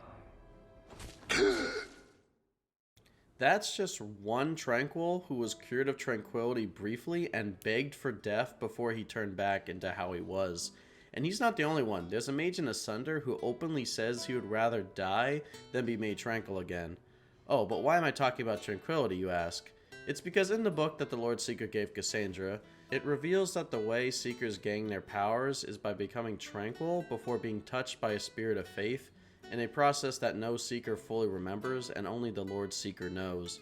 Which means the Seekers knew how to cure tranquility ever since it was created, and the First Inquisitor can confirm all of this, and the only reason the original Seekers allowed it in the Order is so that it wouldn't be misused, and only used on dangerous mages. As Ameridan knew that Templars could easily become little more than jailers with the right of tranquility, this is one of those perfect moments that even the novels don't spoil for you, as Asunder implies that Lambert knew about curing tranquility, but never outright stated it. Now that we know, it makes every tranquil mage we have ever met seem cruel by comparison, and we always meet one in the form of Carl, Andrew's lover that led him down the path of revolution in the first place. Look, the Circle is important and mages are dangerous, but tranquility is 100% worse than death, and I'm not even sure to use it in extreme cases as opposed to just killing a dangerous mage. Cassandra is just as appalled at this knowledge despite her pro-Templar stance, and after seeing what the Seekers have become and what Lucius used them for, she doubts whether the Seekers should be rebuilt or if their legacy should end here, simply a dark and forgotten part of history. While Lucius may have a point that the Seekers took a noble goal and helped create the failures of the Templars and Circle, that doesn't mean all hope is lost for the organization. Seekers were originally made for the good of the people. An order devoted to looking for truth is honorable, especially if they were independent on other institutions with the exception of the Divine. Especially since the Templars are likely not too long for this world as an organization, as even if you recruit them as full allies, they have lost a lot of their number to the Red Templars, and depending on the Divine, the Templars leave the Chantry altogether, so Seekers being an arm of the Chantry is more important than ever. although someone with no faith in the Seekers or Chantry would see things very differently. And honestly, after hearing Inquisitor Meriden put his trust in the Seekers, it's all my Lavalin need to know to encourage Cassandra to continue the Seekers. It's time to run them how she thinks they should be run. Cassandra's time skip fate largely relies on whether she was made divine, obviously. If she wasn't divine, she spent the last 2 years serving the Inquisition, being one of the only long-term members of the Inner Circle. There's a cute scene showing her romantic side once again, as Varric tricks her into thinking the Inquisitor is about to propose to a romance partner, which makes it extra awkward if she is that romance partner. Sadly, you can't marry Cassandra even if she isn't divine, but she is open to the idea and you can easily headcanon it later on. Also, Varric gives her another rough draft of the book about the Inquisition, and she reads it for 8 minutes in character during the credits. Leliana enfolded Alphonse in an embrace as warm as a serpent's kiss. I always knew I could count on your support. The Count did not feel the bite of her poisoned dart until it was too late. Even if it requires your death. Drops of rain glistened on the griffin medallion grasped tightly in Blackwall's hand. The silverite wings of valor, they mean nothing. He flung the medal to the cold and uncaring ground. You don't know what I've done. You don't know me. So romantic. Overall, the fact Cassandra changed my opinion of her so easily, as well as her being my first romance, means she is getting that top 3 spot no difficulty. So this is awkward because I already covered you previously, and honestly not too much has changed. Varric has grown as a person and it feels like this is his reason for helping the Inquisition, as opposed to doing good deeds because him and Hawke are cool. Varric's growth has already happened, and unlike most other companions, you don't actually change his perspective or fate, you just help him out and now he's your friend, and you get to play cards with him. While everyone loves Varric, I'm not sure if he needed to be a companion in this game. For his role in Quest to work, he could have been a guest cameo like Hawke or Morgan, and I think his role would have changed very little. That would have opened up the opportunity for another Dragon Age 2 companion to reach squad mate status, maybe with a little more connectivity with the main quest. My 2 main ideas being either Fenris, for the opposed Tevinter lore that Dorian gives us, and for his drive to want to kill a blighted Magister, and the Hawke sibling who could be a major player in the Mage Templar war, or in Here Lies the Abyss depending on their fate, but no use dwelling on someone who won't be returning. Other than some merchant guild contacts and the second most overpowered specialization in the game, Varric offers some pretty good friendships with the rest of the cast, especially Cassandra and Solas. It's weird to imagine, but Varric now just plays the straight man to the Inquisition. The idea being Dragon Age 2 had so lower stakes, so bringing in someone who used to blood magic being a street gang to blood mages can alter the flow of time and tear open a hole in the sky is absolutely fair on his eyes. It's not crazy character development, hell, this is just fan service, honestly, and maybe his Dragon Age 2 performance is winning me over here, but I don't hate him here, even if my analytical brain says I should. I just think his dialogue here is all pretty neutral, not bad, but not too outstanding, besides his conversations with Hawke, which feels incredibly rewarding, probably because it's 2 characters I built up for an entire game displaying their bond. Just like Cassandra, Varric's side quest is almost a main quest in terms of importance. Varric wants to find out how Corypheus even got a hold of all this red delirium, when Varric and Hawke had to go through a whole tide to explore just to get one idol of it. Heading back to our one true love, the hinterlands, we meet up with Varric's contact Bianca. No, not his crossbow, he knows a dwarven woman named Bianca. Bianca being voiced by the infamous Laura Bailey, which means the one thing the Inquisition does to add to Varric's character is finding out the origin of his crossbow. Bianca is a member of the Smith cast who met Varric in Kirkwall and quickly fell in love as Varric sees her as absolutely brilliant. When the card engineer Gaurav failed at making an automatic crossbow, Varric brought his most functional design to Bianca, who was able to tweak it to get it to work, sparing Gaurav's life and giving Varric his signature weapon. Varric and Bianca were originally going to run away together and mass-produce the automatic crossbow to escape the Merchants Guild and live together. But before they could, Bianca's family married her off to a member of the Smith cast and prevented Varric from getting close to her. They actively send assassinations at our boy whenever he does reach out. Bianca is one of the few people in Varric's contacts smart enough to discover what red delirium is, and the only person Varric told outside of the Inquisition and Hawke's squad about the Kirkwall Tig with red delirium. When Inquisition reports that the hinterlands mine is being used as a mass red lyrium mine, and Bianca reveals this is where she studied red lyrium, it becomes easy to narrow down that Bianca is the one who tipped off Corypheus about red lyrium. She says she was only doing studies as a favor to Varric and to figure out what happened to Bartrand. When her research found out that lyrium is alive and that red lyrium is lyrium infected by the blight, she searched out for the Grey Warden mage to understand how the blight could do this. It turns out that Grey Warden mage was Larius or Janica, depending on who Hawke sided with in Legacy. And as we know, that Grey Warden is how Corypheus operated under the radar for 3 years before the Conclave. Varric is still pissed at Bianca for her role in spreading red lyrium in the world, while Bianca still stands on the fact that she did this to help Varric. Malevolent breaks up the couple argument, saying neither side is right here, since Bianca was careless, but Varric was the one who sought out outside help to research the red lyrium in the first place. Unlike Cassandra, there's no real choice here, and Varric will still be operating under the guilt of introducing red lyrium into Thedas. Not surprising, Varric's fetch quest for approval involves destroying red lyrium mines and killing red Templars. Other than his side quest, Varric just kind of vibes for most of the game. He has one of the best role-playing scenes in the game, the Wicked Grace game, where every companion besides Solas and Leliana show up to play a game of cards, the outcome and banter changing up with each choice you make. Varric also has a satisfying ending post-time skip. Varric is now the new Viscount of Crookwall, working closely with Bran and Aveline and Hawke if they are still alive. He's still giving Bran massive headaches too. It's clear Bro will never be happy with that job, but he doesn't know what else to do, so he keeps doing it. Varric stepping into the Viscount role after seeing how Hawke and the Inquisitor lead is perfect. As for my final thoughts on Varric, well, it feels weird ranking him this low, but as a squad mate, he doesn't really bring much to the story besides a comfort pick and Dragon Age 2 references. I love all of his character development with Red Lyrium, Hawke, and becoming Viscount. However, all of that could have been shown through Varric being a guest character like Morgan or Loghain, not a full-fledged squad mate. Both so we could have a character with more roleplay opportunities for, and maybe so we can get a dwarf companion who actually represents dwarf customs more than the surface dwarf for 2 games in a row. Oh boy, we get some controversial picks coming up. So if there's one thing I've learned since gaining a larger Dragon Age following is most people do not like Sera. Hell, she hasn't earned a single donation in the romance competition, and the one time I brought her up, it was met with feral annoyance.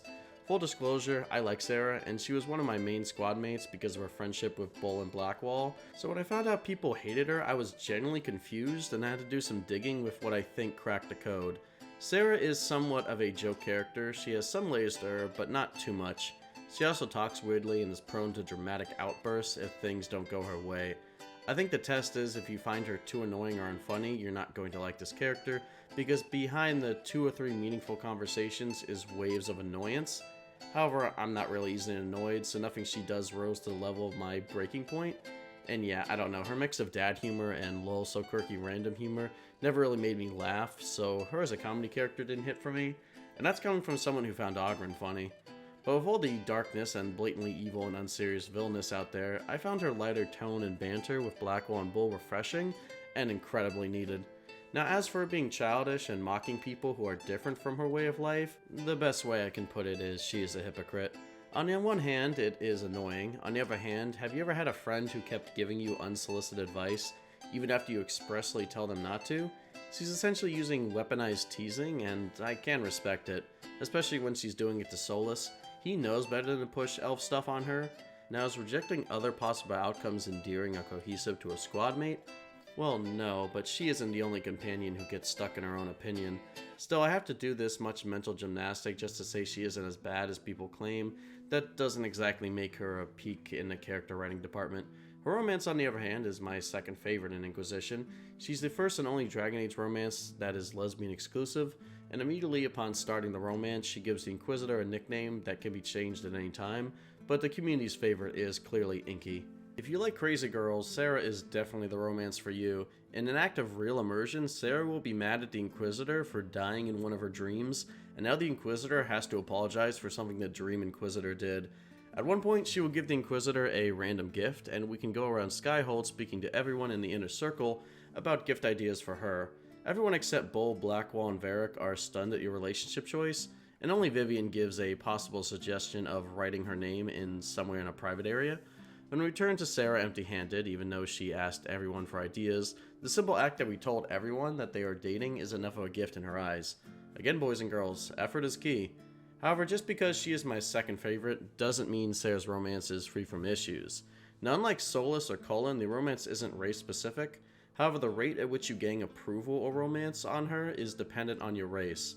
Kanohi Inquisitors gain approval faster, while Elven Inquisitors gain approval the least, which is also why my Lavalin tend to clash with Sera frequently. Well, it gets worse as an Elven Inquisitor romancing Sera, as after the Mythal Temple, Sera is incredibly shaken up at the fact the Elven Pantheon might be more real than she thought. However, she isn't changing her perspective on who they are. Instead, she wants an Elven Inquisitor to renounce her faith in their gods. If Lavalin refuses this, Sera will straight up end the romance, which might be realistic, and yes, the Elven gods do turn out to be worse than we imagined, but from Lavalin's perspective, this is still the faith she was raised to revere, and forcing someone to give up their faith if they want to be with you is, well, gross. It's really no better than Sebastian forcing Hawke to convert to the Chantry for a chaste marriage. The only real difference is I actually like Sera. Still, liking a character doesn't excuse pretty blatant elf racism. Originally, I thought it was beef with just Dalish, which is honestly valid, but no, she doesn't like elves at all, as she disapproves if you give Briala power, or mention you are an elf that will stand for a people during your Inquisition speech. Sera will also naturally disapprove of you drinking from the well, and will attack you at first, but most romance options don't approve of you drinking from the well, so this is less extreme. Let's get into how she developed a self-hating elf perspective though, shall we? The only way my Lavalin is going to get her approval up with Sera is by doing as many Red Jenny quests as possible. Considering my choices in this game, besides not exiling the Wardens, they aren't doing her any favors in approval. Sera's quest is very short, and unlike Varric and Cassandra, there's no easy approval form with side quests. Instead, you have to do war table missions that each take up to 1 to 3 hours. To start this off, Sera asks us to send soldiers to a nearby town and have them march through for no other reason than to feint an appearance and to prevent commoners from getting hurt during a battle for land. After ordering Cullen to send in troops, we arrive at Crestwood to meet the Red Jenny agent. The agent reveals he lied about the rumor to bring Sera out before being killed by the noble's guards. Killing them all, we pull the noble aside, who surrenders immediately and offers to work with the Inquisition as he has no squabble with them, just the Red Jennies, who he was trying to lure out. We start interrogating him, but he doesn't know much, and after asking him 3 questions, Sera triggers her own renegade interrupt, grabbing him by the head and curb stomping him until he is dead. Sera will be pissed that we tried to talk to him, which we can either remind her who is in charge, or apologize, to which my Inquisitor does simply because this was Sera's mission, and she should be allowed to handle it how she wants, even if it was needlessly reckless. After we gather enough approval, she will invite us to doing some pranks around Skyhold, which is a nice little reprieve from all the undead and dungeon crawls we normally do. After the pranks, we wind up on the roof together, just unwinding, and during this roof conversation, she reveals that she was raised by a human noble. While she was born in Denerim alienage, she was an orphan and doesn't remember it fondly, instead viewing the practices in the alienage like the Venheddle tree as weird and nonsensical. Although if I had to guess, that's more likely the noble mother's influence. Apparently Sera's adopted mother couldn't bake and instead bought cookies from a baker, but would lie and said she made them herself. To cover up the fact she bought them, she would lie and tell Sera to avoid the baker because she hated elves. This shallow nonsense deeply affected her, and she came to the conclusion that all nobles focus on prideful nonsense and deceit, since they will always put their feelings above others. She even believes that she didn't adopt Sera to be kind, but to make herself feel better, instead of truly caring about her. Although she misses the part of the story about how prejudice against elves can be harmful. I mean, sure, the baker turned out to not be racist, but the belief of racism came from a real place, and probably made you uncomfortable, right? So maybe when you distrust and insult Lavalin, just for her race and culture, how do you think that makes her feel, Sera? At least the scene is somewhat more wholesome after this contradiction, as she says she wants to make cookies with you, a friend or lover, to get over her bad memories about them, which is a nice moment. Other facts about her origin that paint her perspective is her upbringing was Andrastian and human-centric, leaving her with no connection to other elves and a great fear of magic, all likely brought up by her Ferrata nobility upbringing. However, to give her credit, her nobility is something she ended up rejecting. When her adopted mother died, she left her home as a teenager and lived with the other Red Jennies in Denerim, which is how she joined the organization. It was her who we got the painted box from in Origins, which is the one we stole from Irving's desk and delivered to a random house. She survived the Fifth Blight thanks to her archery skills she learned from the Red Jennies and traveled the Orlesian countryside till she ended up in Valrio around a year before the start of Inquisition, setting up shop there as the main agent in the area. Sera really doesn't have much of a ending after the roof scene. There isn't a major choice or character shift. She's just always Sera. In a time skip, she is still the same as well, and you can do a massive prank spree with her for old time's sake. As long as Vivienne isn't made divine, she will be using her Red Jenny agents to assist the divine in keeping the nobles in check. If you want a romance with her, however, she is one of the 2 romances who you can marry in Inquisition, and hell in the series as a whole since Exalted March got cancelled. It's a really sweet scene, and I am a sucker for a happy ending romance, but romance aside, there's not much else to say. I think I've talked myself down to putting her this low because there's so many roadblocks to just liking this character, let alone loving her. And I hate to say it, but from a story point of view, she offers even less than Varric, despite both of them not having any character changes in-game.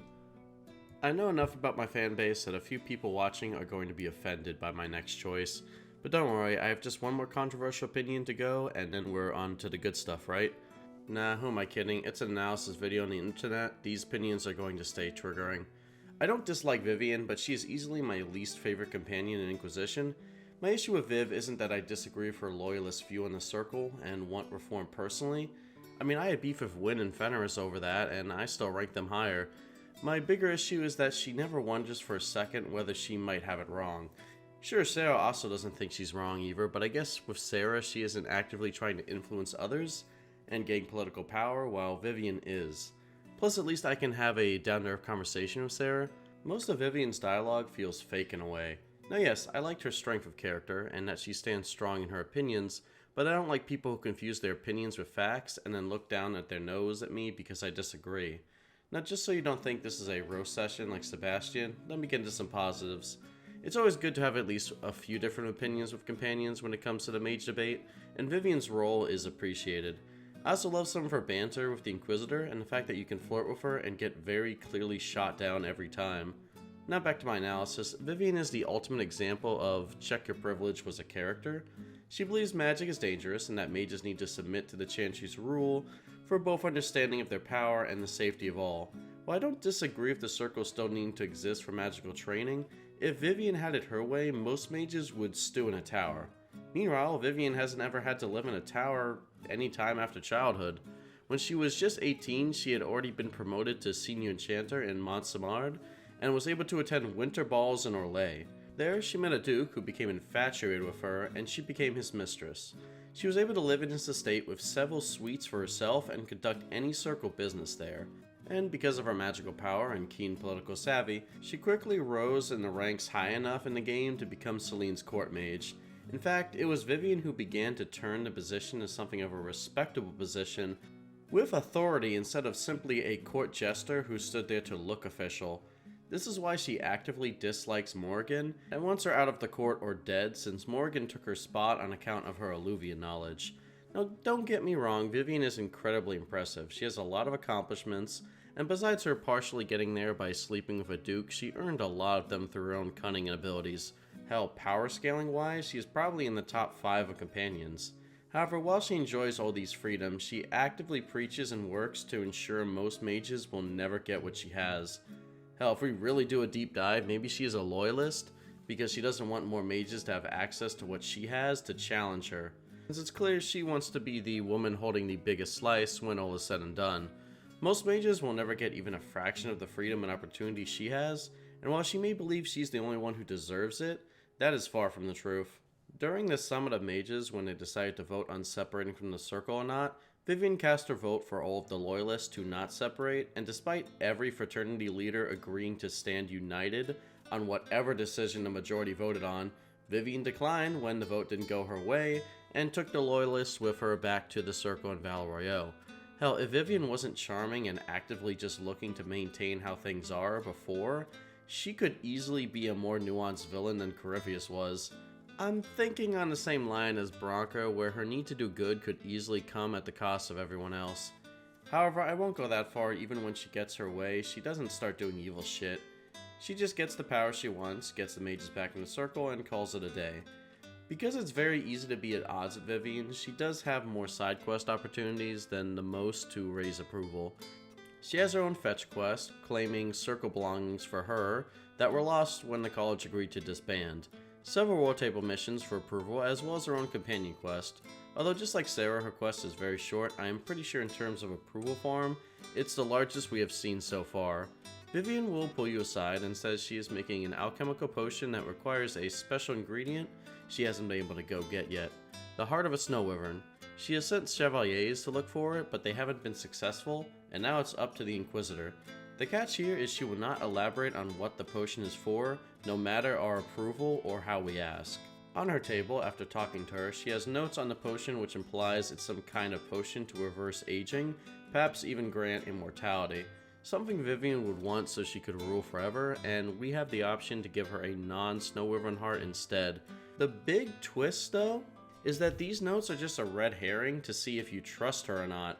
Giving her the fake or real heart reveals the potion wasn't for her, but for her lover Duke Bastien, who appears to be on his deathbed. Giving the real Wyvern heart has him waking up enough to give her a proper goodbye before silently passing away. Giving her the fake heart, though, just has him gurgling and dying, seemingly in pain. Vivienne will be able to tell at this point you gave her the wrong heart, and tell us if you had a moral objection to something she was doing, it would have been better to not resort to trickery. Giving her the right heart has her opening up about how she met the Duke and how their love was real, even though the Duke was married to another woman. I do like how the game has a worse outcome for not trusting a squad mate, even if she has plenty of reason to show distrust. It shows that there are layers to her, and she isn't a Saturday cartoon villain. She does care about those close to her, and maybe towards others to an extent, but I won't give her a mile because she moves a few inches correctly. This quest and her whole romance rejection plotline are enough to salvage this character for me towards liking her, even if I strongly dislike her stance. Vivienne doesn't even change her perspective, but she does have a slight roleplay choice on whether she becomes divine or not. As I said, she is my middle option if I'm playing a more Templar-sided run, as I prefer her changes to Cassandra overall. Her Trespasser counter is the most simple, since just like Sera's, the only outcome you can choose for her is if she becomes divine or not. No matter her fate, she would treat the Inquisitor to a spa day, which is very fitting for her character, and it's a nice little moment between the two. This is also where she will ask about our current relationship if we have one by this point.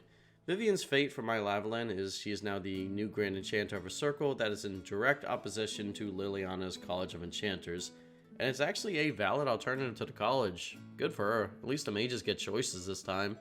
Vivienne might have solidified not being a lower tier, but she is still going at the bottom of the list, and I apologize to the 10 Vivienne stans.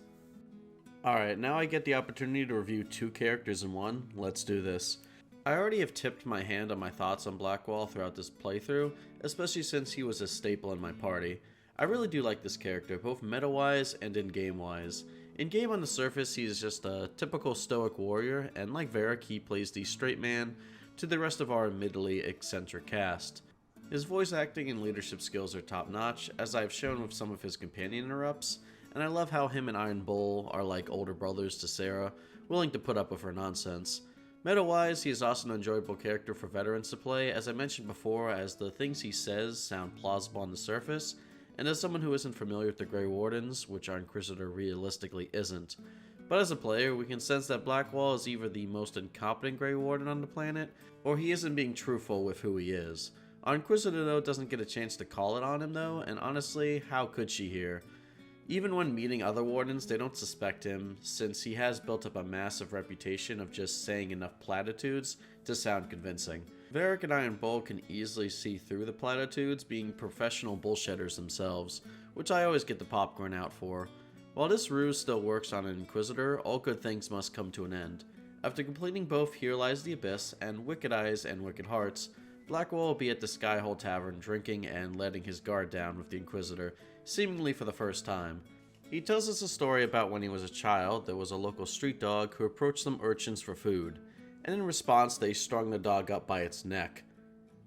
Who the hell starts a conversation like that? I just sat down! Alright, I am being a little cruel here. Blackwall's point is that he saw someone suffering and he saw injustice, but he just stood there and watched, likely a victim of the bystander effect. Even if he was just a child at the time, he feels he could have gotten help or done something. He seems to be telling us this to say he admires the Inquisition and the Inquisition's drive to act, and that there's always going to be another dog that needs rescuing.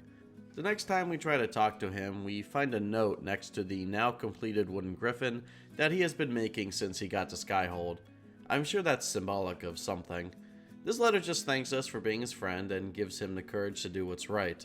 We can track down a scout for Blackwall's location, where for the first time since the start of the game, we arrive back at Varric, witnessing the public hanging of a mercenary who killed a noble and his children. However, just before the execution is carried out, Blackwall interrupts and speaks in the man's defense. I am just gonna let this scene play out since I love the drama. This man is innocent of the crimes laid before him. Orders were given and he followed them like any good soldier. He should not die for that mistake. Then find me the man who gave the order. Oh, shit. Blackwall! No, I am not Blackwall. I never was Blackwall. Warden Blackwall is dead, and has been for years. I assumed his name to hide like a coward from who I really am. You, after all this time. It's over. I'm done hiding. I gave the order. The crime is mine. I am Tom Rainier. This is why he remembered that dog all those years ago. Finding out that one of his men was going to be hanged while he did nothing is more than he could bear. We can visit him in the prison, where he finally tells us the full story. Blackwall was a warden who enlisted Tom as a recruit, but during the trial, where he was grabbing darkspawn blood, Blackwall ended up injured and died. Tom was worried he wouldn't be able to join the Wardens, or worse, the Wardens would blame him for his death, which is kind of a stretch. Wardens dying to darkspawn is their whole job, but I guess he was already on the run for one murder, so it isn't too crazy to be afraid he would be accused again. He says he didn't want a good man to die while he lived, and he wanted Tom to be gone, so he assumed the name of Blackwall and tried to live his life as a warden. Specifically as a warden he thought Blackwall saw in him. And as a warden he could make amends for his crime. If you're in a romance with Blackwall, we actually visit the site in the Storm Coast where the real Blackwall died and recover his Grey Warden Constable crest. However, at the time we didn't know who the crest belonged to. He reveals that he gave the order to kill the noble and his children as he got caught up working as a mercenary in the game, but that he didn't know children were involved until he already arrived at the caravan. He still gave the order anyway, getting caught up in the moment, and his men didn't know what they had done until the battle was over. He's not sure how many of his men have already been killed because of his order, but he knew that Blackwall wouldn't let any innocent man die unnecessarily. He calls himself a monster, then tells us to leave, completely giving up at this point. But he has been a party tank for far too long now, so this is personal. We can recover Blackwall to be judged by the Inquisition instead through the War Table, and it's one of the few War Table missions that has out-of-game consequences, as Blackwall will comment on what choice you picked. Just don't pick Cullen's, honestly. His idea is just to 1v1 the Varric prison and scoop up Blackwall, causing casualties on both sides. Like every other judgment, we bring Blackwall to the Inquisition's court and we can decide his fate. Surprisingly, we don't get to kill him here, showing Dragon Age has ever so slightly lost its edge. Instead, our options are pardoning him, where he can go to live his life as a mercenary Tom Rainier once again, give him to the Wardens for judgment either now or after Corypheus is defeated, or we force him in service of the Inquisition by remaining Blackwall to keep up appearances and continue the Grey Warden support we have had up until now. This is the closest we get to an evil option. This means in Tressoasser, Blackwall has 4 possible outcomes, one where he's a mercenary seeking forgiveness from his men, and giving those with faith similar to him acts of mercy, a warden who serves diligently in the order, like Blackwall wanted, have him continue this lie as the fake Blackwall, and eventually the wardens find out and put out a warrant for Tom, or leave him in prison for his crimes. This is more outcomes than any other companion gets in this game, and honestly, the amount of role-playing opportunities, as well as meta versus the in-game knowledge, is what places Blackwall so high for me. As for what my choice for Tom is, well, in my mind, Blackwall, even though he had good intention, was committing stolen valor, pretending to be a warden for their influence when he really wasn't one. In my mind, the only proper punishment for stolen valor is to serve the organization you stole from, and obviously my meta-knowledge knows the wardens aren't going to kill a soldier they can use, so it's the Warden Chug Jug for you, my guy. Enjoy the Grey Warden buff. Oh, that hasn't been a thing since Dragon Age 2. Well, Enjoy the chug jug either way. Alright, it's time for everyone's favorite. Iron fucking Bull! I like to think the previous 2 Qunari squad mates in Origins and 2 led up to this absolute unit of a man voiced by Freddie Prinze Jr., aka James Vega. And honestly, there's a lot of Vega and Bull. They are both lovable buff gym bros. I would say himbo, but I can't because Iron Bull is pretty damn smart despite what his appearance and attitude might suggest. Iron Bull presents a lot like a soldier in the way he fights, and he has even more to say about Qunari culture than Sten, but he has been Hasraf, like Talus, and he has a laundry list of issues with the Qunari people despite still being loyal to them, as they were the ones who raised him and who he has spent his entire life serving. Honestly, he is the perfect Qunari squad mate. Talus might have been a good transition and Sten was a good introduction, but Iron Bull is the ideal. He has all the lore and perspective of both the Qunari and the outside world, and he can see the joys of both. He spends a lot of time drinking, fighting, and fucking, something that isn't normally allowed except when ordered to, on certain moments of revelry, as Sten called it in Origins.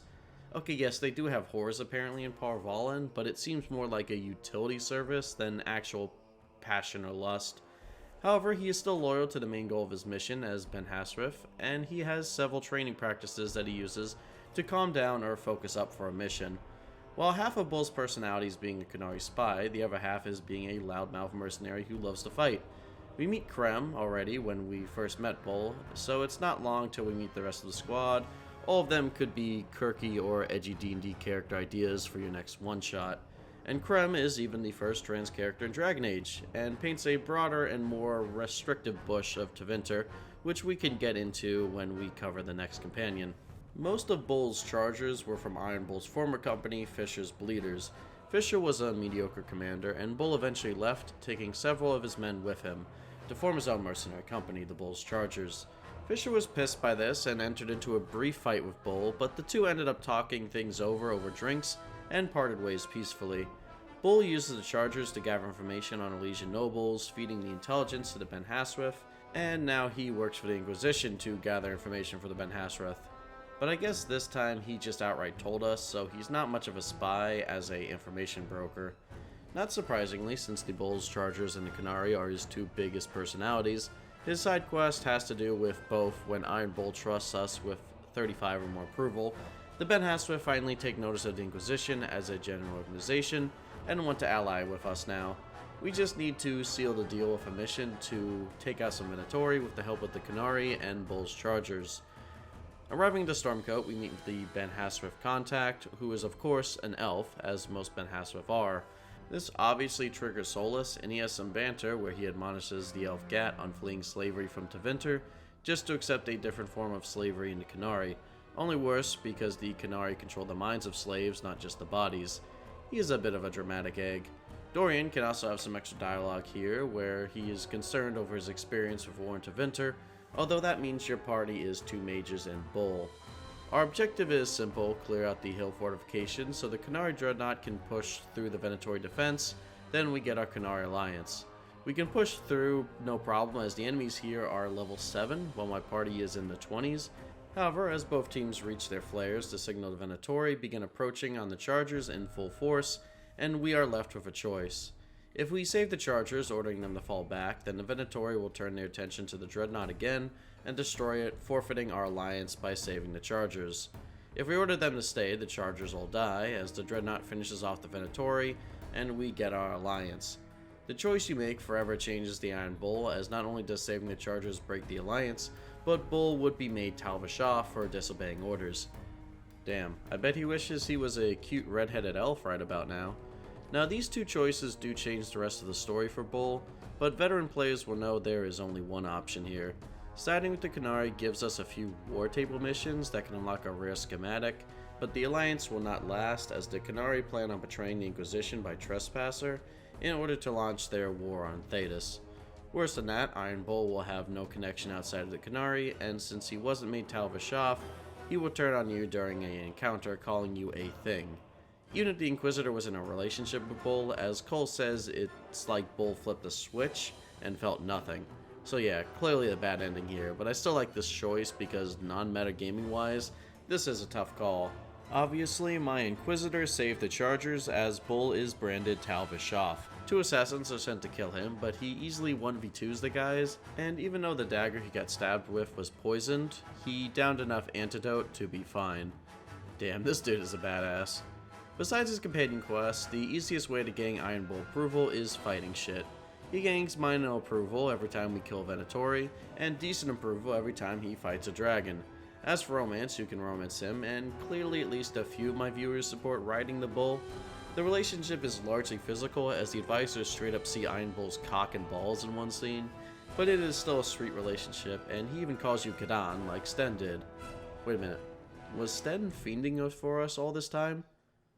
However, I would rarely ever romance Bull, as if Dorian and Bull are unromanced, they hook up by the time of Tressoasser, which is the ultimate enemies to lovers scenario.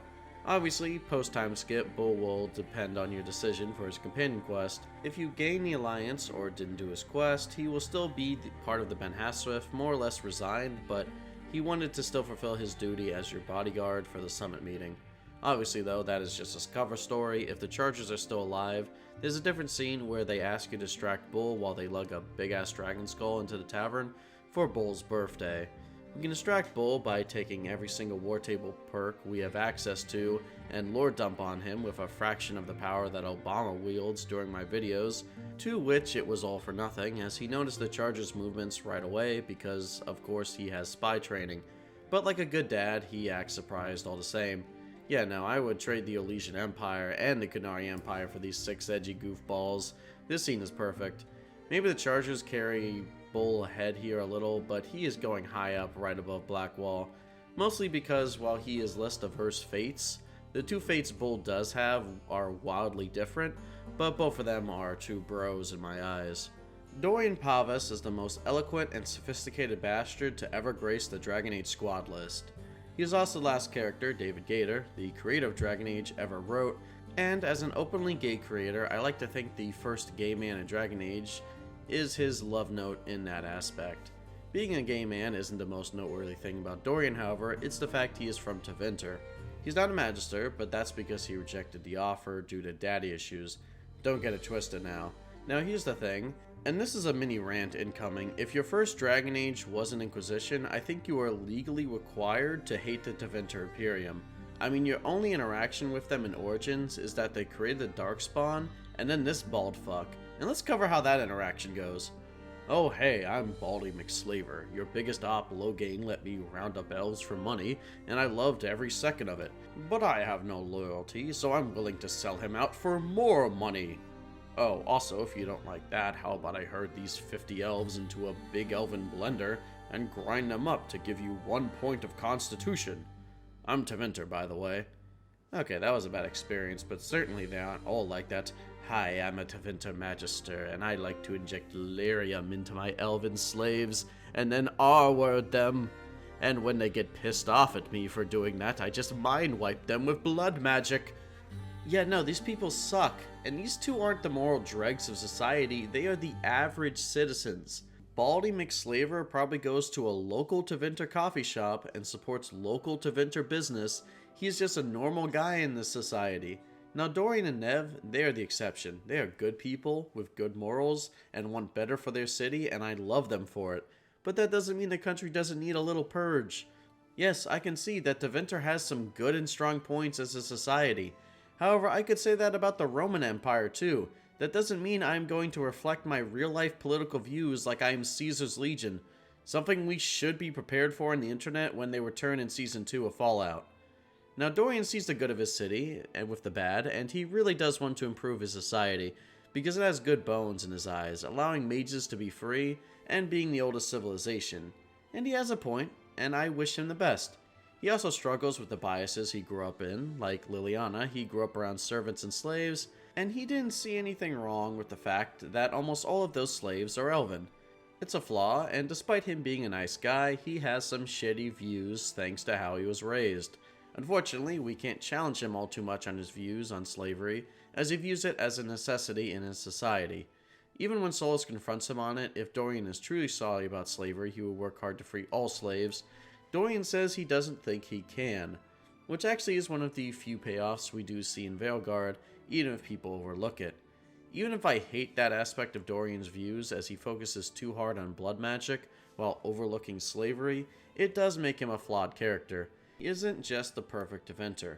He was still colored by the biases of his city, but he does look to overcome them whenever he can. Despite these intrinsic biases, Dorian can get along very well with everyone in the party, even my Dalish Inquisitor and especially Iron Bull, as I have already covered. Dorian's approval is especially easy to raise, not only because this guy is so damn friendly, but because he has plenty of war table missions and fetch quests killing rogue Venatori mages.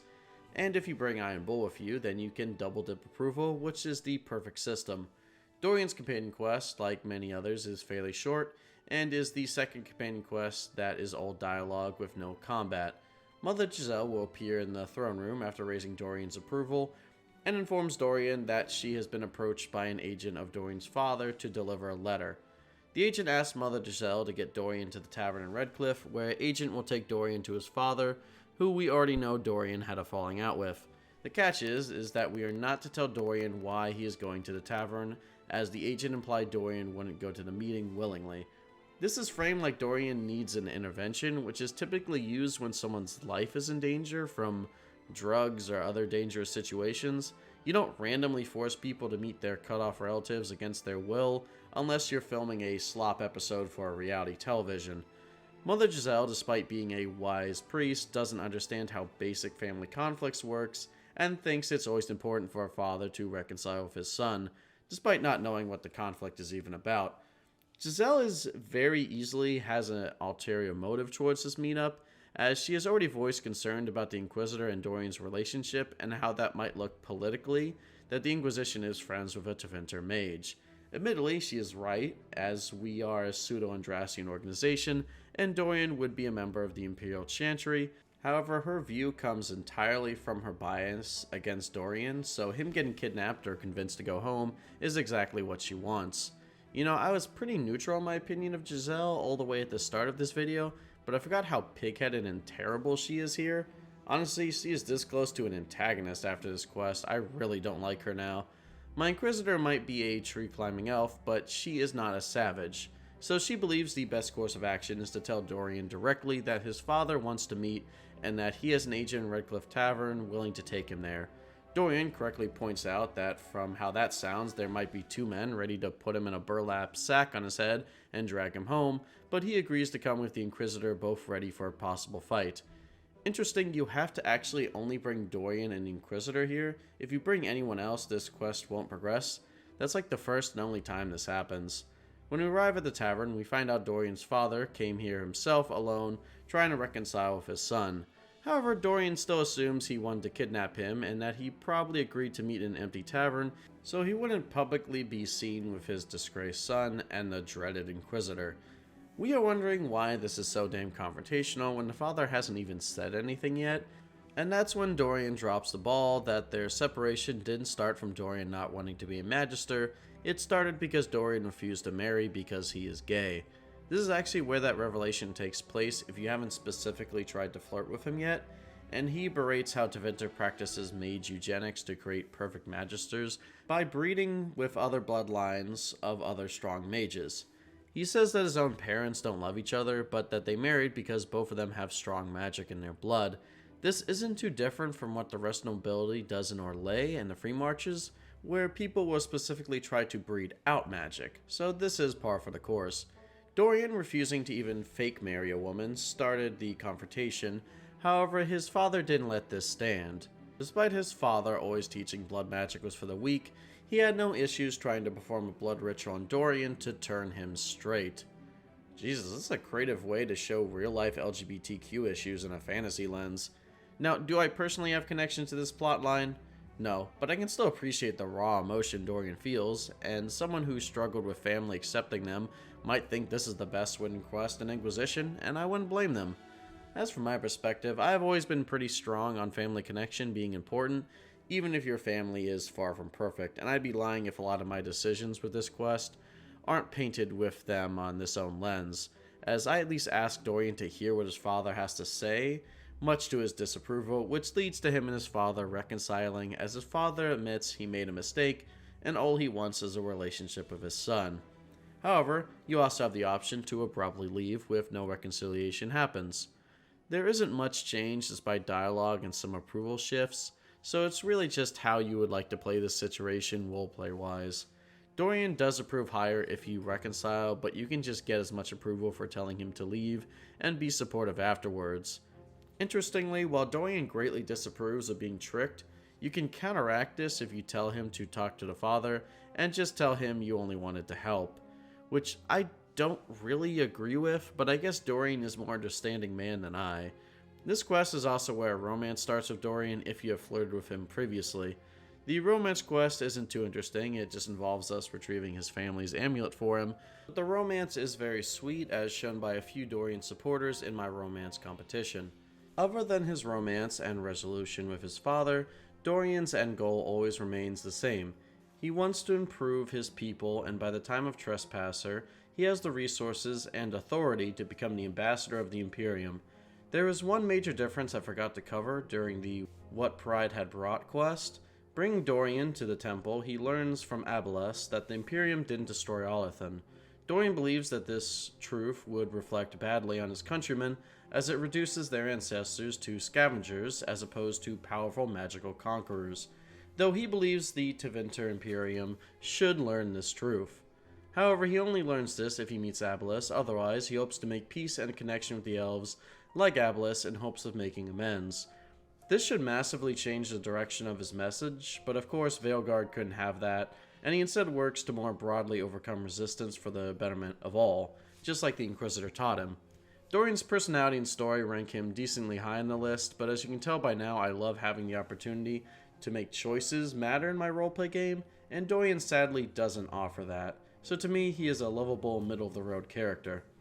Alright, last companion, and I'm coming out of the gate swinging. If you notice the ranking so far. Now I did reread Asunder before writing the script, so maybe that is painting my view more than it should, but I do genuinely believe that Cole is out of the gate the best designed character in Inquisition, and it's not just because he is the Inquisitor's son. Cole is a spirit, but he acts even more foreign than Justice ever did. However, they both have one major theme in common. They both wish to be a part of the mortal world after experiencing it firsthand. There's two major takeaways though that make Cole different from Justice or any other spirit trying to enter the world. Both are revealed in Asunder and reaffirmed in Inquisition. First off, Cole, while being a spirit, has all the memories and experiences of Cole the Mage, who the spirit we now know came to him at his time of need. This mage accidentally killed his mother, was abused by his father, and was locked and forgotten about while in the White Spire Tower, all for being a mage.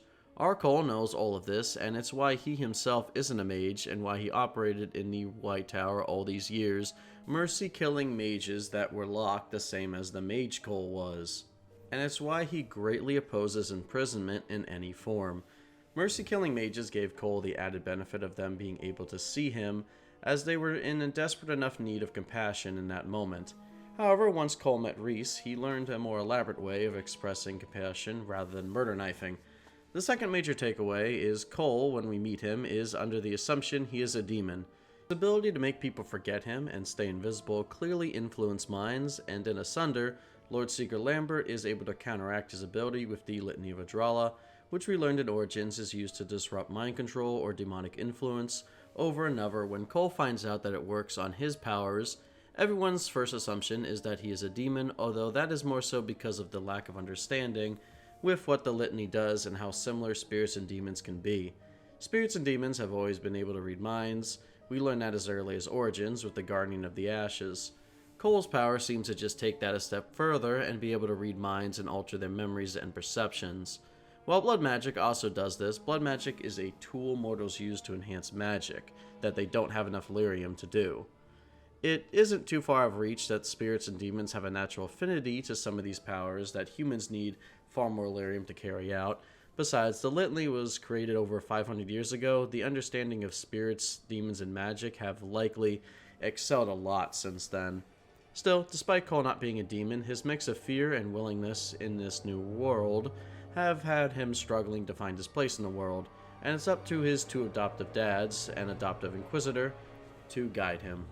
As Cole is a spirit who can read minds, his approval can rank up or go down anytime, whether he is in a party or not. but Cole naturally can see you doing cruel or helpful deeds. Maybe because he is following the Inquisitor silently even when he isn't in the party, or maybe because he can read our thoughts. Dealer's choice on that one. I played my Inquisitor as a heavy completionist and a fairly good-natured elf, so Cole's approval shot up rather quickly. This might be why he doesn't have any fetch quests and only war table missions, as you won't need these to raise approval up. Cole's personal quest with both his fear of becoming a demon and his non-separation from apostate Cole. After completing Here Lies the Abyss, Cole's fear of being bound like the demon and wardens he saw there lead him to beg Solas to bind him to the egg instead, to which Solas refuses as he would never want to divert a spirit away from his purpose. Solas instead recommends a Ravani Seer amulet that could protect Cole from Corypheus or any mage's influence. Not completing this quest does have a noticeable effect on the endgame, as if you don't resolve Cole's quest, he cannot be brought to the final battle with Corypheus. This unfortunately requires a war table mission to track down a Seer amulet for Cole, but after waiting 20 minutes, we grab the amulet and attempt to get it to work. However, it rejects Cole trying to master it. This attracts Varric, who is in one room over, and he tries to be a third adoptive dad in this Cole polycule, trying to calm him down. Solas theorizes that Cole must have something unresolved in the mortal plane, binding him to the mortal world and preventing him from fully being a spirit. Varric points out that Cole might not be fully a spirit anymore, and that it might not be something we have to fix. My Inquisitor isn't convinced one way or the other, as Cole locates the issue and asks his 3 adoptive parents to accompany him, to which we all agree. Cole brings us to Redcliffe and immediately accosts a Templar purchasing lyrium. Cole isn't just looking for a fix, however, as he quickly shouts in anger that the Templar killed him. Apparently, this is the Templar who locked up the apostate Cole and forgot about him to languish in the dungeon and slowly die. Cole, having all of his memories, can't be convinced that this wasn't him and is ready to kill him, as the Templar runs off. Solas believes Cole is losing his way as a spirit and he needs to forgive the Templar to regain himself. Varric points out that getting killed isn't something you can forgive, and instead he needs to work off his emotions. The Inquisitor's left to decide which dad gets custody this week, and despite Solas being her man, the Inquisitor can't help but think Varric makes the more compelling argument, and we go over to see what Varric has cooked up. Don't worry, as always I will show both outcomes. Varric is short and sweet. Him and Cole corner the Templar on the hill, and Varric hands Cole Bianca and tells him to put him down like Old Yeller. Cole fires it, but it turns out he jammed the firing mechanism before giving it to Cole, so nothing but the pull of the trigger happens. Varric asks Cole if he feels better, to which Cole just says no as the Templar runs off. Varric makes a reference to Bartrand, telling him that revenge never does help, and the two move on. Apparently, there was a cut outcome that would involve Cole killing the Templar here, but we never see that. Everyone at Skyhold can see Cole now after this, although he can feel emotions still, and Varric helps teach Cole how to be more roguelike without his spirit hacks, much to Solas' disapproval. And because Cole is so different, he has no longer need of the amulet. If we side with Solas, he leads Cole up to the same cliff, where Solas encourages Cole to feel the Templar's pain at what happened that day with the apostate Cole. Cole finds out that his other Templars encouraged him to leave Cole locked up, and then erased all records of him existing to not get him in trouble, revealing that while the Templars still made the choice, he did it out of fear of his fellow Templars. Cole then helps the Templar forget everything that happened with Cole and allow him to move on. Cole now becomes more Cole-like than ever. He doesn't attempt to mimic more human patterns, or sit still, or have full-length conversations, instead relegating to teleporting around Skyhold fixing problems. We still get a Bartrand reference, as Cole references what Bartrand told Varric before he was killed, or hauled off to the sanitarium. Varric is disappointed that Cole will never be human, and the Seer Talisman now fully works on Cole. There's a little more context to this quest after playing Veilguard, so spoilers for that game again if you haven't played the game or care to play it 5 hours into this analysis. Solas and the other members of the Elven Pantheon were revealed to originally be spirits who formed mortal bodies by using lyrium to achieve physical bodies. Solas has always regretted leaving the Fade and switching from a spirit of wisdom to be corrupted from his intended purpose. Cole may have not needed lyrium, but he was a spirit who passed through the mortal world all the same, and may be in the same position as Solas was, losing his original purpose.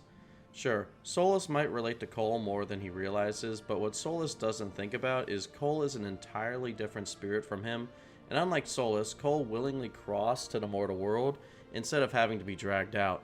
Personally, while I can't determine what Cole truly wants in this moment, I can say unlike Solas, Cole never regrets crossing through the Fade, and he finds a fulfilling purpose as a person.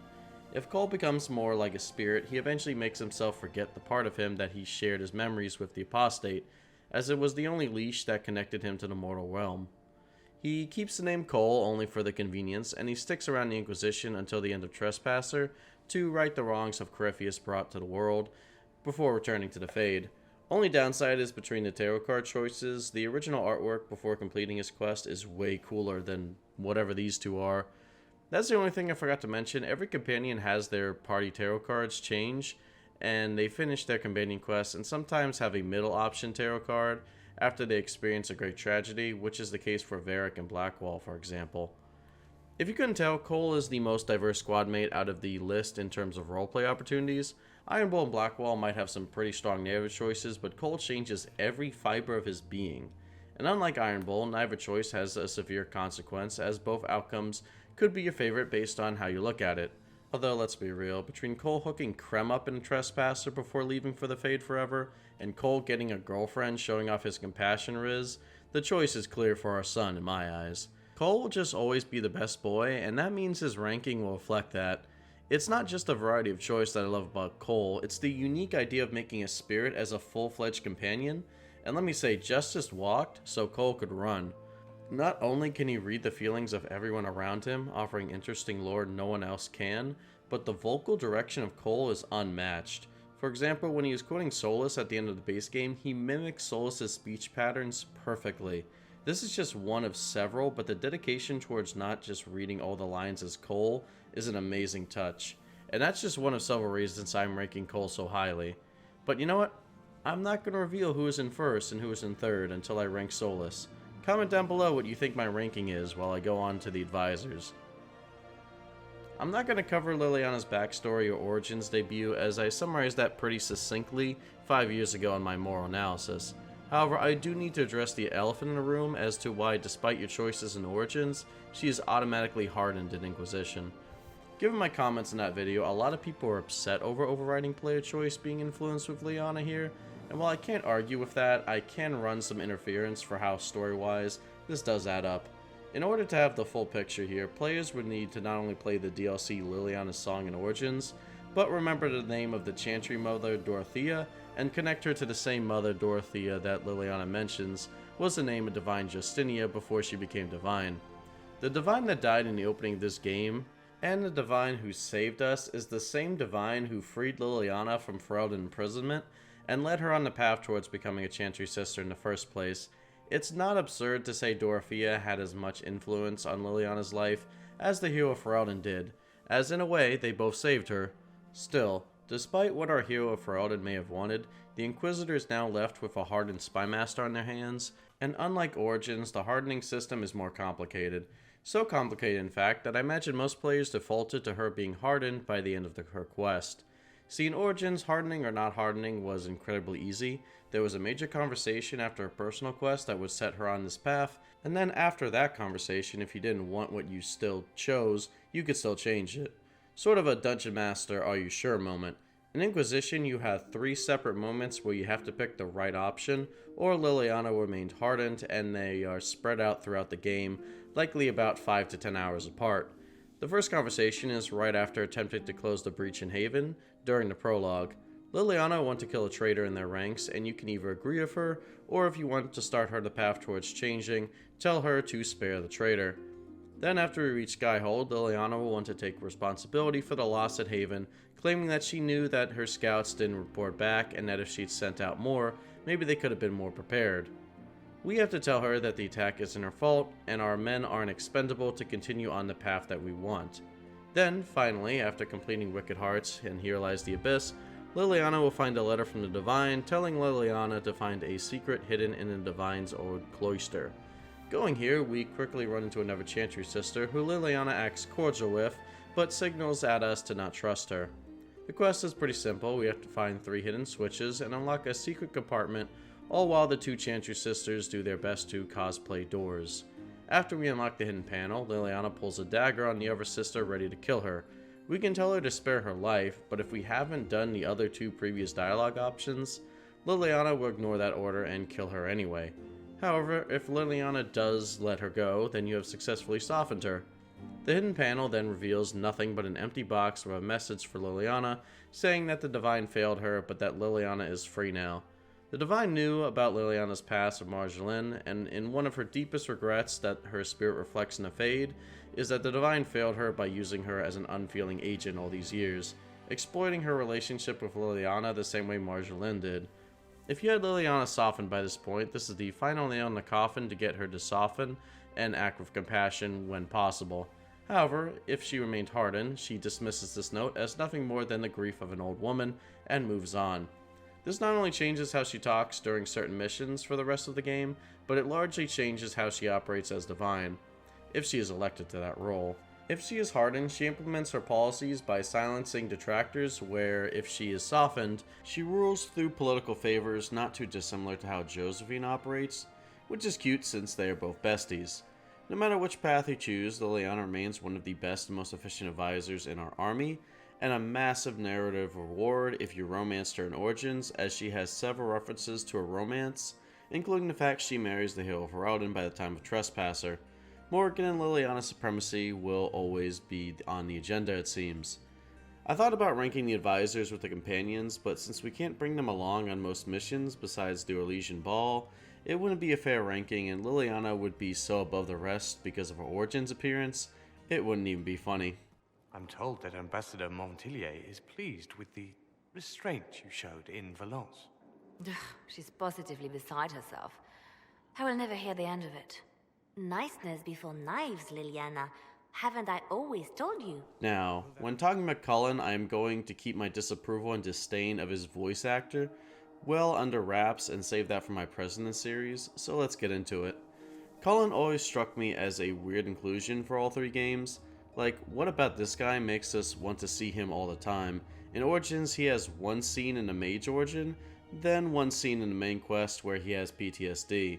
Then in 2, he comes back as a somewhat important quest giver, and now in Inquisition, bro is on the same level of narrative importance as Leliana. It wasn't until I realized that you could flirt with him as a female mage warden in Origins, and he was the second most popular romance option, that it started to make sense. I'm not saying he's only here for eye candy, he is actually a really solid character, but I can't help but think eye candy is one of the major driving forces. Cullen being here and leaving the Templar Order also feels like much less of a leap if you sided with the Templars, or at least have seen the Templar ending in 2, where you can see Cullen's belief in the Order being tested during the Rite of Annulment, when Meredith orders the execution of surrendering mages. When siding with the mages, it just seems like Cullen agrees Meredith is crazy, but that his faith in the Order isn't shaken. When Cullen left the Order, he also gave up his use of lyrium, which is highly addictive and is what the Chantry uses to control Templars. Cullen stopped taking it so that the drug and the Chantry would no longer have hold over him, and also prevent him from being lyrium-addled, but he still doesn't fully feel like himself since he stopped taking it.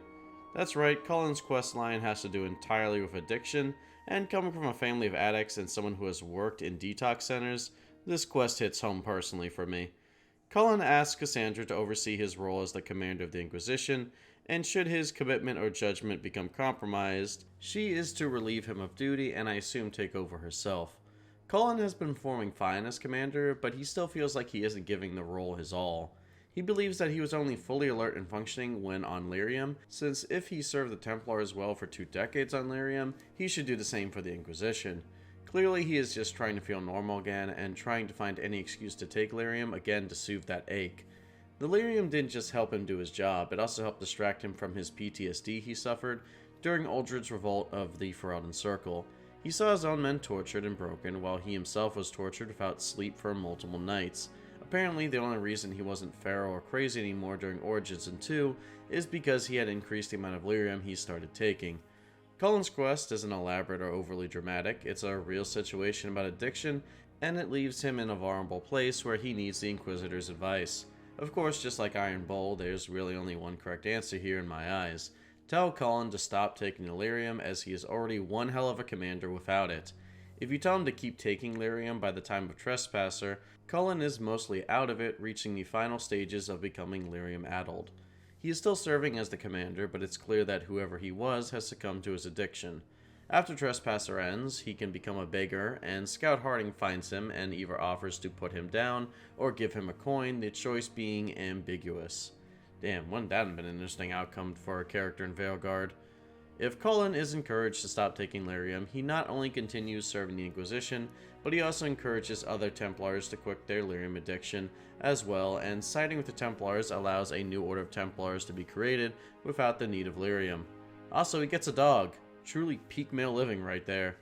Cullen's romance is also pretty sweet, and a definite fan favorite in the community. He takes you to Hawnleaf and Ferelden and offers you a lucky charm, and is one of the 2 romances where you can marry your romance interest.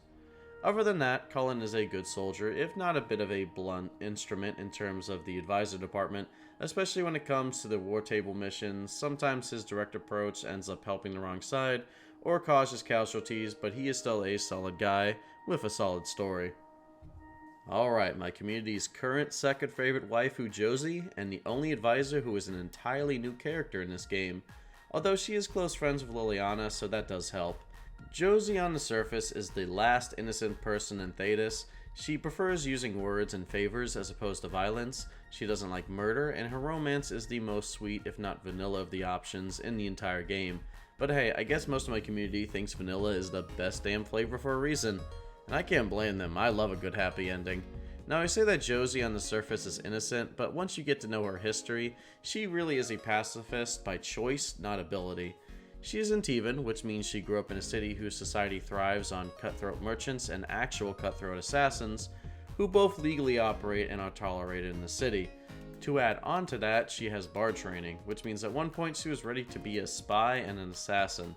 Her family's nobility, and her being the eldest child, she has now become the official head of the family, which is how she has so many noble contacts as our political advisor. Josephine has been working hard to restore her family name to prominence, as the rest of her family is too vain to fulfill their duties, which is why her quest also has us once again engrossed in our Legion politics to restore trade connections between the Montiers and Val Royeaux. Josephine's family used to be powerful naval names, sailing easily from Antiva to Tevinter and even Orlais, where the other half of the family resided. However, after a love affair between a member of House Montier and the Elysian House du Paraquet ended in bloodshed, the Montiers were exiled from Orlais, their trading contacts in the Empire rendered invalid, not long after a storm ravaged nearly half of their ships, and their only claim to nobility was a previous trade connections and a luxurious estate. Josephine was able to grease enough palms to allow the gates of Val Royeaux to open to trade, however her first caravan ended up ambushed and destroyed. When we arrange a meeting with an informant, we find out the du Paraquets put out an assassination contract with the House of Repose to kill anyone who tries to start up trade with Orlais on the Montier's behalf, and since Josie started all of this, her life is now in danger. The informant turns out to be an assassin from the house, however he has no intention of killing Josie right now, he simply wanted to explain why the contact is taking place, since it's most unusual since the du Paraquets are no longer even nobles, and the people who put out the contract are long dead. We let him go since he was surprisingly friendly for an assassin, and then we get to work trying to solve the issue. We end up having 2 options when we meet back with Josephine or Leliana. Leliana suggests stealing the contract from the House of Repose to solve this quickly, albeit bloodily, although true to her pacifism, Josie would like to solve this diplomatically, raising the du Paraquets' descendants to nobility again so they can personally take down the contract. Leliana involves 1 war table quest, while Josephine involves 3 separate war tables that require waiting without mods, and took me 2 days IRL to finish, but if I did Sera's quest her way, then I will do Josie's her way as well. Josie's way does involve a funny meme scene where if your Inquisitor is not locked into a romance yet, you can bang a noble to raise the du Paraquets to nobility, but there's not much else to say about this quest. In my game, Josie was grateful we solved the problem without bloodshed, revealing a time where she was operating as a bard and ended up in a fight with a rival bard that ended in their death. Josie is probably one of the only characters in Dragon Age where death prominently affects them, as she could never get over the fact she knew the man she killed and how his life could have turned out. It didn't matter that it was self-defense in her eyes, she just doesn't want to be responsible for someone's death again. Man, Cullen and Josie might not be as interesting as the squad mates, but they are way more down to earth in their problems than anyone else presented in this series, and honestly it's refreshing. I'm wondering if the writers saw these quests dealing with PTSD and addiction, and cranked that shit up to 11 when it came to Veilguard companions, dealing with their mommy issues and other normal stuff when the world falls apart. Okay, yeah, I just looked it up. Cullen's writer, Brianna Batil, wrote Niv Gallus, and Josie's writer, Sylvia, wrote Emmerich. Two of the better companions in that game, but I think the writers missed the mark where these companions were interesting because of how out there their characters are. If everyone was just Cullen dealing with addiction, it would be a pretty mild game where we wouldn't have the highs of Cole struggling with whether he should be a spirit, or Solas struggling with being the elven god of lies and cucking the Inquisitor. Josie, unlike Cullen or Leliana, doesn't have a branching pathway, but it makes sense as she is the biggest straight man in the Inquisition. Instead, a lot of her best moments come from how different her romance is. It's a very romantic Disney-style romance, and for the first time there's not even a sex scene, which I'm sure pissed some people off, but others probably loved it. After solving her family's assassination trouble, we can start a romance, but it isn't long before Josie finds out her father arranged a marriage for her with an Antivan noble to solve their financial issues. Josie asks the Inquisitor for a break while she finds a way out of the engagement, but pressing her on how they can help reveals that a duel might be an acceptable way to win Josie over from the rival noble in an official capacity. Taking matters into our own hand, we can challenge this noble to a duel of rapiers, and despite it being entirely a cutscene, I love how insanely dramatic all of this is. Although realistically a martial Inquisitor should have been able to take this guy out in 3 or so blows, Josephine breaks up the duel, angry at us for going over her head and putting our life at risk. And when asked why, we can reveal it's because we love her. We embrace, and the noble turns out to be a true bro and rescinds his marriage proposal, not wanting to get in the way of true love, and we live happily ever after.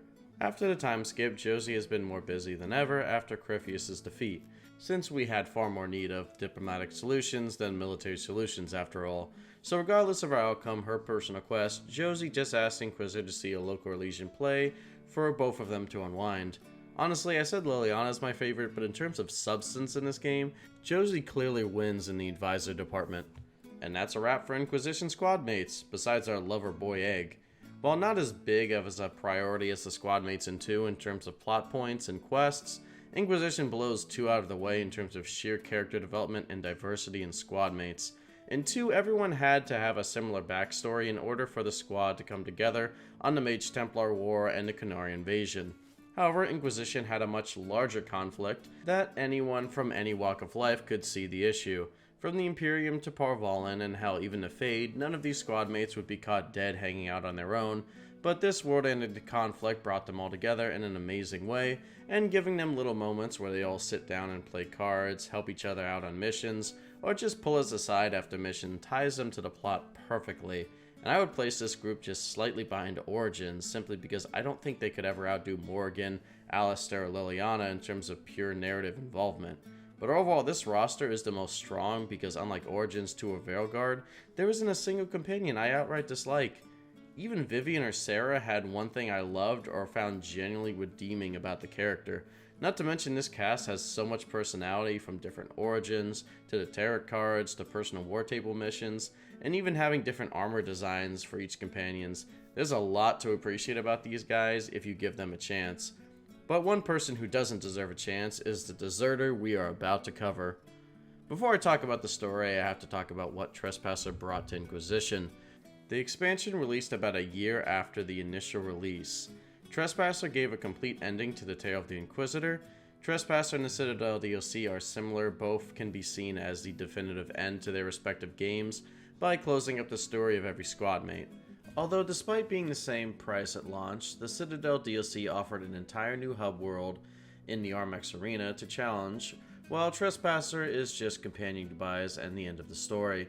The most egregious thing here is the fact that in order to see an ending to the game, all your companions, and not end on an unanswered cliffhanger, you had to pay EA $15 whole.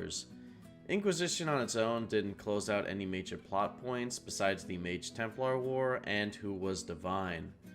Tressoasser thankfully blessed us with endgame slides, returning the same as with Origins, but you know what game had 2 sets of endgame slides, one for Origins and one for its expansions? There's no reason you couldn't give a major world choice their ending in Inquisition. Then if you wanted to hold the companions and Solas ending for Tressoasser, it would have gone down better. Solas Masters would have still been pissed having to wait a year, but they had 2 previous games to learn to not trust the apostate mage. Just wanted to give context for why so many people dislike Tressoasser, even if it is the second most popular Dragon Age expansion that has ever released. So after the time skip, the Inquisition is called to a conclave to decide the fate of the Inquisition. The important parties here are the Inquisition's 2 main points of operation, Orlais and Ferelden, and of course the only 2 important diplomats from each of these countries is Tegan, aka the only Ferelden lord who can enter Orlais apparently, and Duke Prosper's kid, who you might remember Hawke rising up in Mark of the Assassin DLC. All while Leliana, now the Divine, oversees the talks. Tegan is being unusually hostile here, which is not a great showing for the usually charming guy, while Prosper's son is being uncomfortably friendly, hoping that if he just seems nicer than Tegan, he can come away with the Inquisition in his pocket. We don't get too far into peace talks before Divine Leliana wants to have a private talk with us. Alright, her name is Divine Victoria now, but I won't be addressing her as that. Leliana reveals that they found a Qunari in full armor dead at their Winter Palace, and didn't want to cause alarm to the other diplomats that he was killed with both magic and knife wounds, so maybe we have an arcane warrior from Origins on our hands. Our job is to figure out why he was there and how he got there, so taking Iron Bull, Dorian, and Cole, we put on our Scooby-Doo outfits and get to work and quickly find an alluvion. Entering the alluvion, we find a far different crossroads than what Morgan showed us in the base game. We find a sprawling ruin and a highway system as opposed to just one big void filled with mirrors. Even more interesting is that this area looks different if you are an elf or have drank from the Well of Sorrows. As to elves, it looks vibrant and alive, while everyone else just views it as gray. This means if you aren't playing an elf or an inquisitor who drank from the well, the only way you would know this is if Sera is in the party.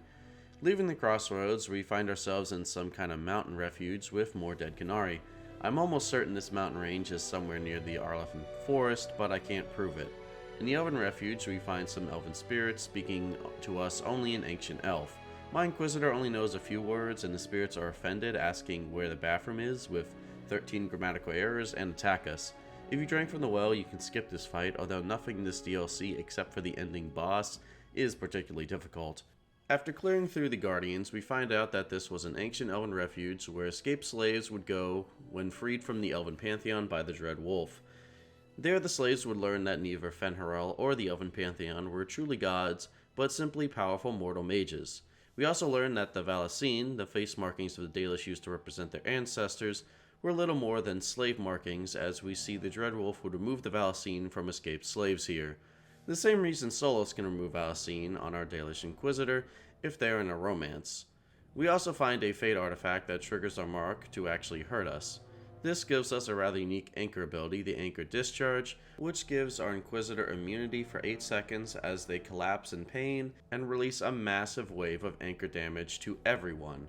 This can increase damage further at the cost of friendly fire, and furthermore, after unlocking this ability, we rapidly gain ultimate stacks, further trivializing encounters by being able to use ults almost every fight, although you have to torture your Inquisitor with the discharge to do it. Finally, we have to complete a Veilfire puzzle for additional lore on the Dreadwolf to get the full picture for the final confrontation and for an achievement. Leaving the Elven Refuge, we get more questions and answers. Iron Bull summarizes that the amount of Antam that they have is a sign that they are trying to invade, while there appears to be a mysterious Elven mage agents using spirits to attack the Antam, and somehow using alluvions. After a quick update with our advisors, we are going to keep running interference on the Exalted Council. We head back to the crossroads, this time reaching a Qunari Lyrium mine in the Deep Roads. In the Lyrium mine, we meet a former Kirkwall Templar who joined the Qun.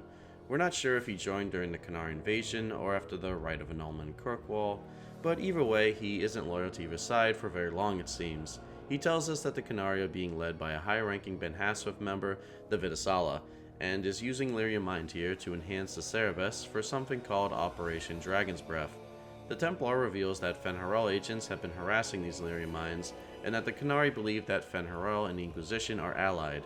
We can either kill him or let him go, but whoever he goes to next is just going to get betrayed if they use magic, so we let him go and destroy the mines, picking up a note left by the Qunari for the next clue, still with more questions than answers. Back at the Conclave, our advisors failed to keep the Ferelden and our Legion ambassadors distracted, as now they are pissed about the dead Qunari body we found at the start, as well as Inquisition agents attacking Elven servants. The Elven servants were Qunari agents, however, planting explosives, as we later find out, so that was pretty justified.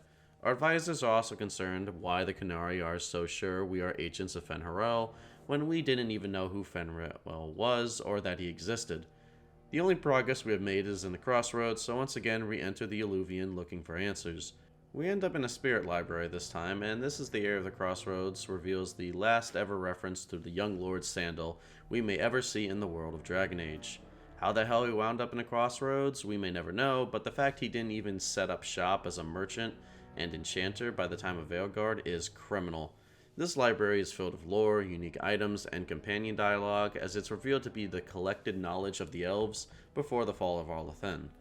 That was recently reactivated by an unknown presence. However, the spirits of learning that hold this knowledge are fragmented, so we can really only learn what is relevant to the plot. The biggest reveal is that the Veil didn't always exist, and the mortal world was once fully connected to the Fade.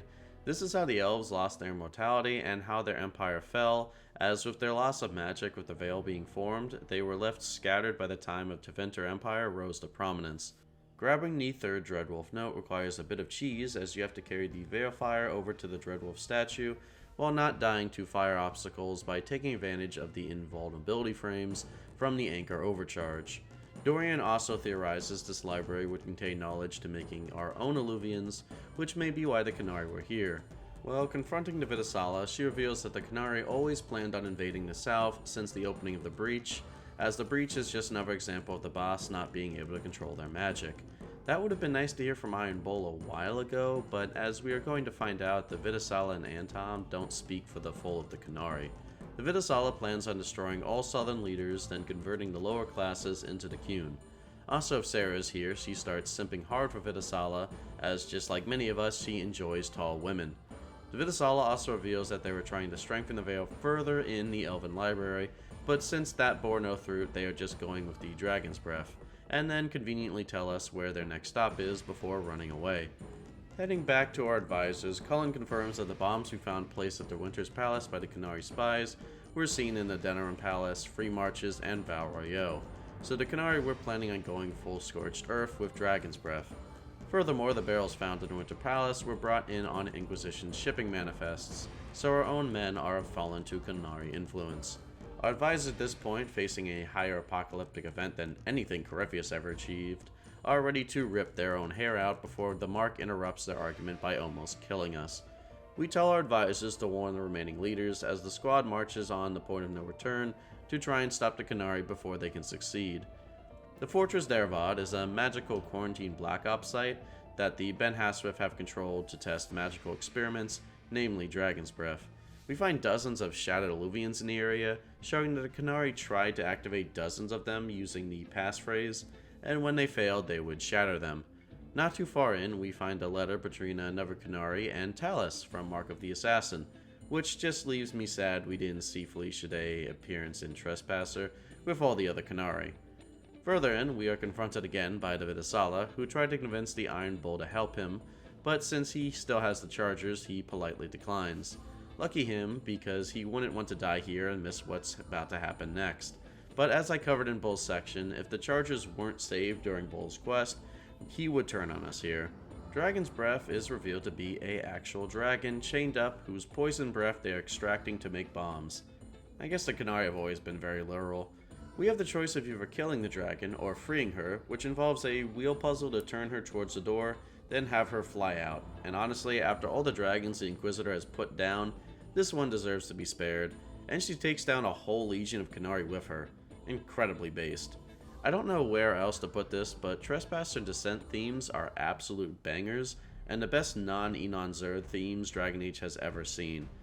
After using that theme for 3 videos, I had to say it somewhere. After dealing with the dragon, the Vidasala drops a bomb that we knew out of game, but our Inquisitor is just learning for the first time. Solas is the one who gave us Skyhold and who gave the orb to Corypheus, as he is an agent of Fen'Harel. Ooh, so close there, but we aren't playing horseshoes, kiddo.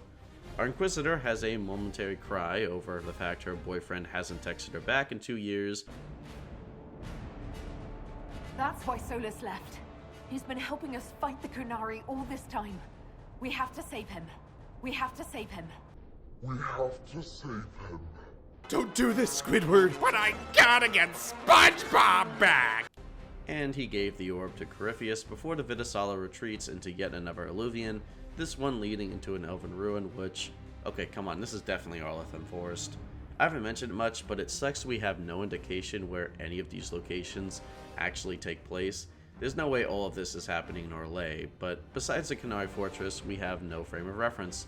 Taking 2 steps here is where our anchor is all but done pretending we aren't about to die, as the anchor discharge will start occurring anytime our focus meter is fully charged, and our focus replenishes rapidly because of the discharge already, so this is going to be a slog. Chasing the Vidisala, it's not long before we realize how desperate she is, as not only does she release a Sabas to fight us, but she unbinds the guy too. This fight is pretty insane. Bro has stronger magic than even Corypheus does. He has the health of a damn high dragon, and towards the final round, he just starts crapping out pride demons.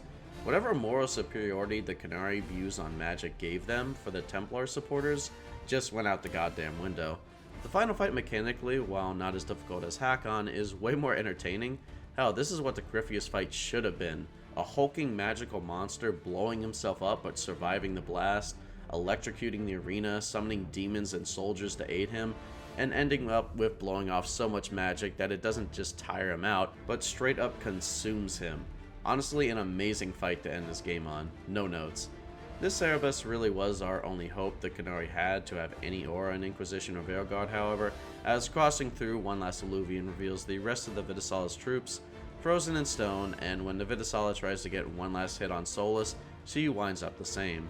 So much for the big bad of the Kunari, I guess, but it's time for the real final boss here, and it's time to cover our last companion. On the surface, Solas should be my favorite companion in the series. He has more unique dialogue and lore drops than any of our companions since Morgan and Leliana, and hell, he gets into heated debates with our Origins lore master. This guy has story relevance in 3 out of 4 of the main quest ties in Inquisition, and to add to everything else, he gains approval just for asking him questions.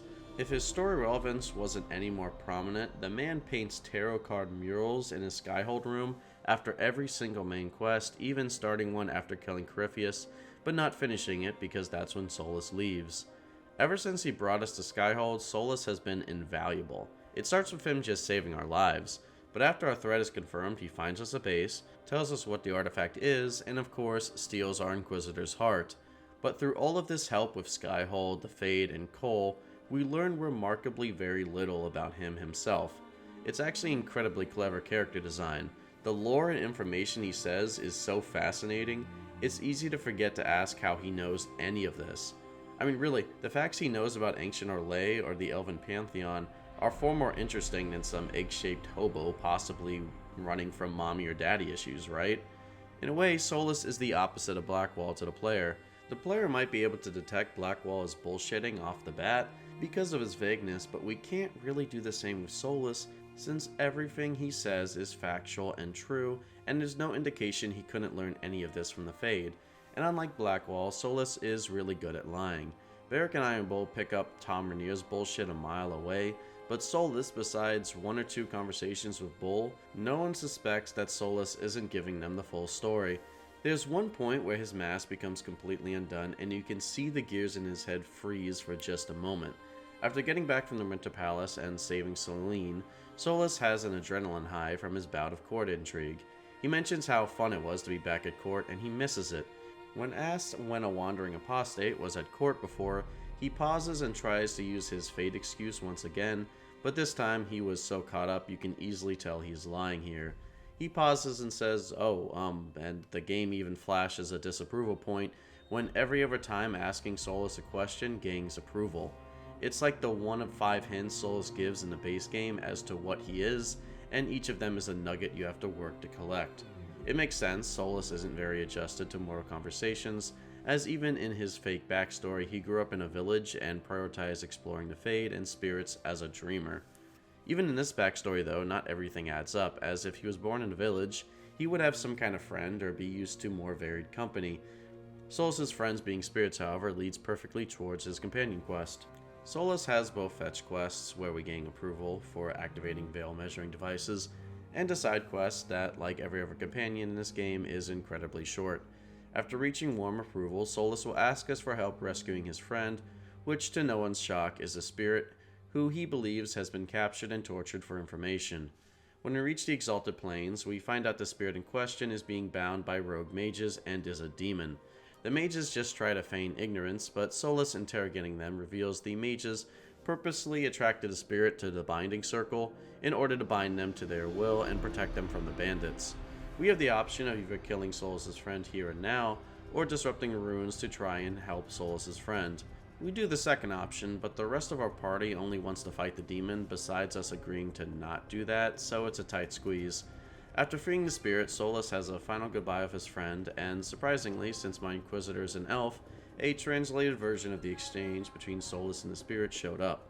My Elven Inquisitor can also note while trying to comfort Solas that they understood the spirit's words. The conversation isn't revolutionary. The spirit thanks him for his help and asks Solas to guide her into death. Afterwards, Solas is ready to kill the mages who did this, and while I don't normally agree with killing them for a careless mistake, my Lavalin is a giant egg simp, so she lets him do it, and he literally explodes all of them with one cutscene spell. Edgy. When Solas returns to Skyhold, he mourns the loss of the spirit, but says she may return one day, as death doesn't mean the same thing for spirits, but that she will have none of her memories of her previous life. It's surprising with how plot relevant Solas is that his companion quest really doesn't have much to do with him or his story.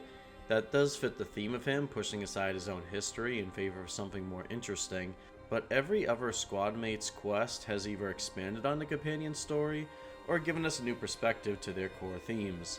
I think only Solas and Sera gives us a companion quest that does just feel like a side quest that didn't need to be told to get their full story.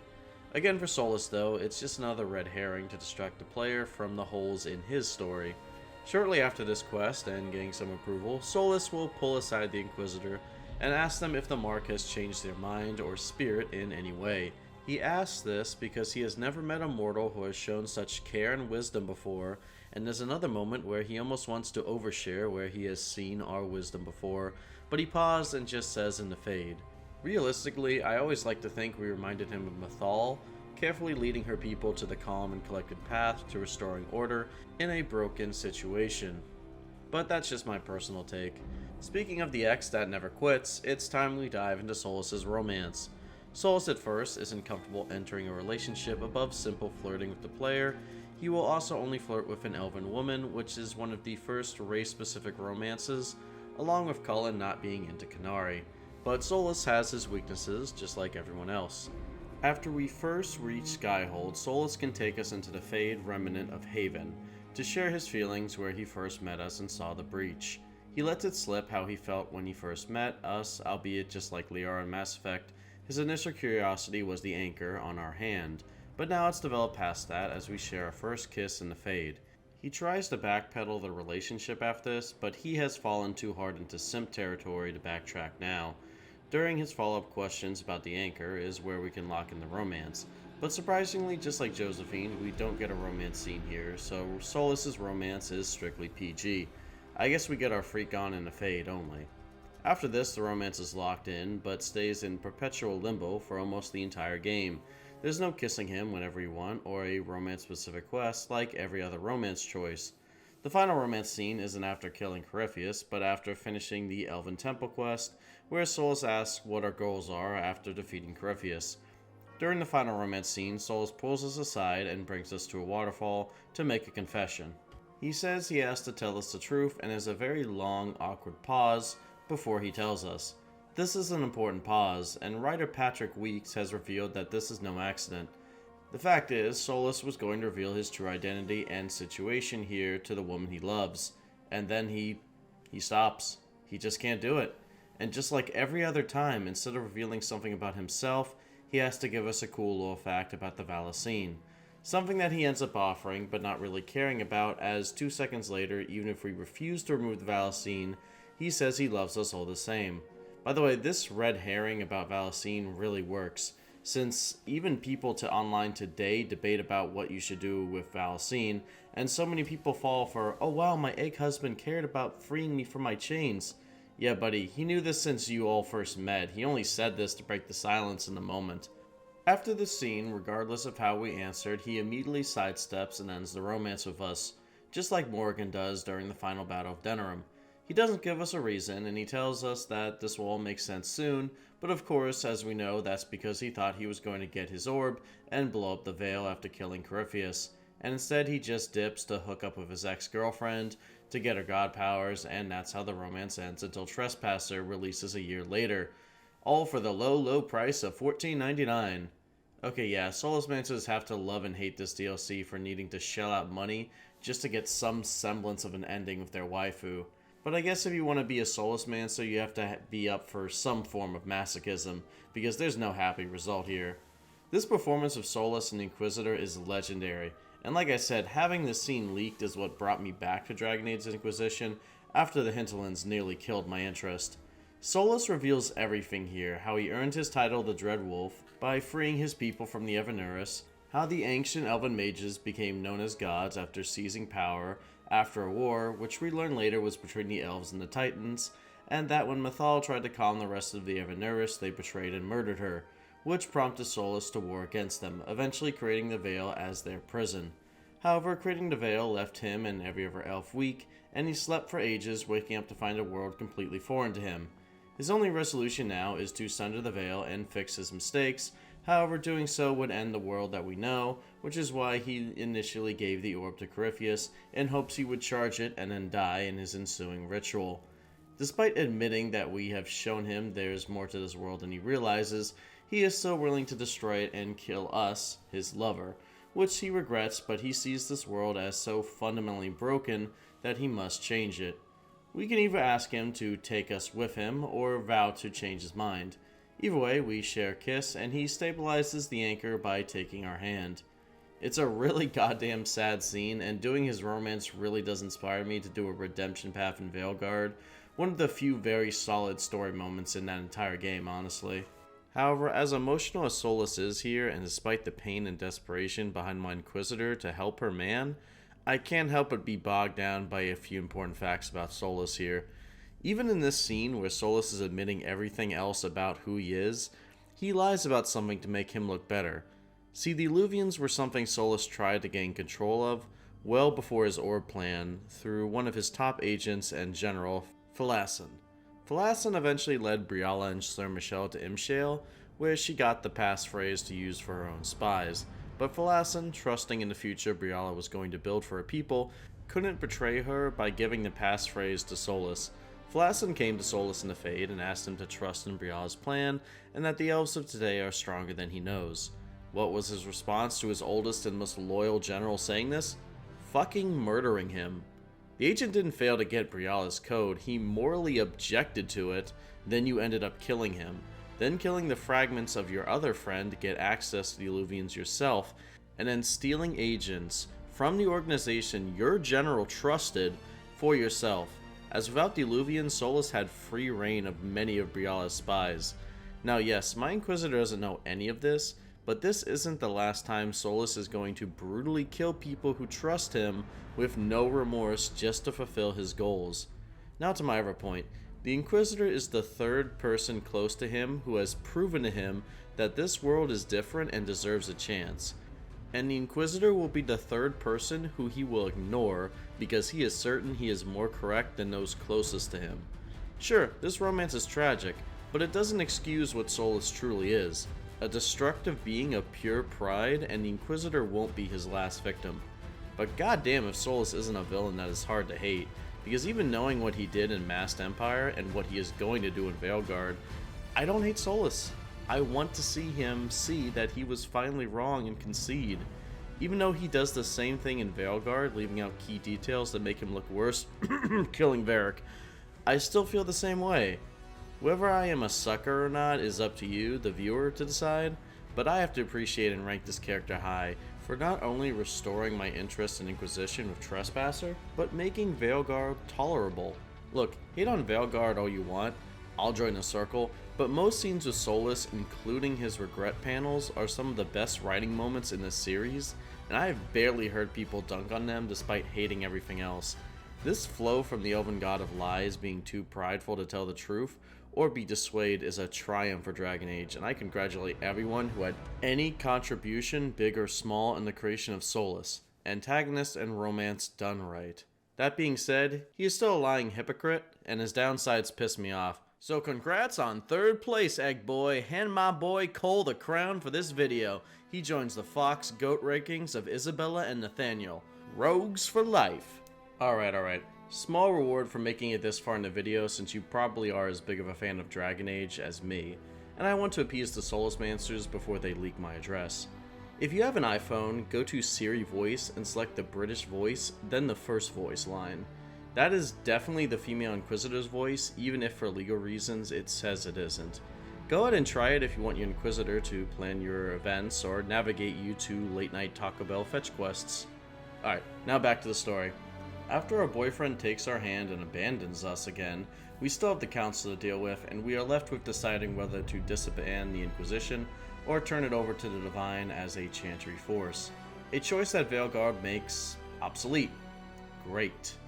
You know, I started this script a year ago before Veilguard's release, and I had this whole section where this DLC convinced me that disbanding the Inquisition might be for the best, as the allure of the power might blind the Inquisitor and lead to another corrupt organization in the world in the future, since that's part of what this DLC teaches. But, yeah, disbanding the Inquisition is such a terrible move when the writers are going to release the Super Blight on the world. There's no reason to do this, as the Inquisition ends up being the only stable force for Ferelden and Orlais.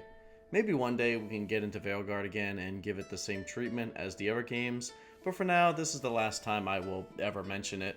Just to fully tie this game to the Citadel DLC, we end with a big group aura farming moment with all our companions staring off at the skyline before cutting to the credits, and setting up some sequel bait towards hunting Solas and his army of elves. So that's Dragon Age Inquisition, the highest selling bioware game to this date. I've been incredibly positive of this game, I think only highlighting a few laundry list of problems here and there that mostly boil down to tedium or underdevelopment and oversaturation. But I think it's best to close out this video by giving my final thoughts and address some of the complaints I often see pop up in the comments of my videos. The most common issue I see is Dragon Age Inquisition is too large and it's impossible to finish. Players get burnt out just doing tedious side quests, or couldn't get attached to the companions the same way they could Origins or 2, or worse, couldn't get attached to their Inquisitor themselves. Both of which are valid, and if you missed my advice already, my biggest suggestion is to tackle the game mechanics or companions you like, and don't get bogged down trying to do everything. There's no secret ending to the game. Nothing brought me more enjoyment than knowing I don't need to find the shards or all the landmarks to get a full scope of the story. Bring the companions you like, and maybe swap in one companion you're iffy about through banter or gameplay. You might find a new favorite. Somebody might only want to kill dragons and demons, while another person finds it more fun to collect the 100 elf fruit and all the shards. Dragon Age has a surprisingly diverse fanbase, so it's a good idea to include game mechanics that might suit very different players. Now, that's not an excuse for the quantity over quality that most maps had in this game, and trimming the fat would have generally helped burnout. I am not putting it all on the players.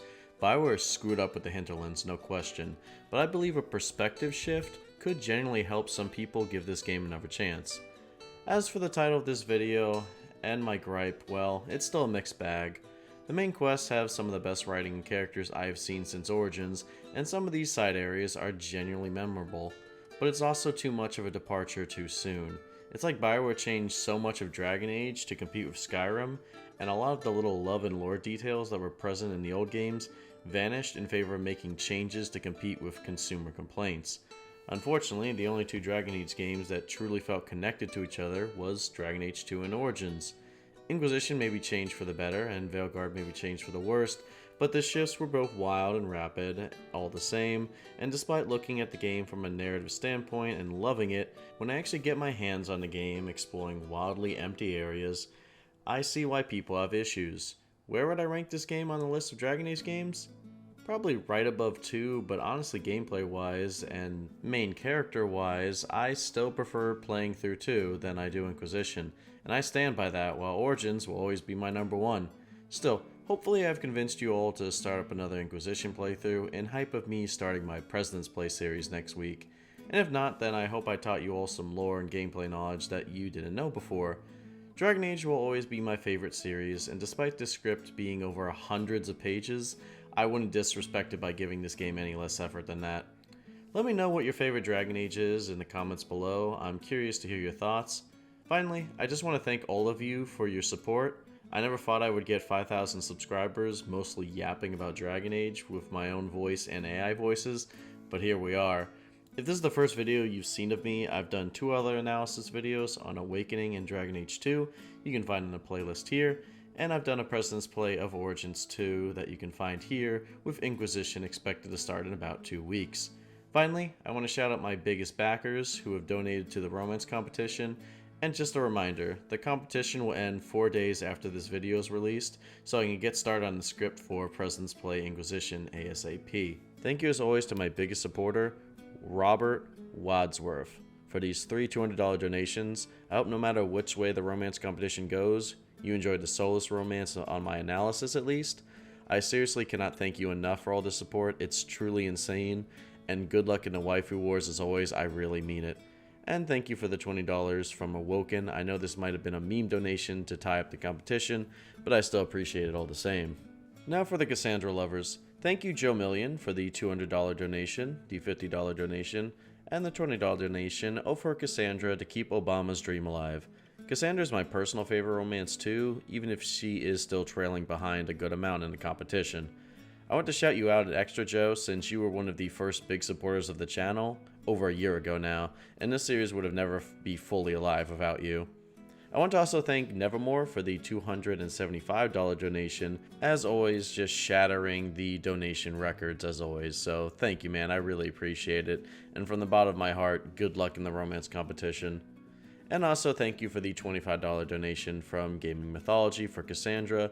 Any amount, as always, means the world to me. Alright, now for all the Josephine lovers, thank you Zircadia9502 for the $200 donation. You always bring an insane amount of support review to this channel, and it's absolutely mind-blowing.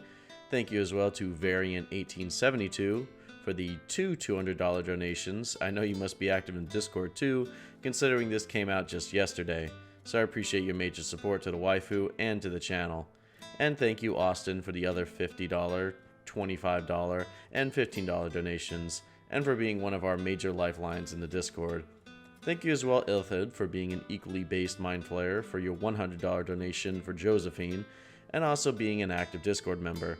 Sorry YouTube didn't show it for me, and thank you Alpha Wolf for the 24 European money donation to Josephine. Every donation means the world to this channel. Then finally, thank you to Mr. Zitbox for this massive donation going towards both romances, and for being a consistent donator on every video since Veilguard. I believe the consistent support means the world to me.